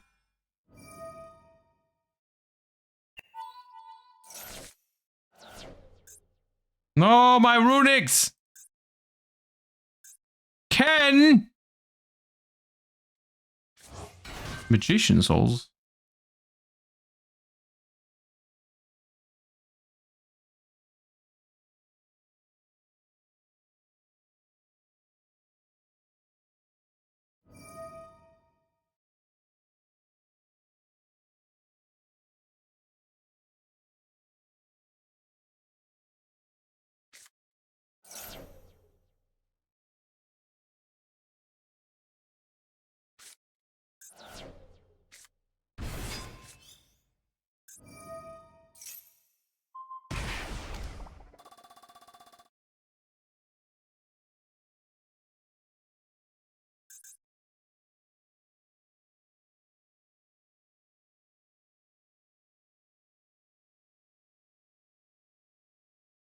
Do you think Gen and Ken is a mistake? Yes.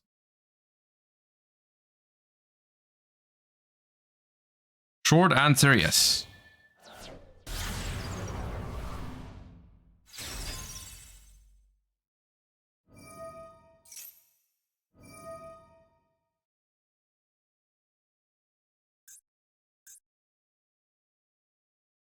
Can I somehow survive this? I don't remember exactly how it worked. They're gonna add a trap card.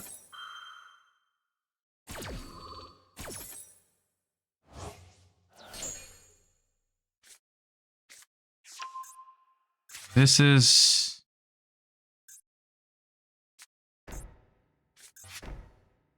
Wait, they don't have it?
I banished an emperor. Do they only play one?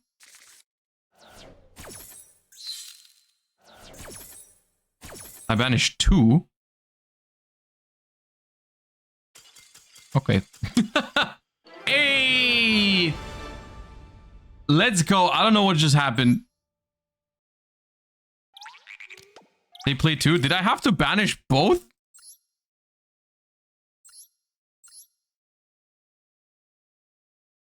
I banished both. Oh man, that is very funny. I am just too good.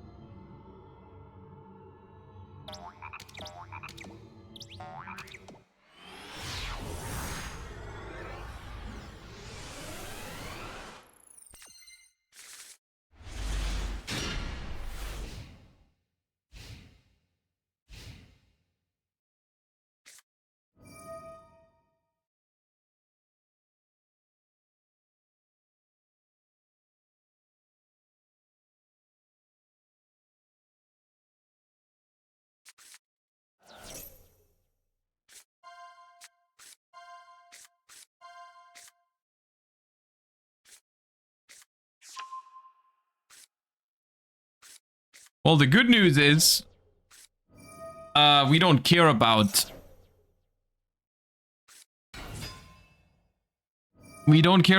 Baguska or Protoss. We do care about Colossus though if they do that.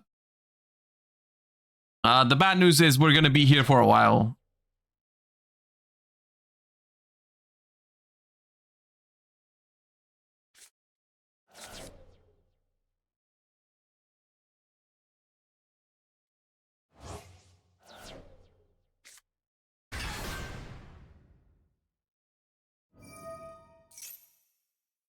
Try to deck them out. Probably not.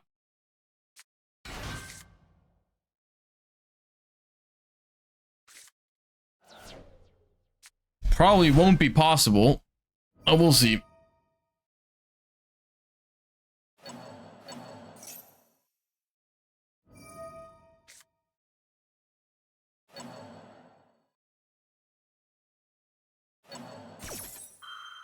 Anyways, how's your day been? How's life, chat?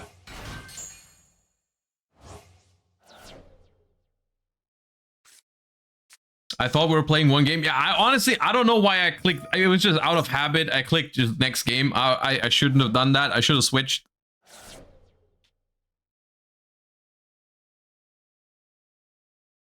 How's Charlie? Charlie's doing well. He is good.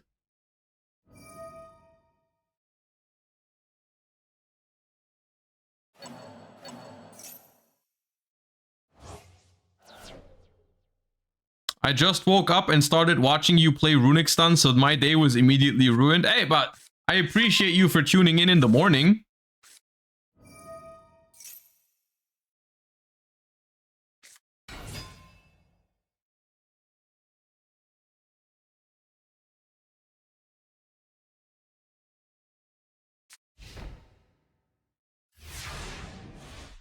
Okay.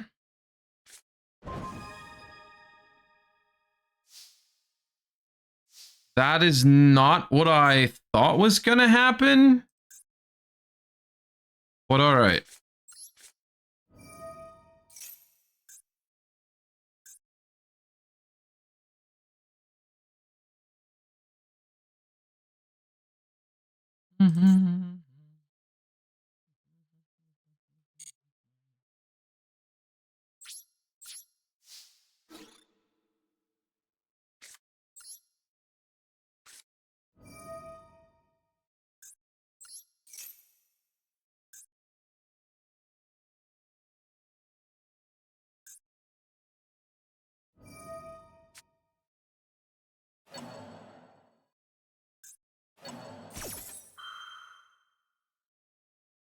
Sure.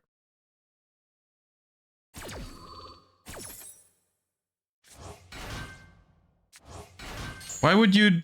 I guess that makes sense. They can now, if I summon Gary and attack, they can change it to defense position, and that's annoying. If I summon, Sleipnir, that's also not great.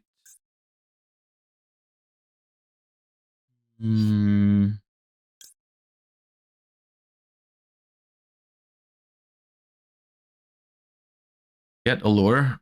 Okay, I'll get Allure. Allure! Let's go. I will get Allure.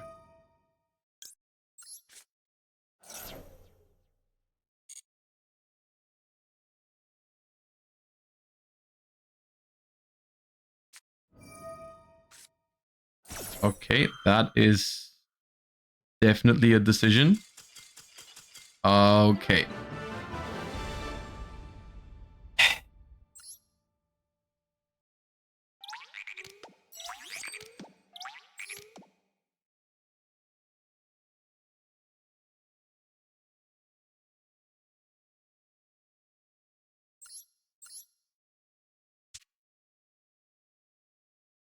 Okay.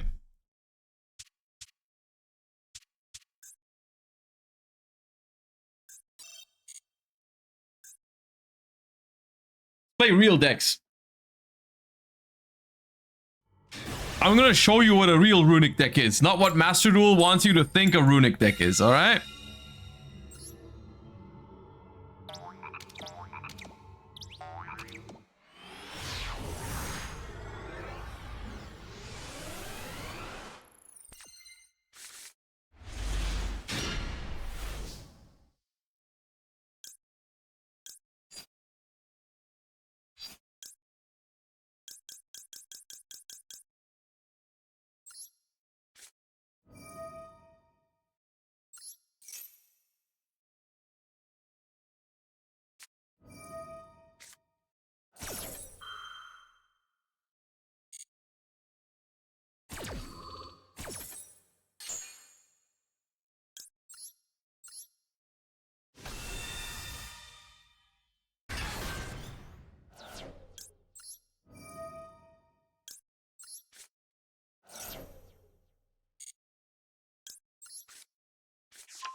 What are they? What are these graveyard and banish thing?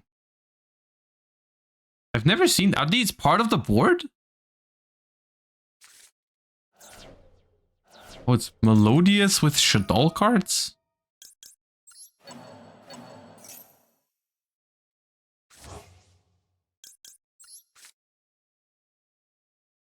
Ooh.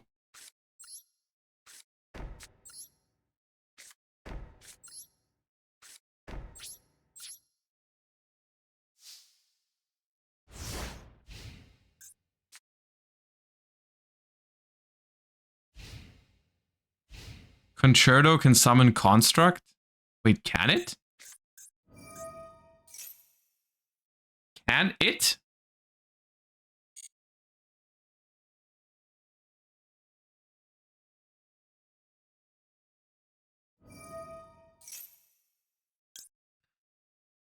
I honestly, from having played this deck, I think getting this scale handled is really, really annoying. I think I'm gonna do that.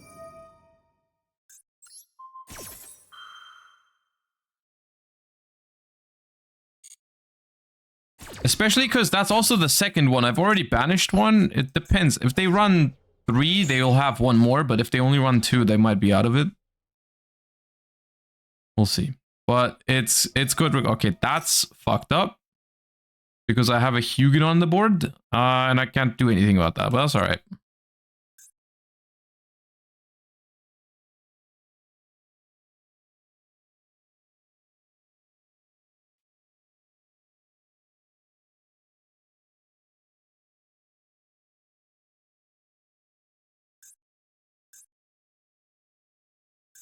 We banished the Shadol Dragon, which is good. I guess. They can't do another one. Wendy and... I mean, they might play 2. Al Capone. Wait, my fountain is now negated forever. Can you not?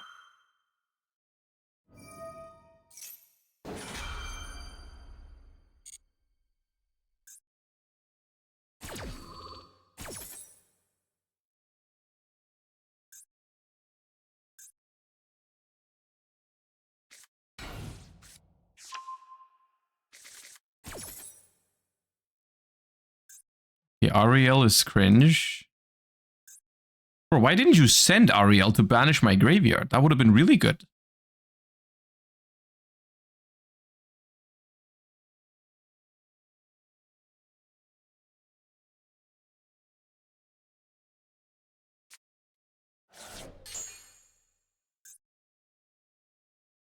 Shadol...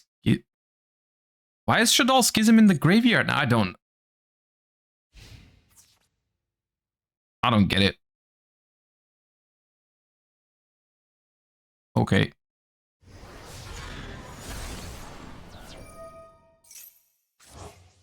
Can add it back with the other fusions? Yeah, but at the moment, there is no other fusion.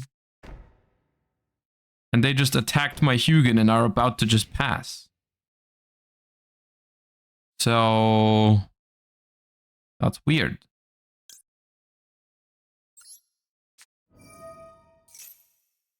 Do we have a way to reset Fountain? I mean, yeah, it's kind of convoluted though.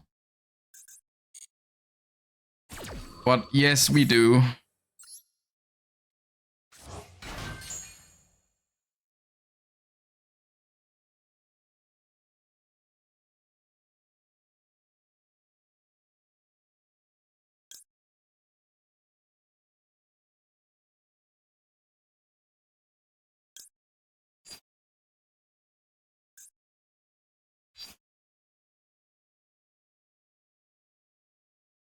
Should I big welcome or should I hope for escape? Trap trick? I could also trap trick for big welcome. That would not really change anything other than...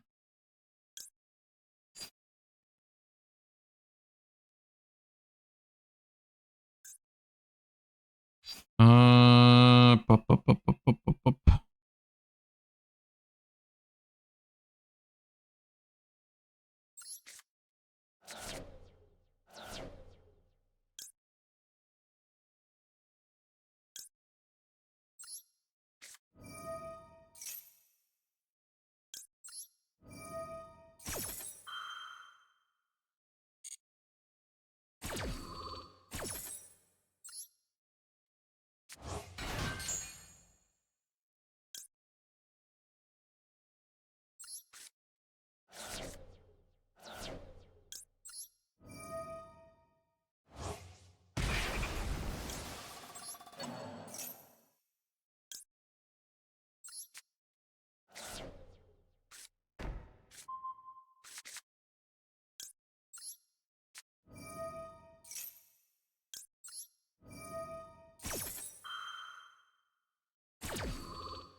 What a great end phase this is, isn't it?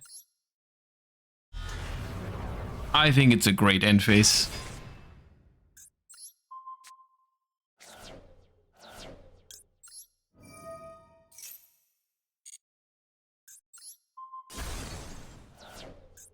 Oh god. Oh god!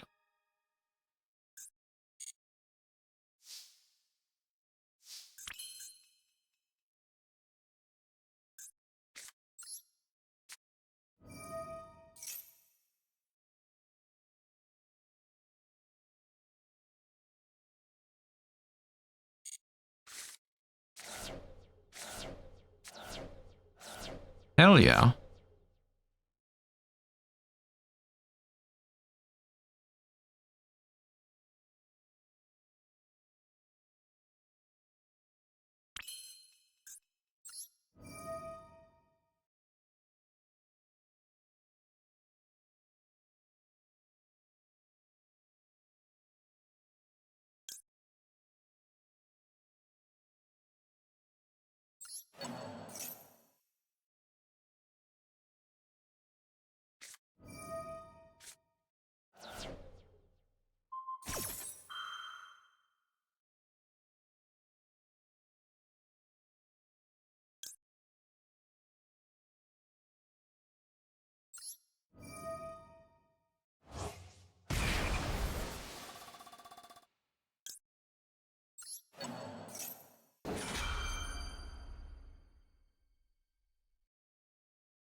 Hit him with a little Kansas City shuffle. Summon lady right, bounce left.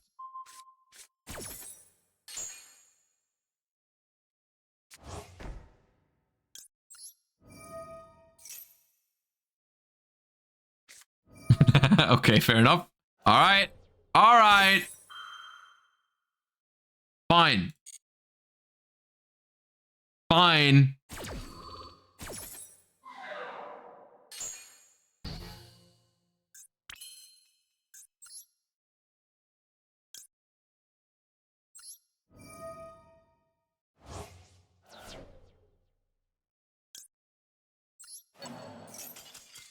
GG.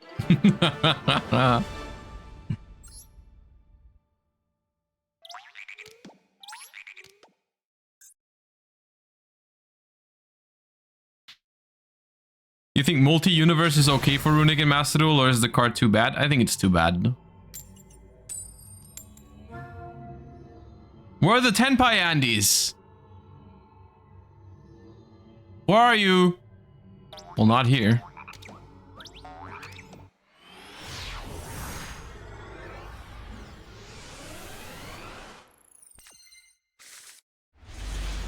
Oh my god, my hand was cracked going first. Going second, we'll have to see.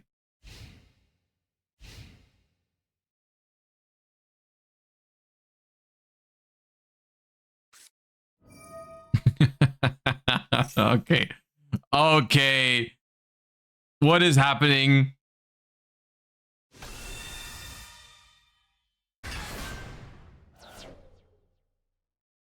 What are you doing? That's my thing.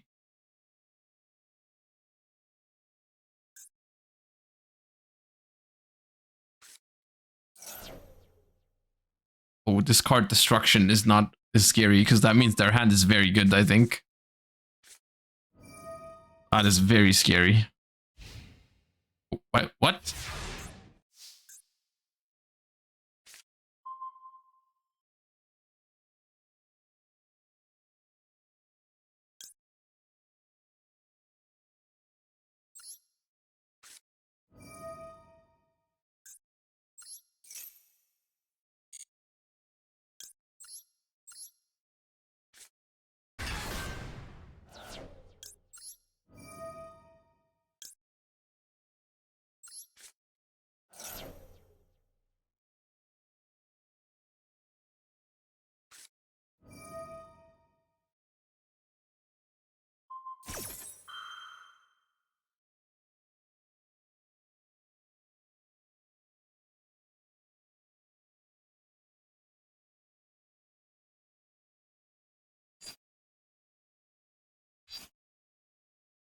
The problem is if they have slumber, I lose.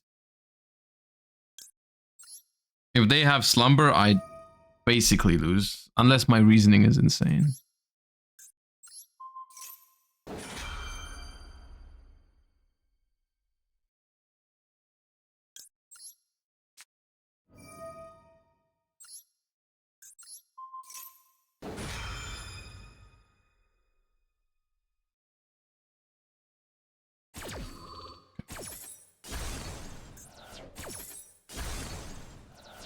Oh, it's Runick Sprite. Okay.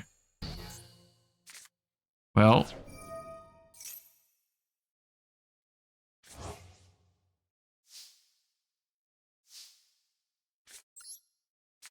Please let me have my reasoning.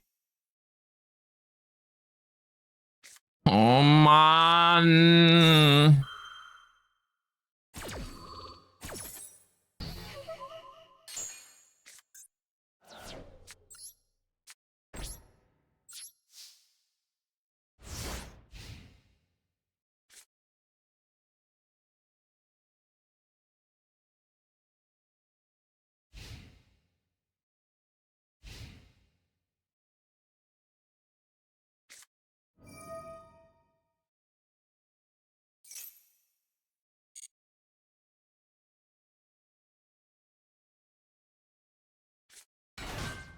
Is it really 2 Runicks?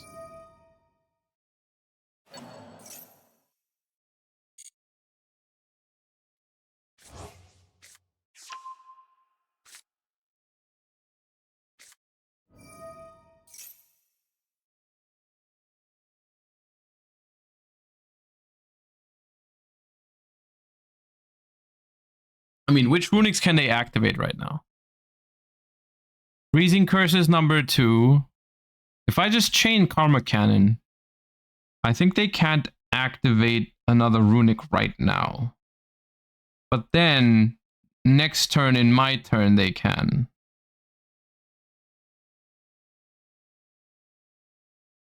In my turn, it might still fuck me up, depending on what I draw. If that's another Runick, but like...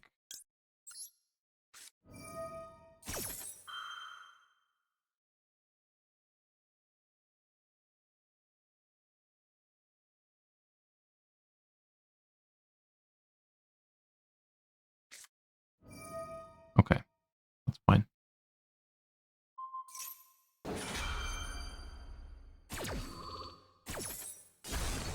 Two rollbacks? Well, I didn't want to draw those, so that's okay.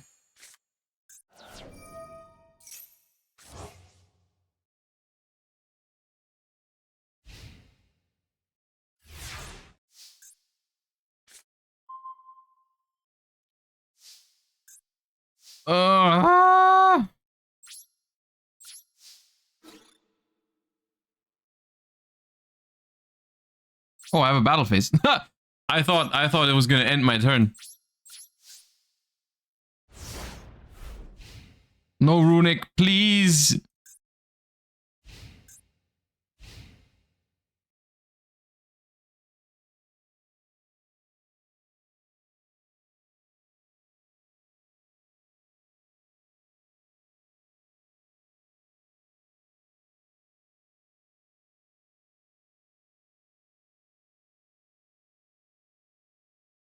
A Sprite also wins? No, it's level 4. Like, it's not blue or jet or anything. Don't do much.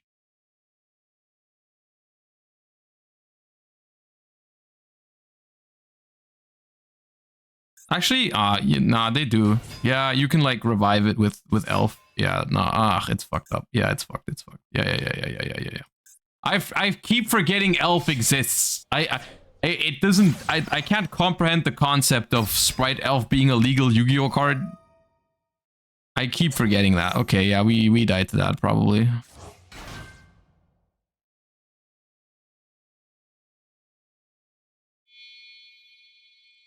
Yeah.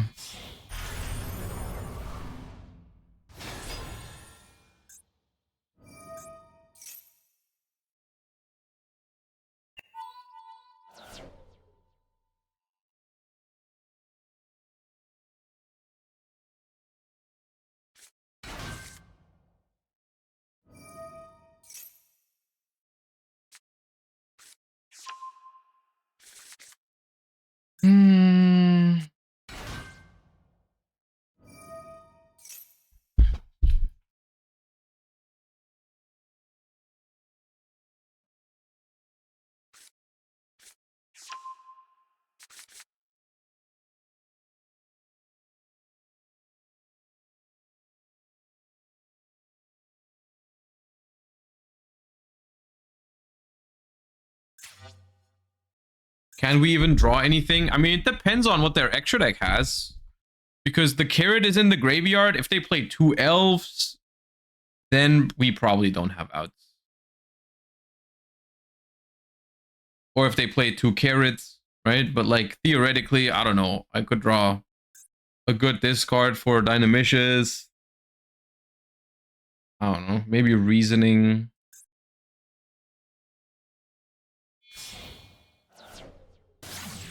I'd need to draw Reasoning and then activate it before they can summon back Carrot.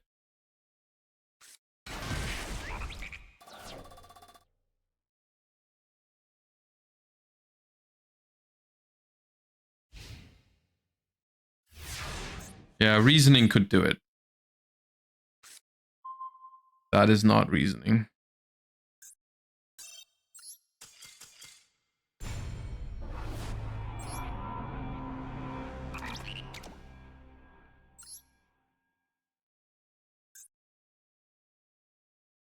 It was not Reasoning.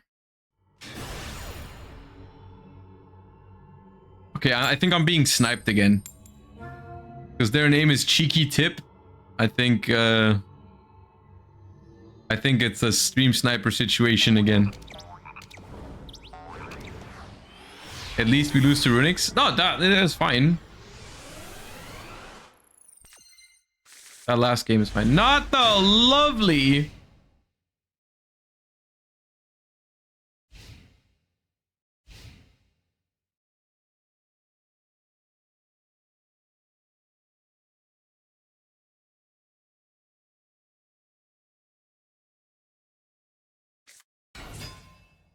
Hell.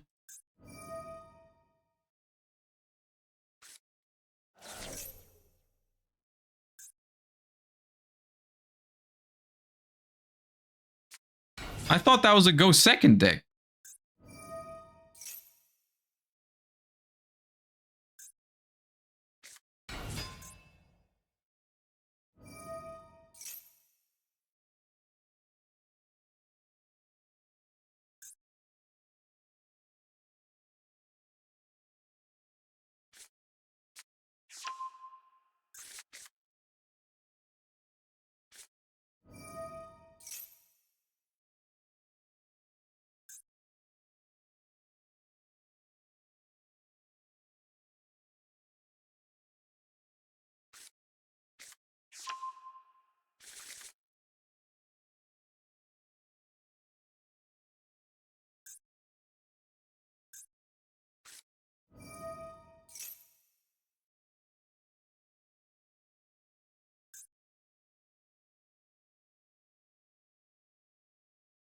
Cannot target and cannot be destroyed. Well, that's annoying.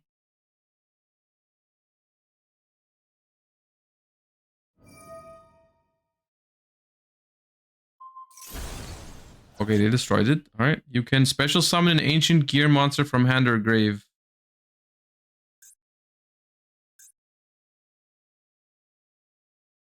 But you can't summon an ancient gear golem because it doesn't say ignoring its summoning condition. They just popped it and didn't get the... Okay.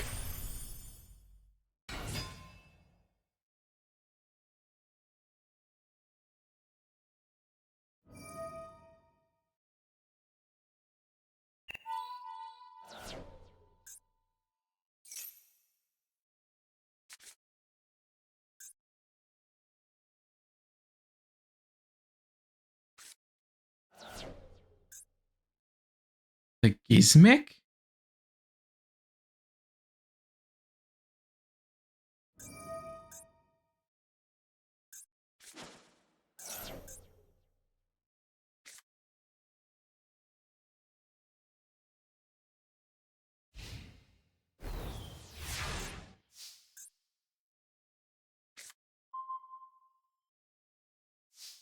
Bro, what the?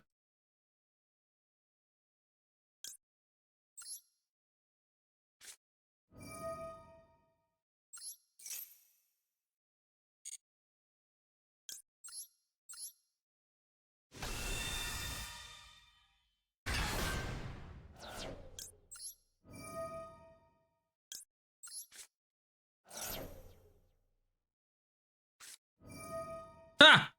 Fool!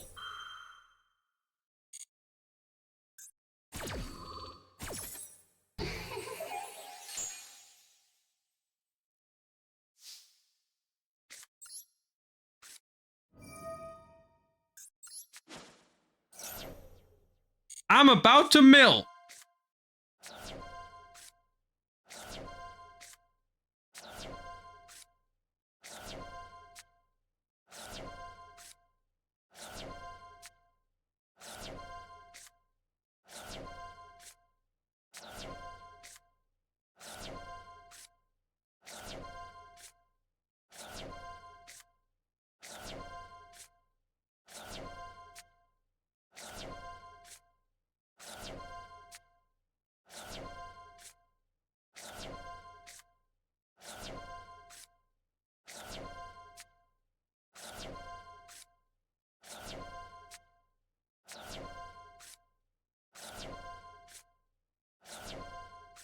Okay, you can stop now.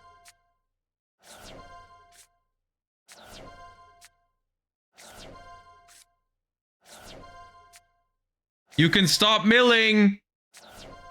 Hello? Okay. How many cards do I have left? 20. All right, it's fine.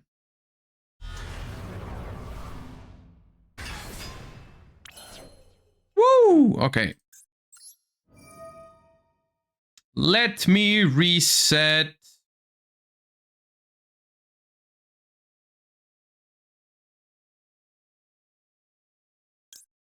Our karma.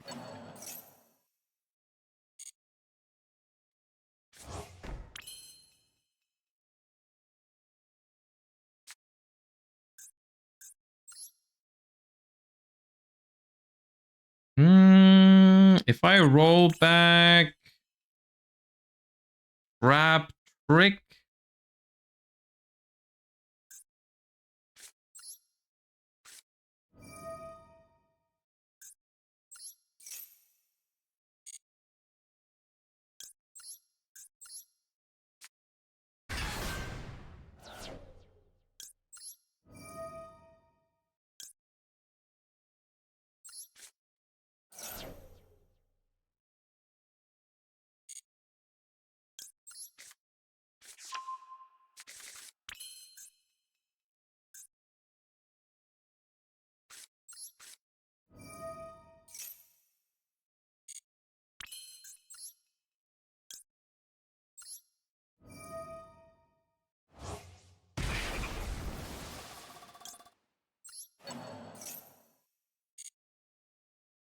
Oh, shit. The only card I can activate is Karma Cannon. I don't want to activate Karma Cannon.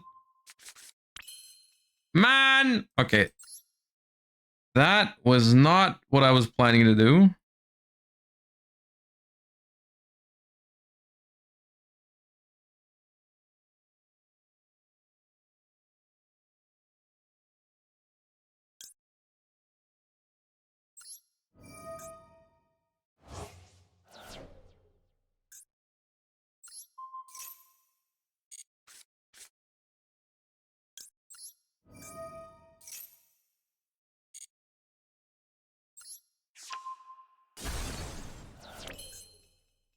Oh, that was a good hit, I think.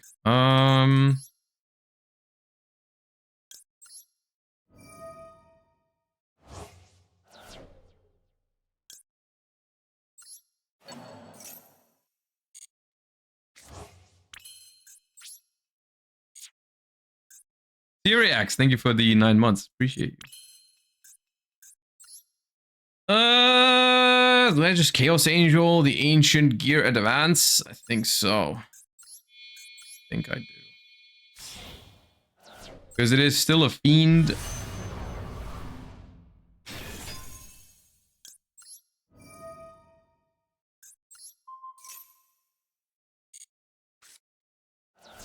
Goodbye, Ancient Gear Advance.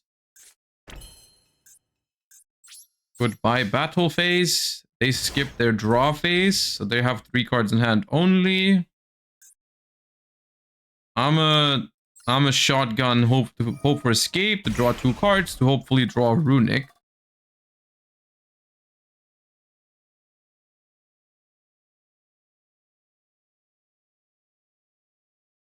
gonna Ash again.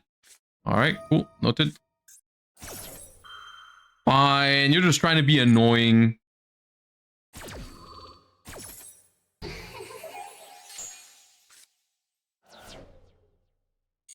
Alright, well. Ancient Gear with 2 cards against 2 Karma Cannons and a rollback. I think we're fine. I think, I hope, I wish. Which one did Lovely set? Just to make sure. Trap Trick. I set this one. Okay.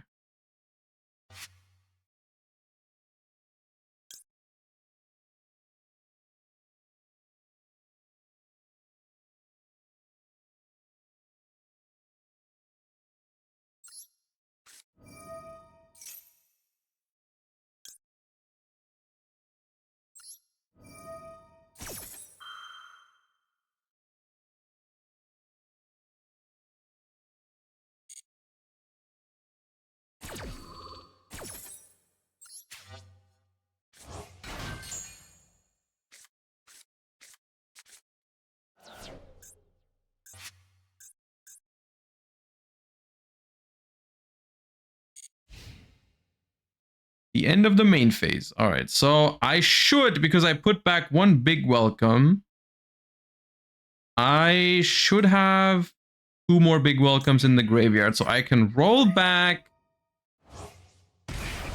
copy Trap Trick to get another big welcome. Yeah.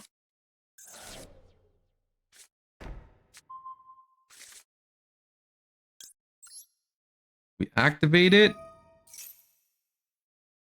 We chain.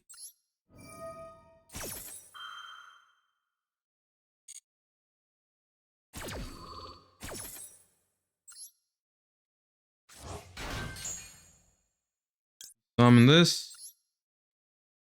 We do the whole thing where we bounce the set Paleo because it won't get banished anymore. Then we pop the card in their hand.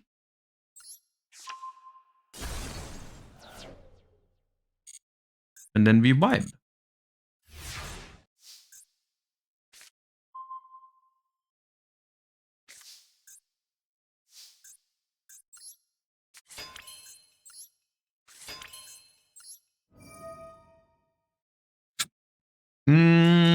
GG. All right. All right. Monopoly and Mistaken Panda. Thank you guys for the subs. Appreciate the support, everybody. I'm calling one more. I'm calling one more for the day. I'm queuing the hidden technology once again.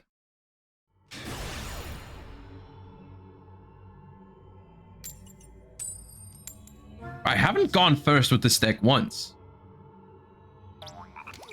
And we're still climbing. It's alright.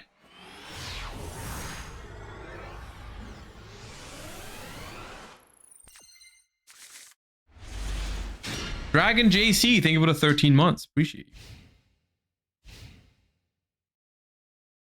you.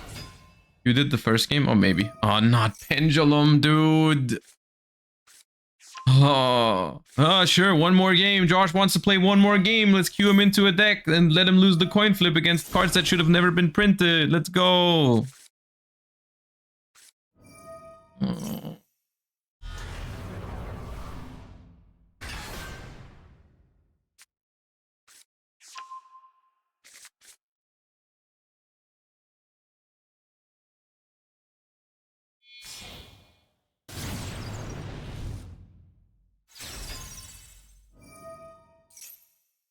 This was foreshadowed. Bro's giving us the entire 2017 recap in one turn.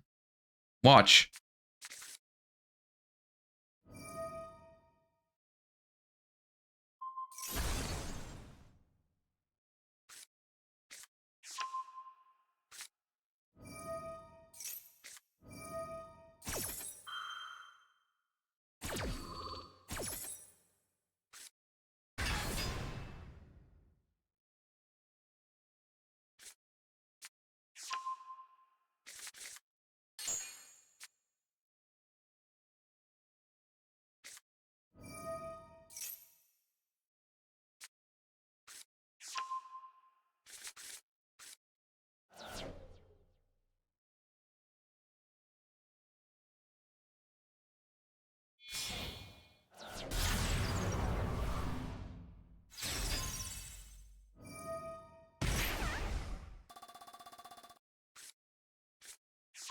Oh, I love when they link heavy cringe, electro cringe into beyond the cringe, and then they scale DOS alpha chord cringe and Supreme King Dragon cringe. And they're gonna pendulum summon Astro Cringe Sorcerer.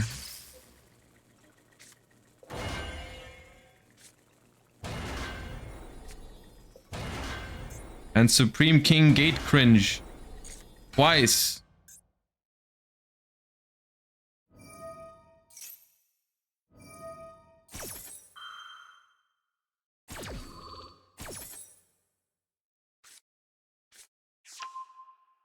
Add Wings of Cringe. And Sulfur Chord. Harmony Cringe.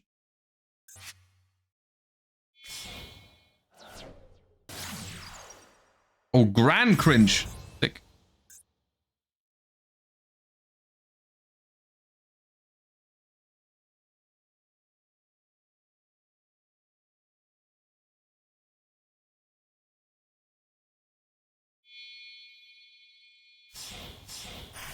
Overlay into absolutely cringe dragon.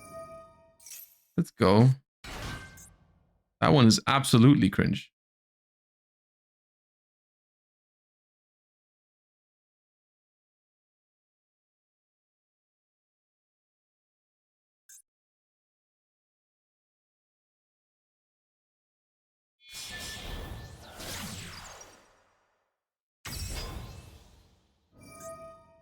Exceeding the cringe. All right. One.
What the hell?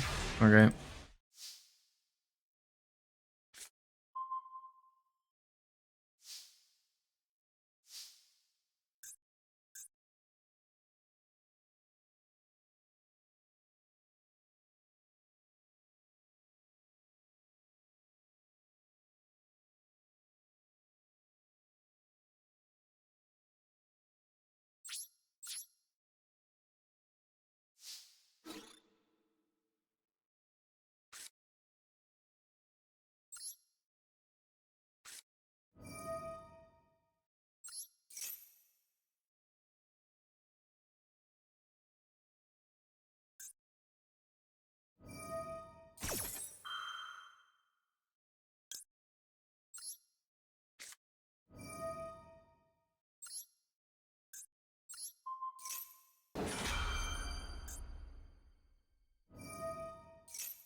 Yeah, that's fine.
Oh man.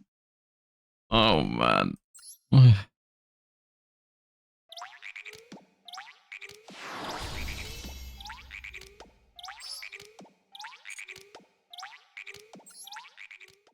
All right, well, it always feels good to defeat the cringe. We have over 1,000 gems. Let us try to pull a Royal Runick Fountain. I'm willing to open 10 packs of the Runick Selection Pack. I think we have to unlock it first. Hold up. The hidden technology. So we'll just craft a flashing fire to unlock the pack because we need it in Royal anyways. We did not get it, but we did unlock the pack. All right, let's go. Today is the day, surely. 10 packs, let's run it. All right, only one rainbow pack. Well, that's fine. We're gonna get hella upgrades. There it is. There it is. Are you ready?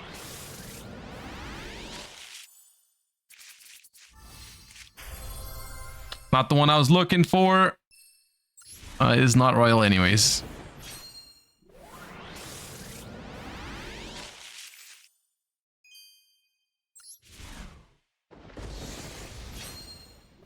Needed a third mutant. I did need a third mutant for the auto build. Yeah. Just Niels and Goose XI. Thank you guys for the subs. Welcome back. Appreciate the support, everybody.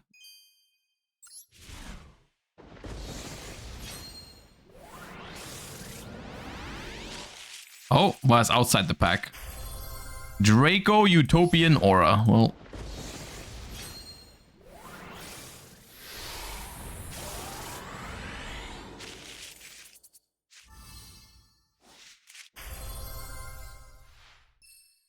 Alright, I mean, at least we're getting some ultras.